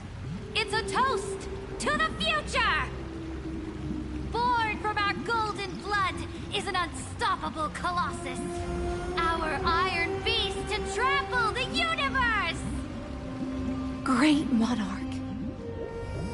I've heard the universe teems with great threats. Can we truly remain invincible? Fear not. Before the troops of the destruction, such rabble is no more than cosmic dust. Surely there's a planet draped in oceans out there in the stars. Once I claim it, it shall be yours to rule. And to the rest, your triumphs will not go unrewarded. I promise you a new age, free of fear. Now, raise your cups to our conquest among the Sea of Stars! Sea of Stars! Sea of Stars! Conquest among the Sea of Stars. What a grand vision. Yet, to the Siren Knight, only feasts still stir her heart. Come now, join me. Witness the end of this futile dream. Where's the way out of this illusion? Come quick! Let's celebrate together! I've saved the finest brew! Come taste it with me!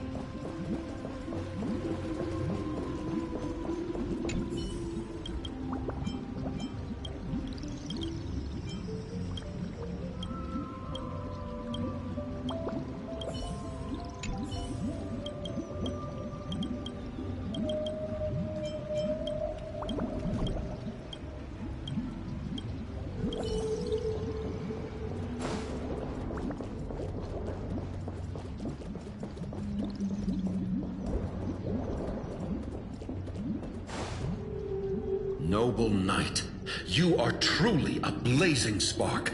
It is my honor to share this banquet with you. Noble knight, you have earned victory with your blade. And you have every reason to revel in this moment of triumph. Let me pour you a glass of honey brew. Noble knight, with the sovereign now enthroned, this triumph is yours as much as hers. Let me raise a toast to you. Noble knight, your strength is boundless. Lead us to conquer the universe. Then drink we shall. In the deep sea, I never knew what fire was. But when I set foot on land, The first light that I saw was the flames of war. Lit with... it scorched my fins.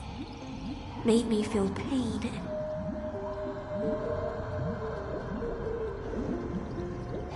ignited an unprecedented hunger. A hunger that flickers in every hero's heart.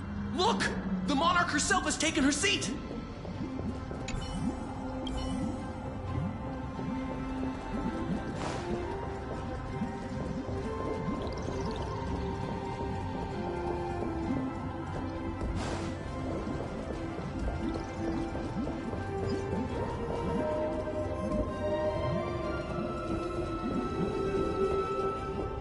One eye of hers sees glory, the other sees corpses.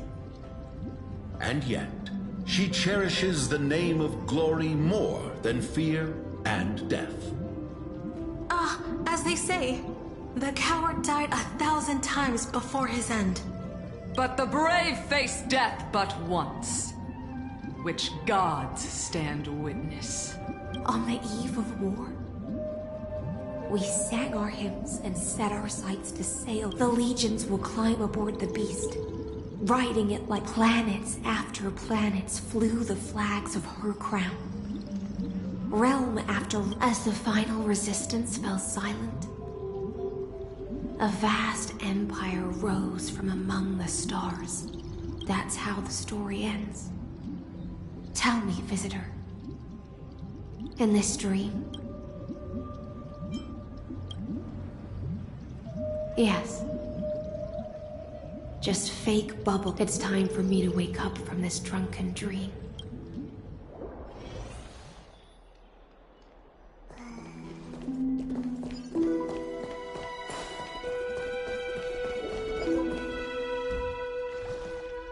Show your courage.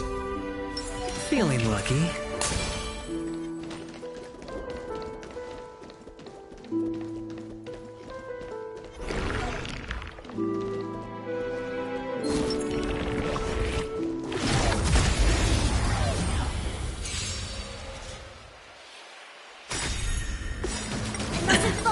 Bust. Or maybe I'll take it all! All in! Watch your head! We can do anything!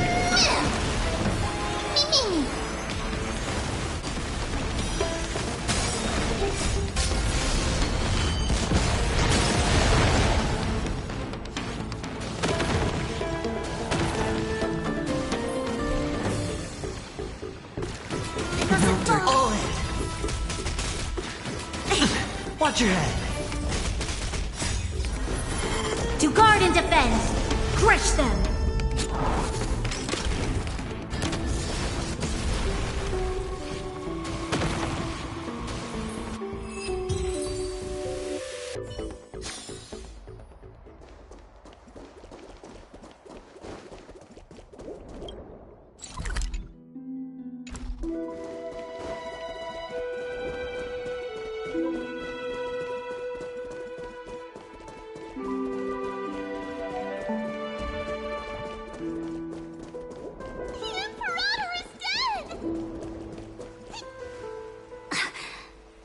People once cheered for my ascension.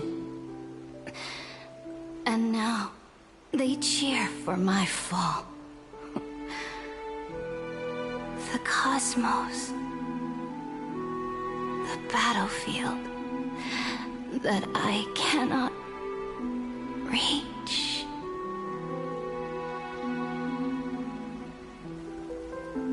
Before the Sovereign's conquest reached its end, her life and ambition had already been swallowed. This is the true ending. Her grand designs torn apart by the blade. Her regal robes soaked in golden blood. And the one who struck her down?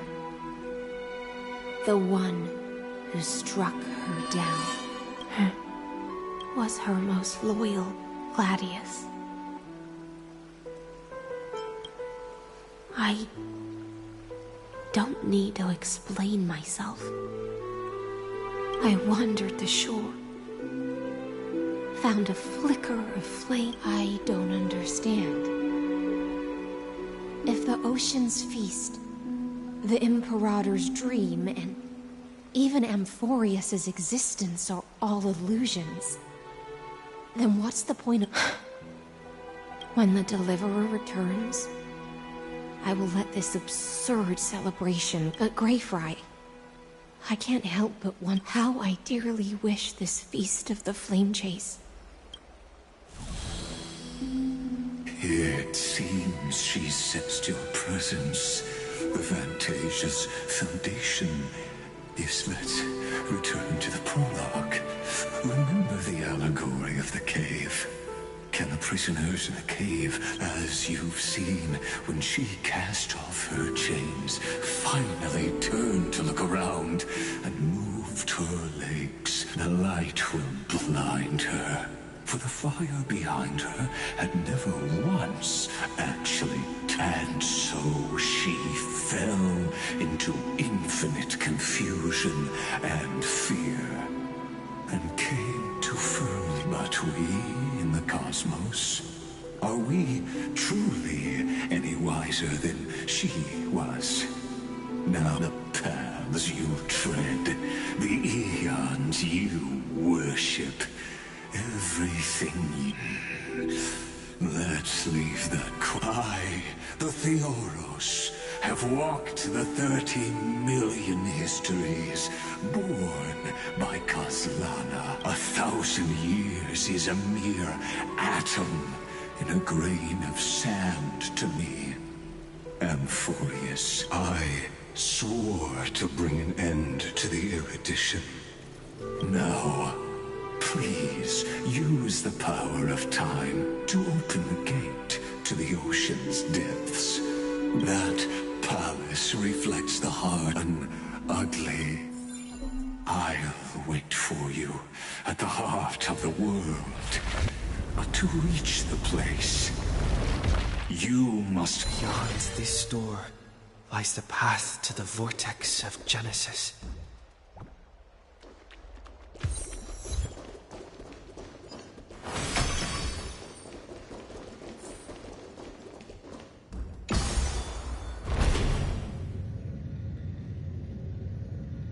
Now, step away from this false banquet.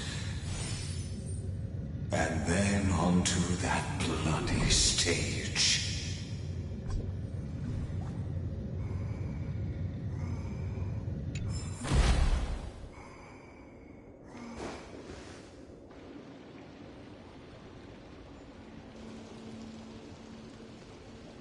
The palace that worshipped the ocean. The sanctuary connected. Her exuberant song halted the passage of time in this place, imprisoning my body and shielding my soul from deterioration. The twisted time and space reflect her confusion.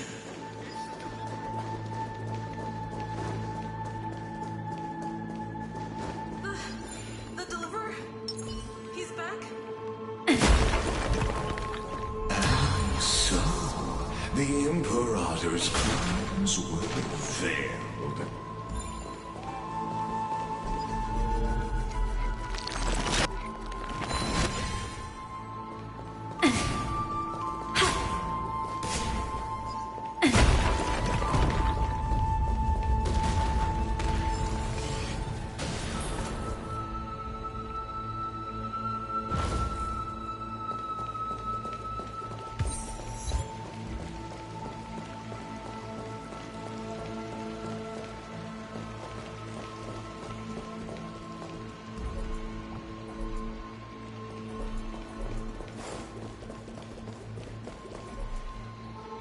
Stay away from Apollonius! Run, Virginia. Dux Hakalithist! We can't... Sadly, all you see is a remnant of history. And your interference is just another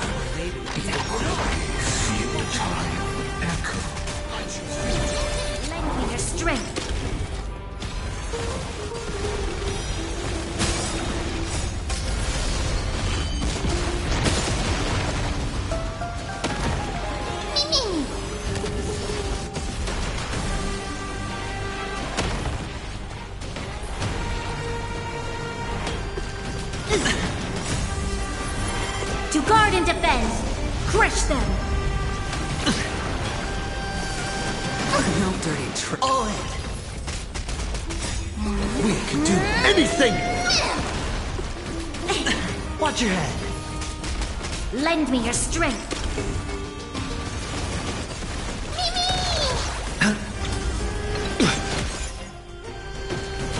No dirt. All in! Watch your head! Bust. Or maybe I'll take it all!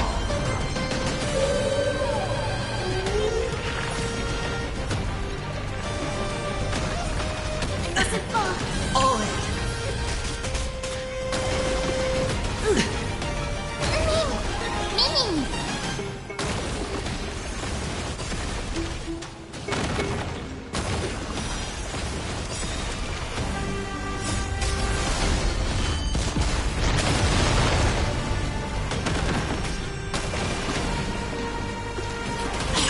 Watch your head!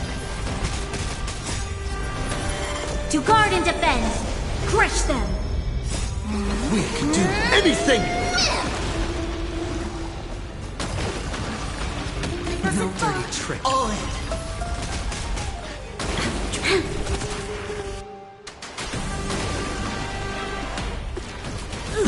Watch your head!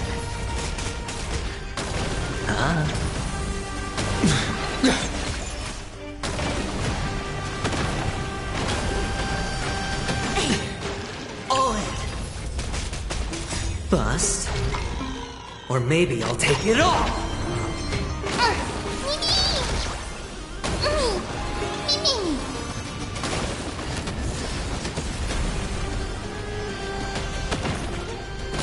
Lend me your strength!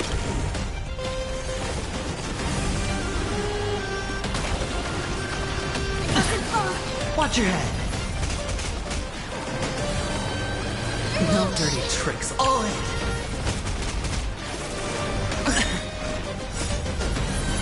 To guard and defend! Crush them! We can do anything!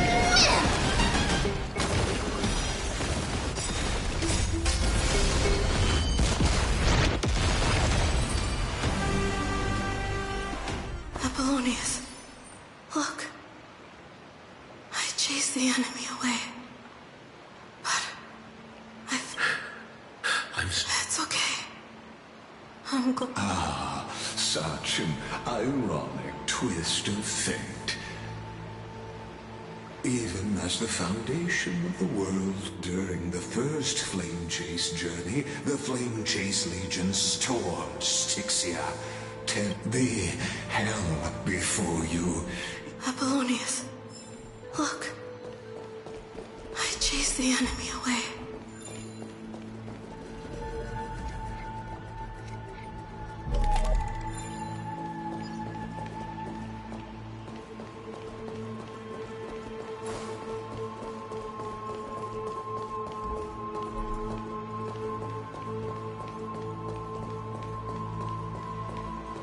Apollonius, look. I chased the enemy away.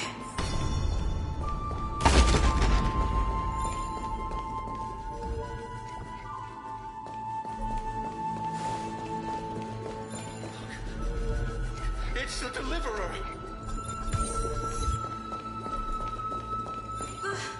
The Deliverer? He's back?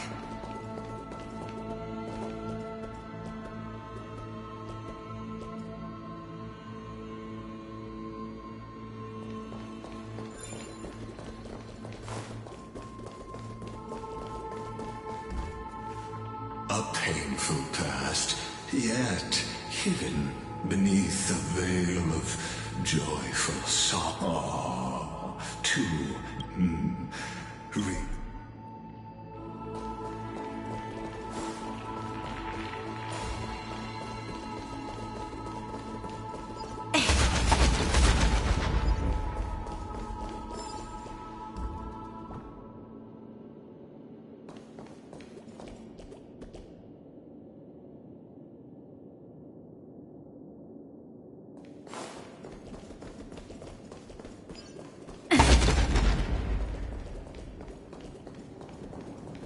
Isn't that the Deliverer? You finally made it.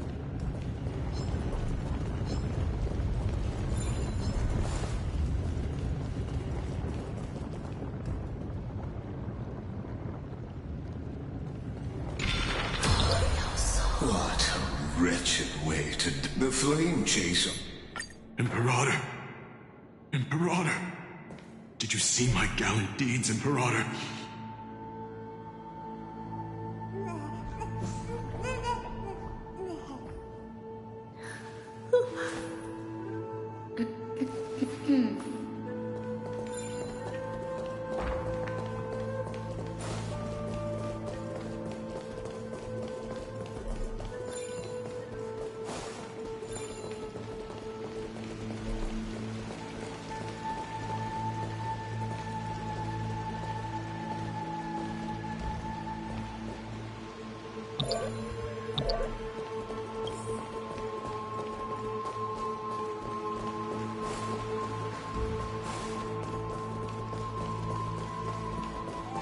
Imperator!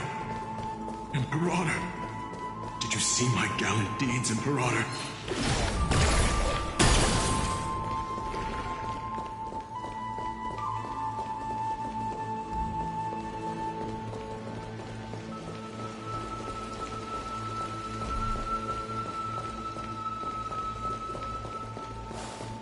Imperator!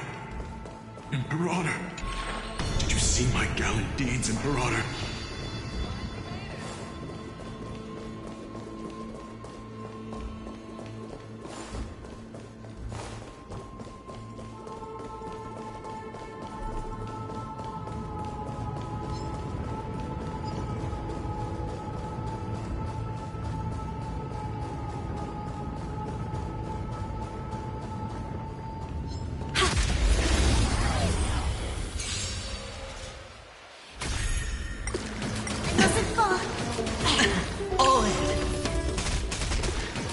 No, Dirk, watch your head. We could do it! Lend me your strength.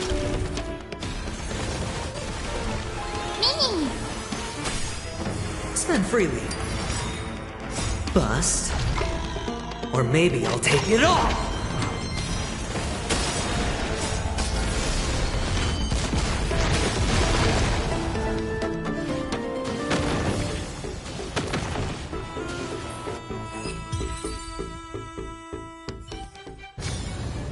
We shall take back what we lost.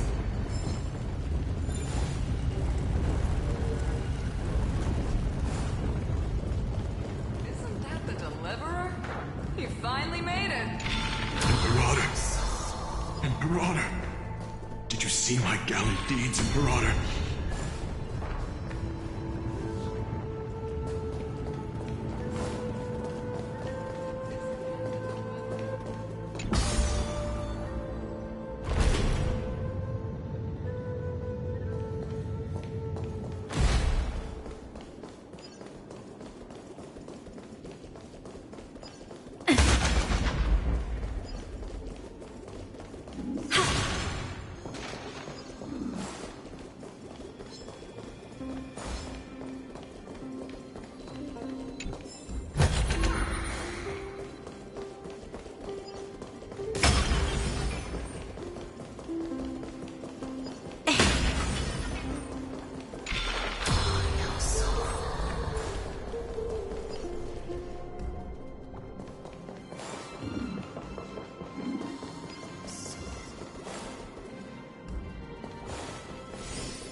Ample supplies.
This will keep us well stocked.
Keep us well stocked.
ample supplies.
It's the Deliverer!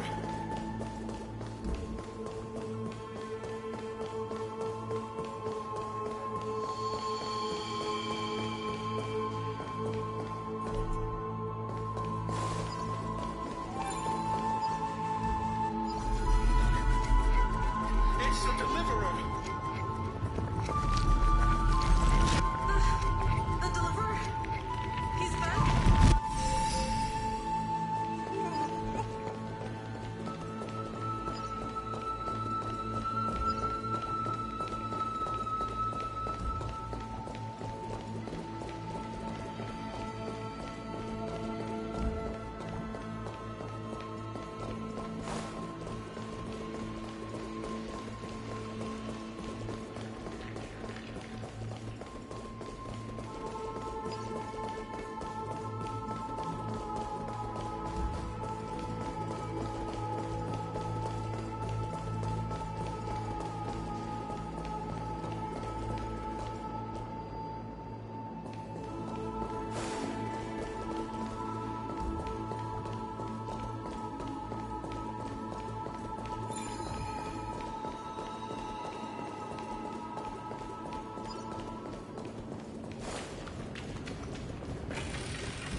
This will keep us well stocked.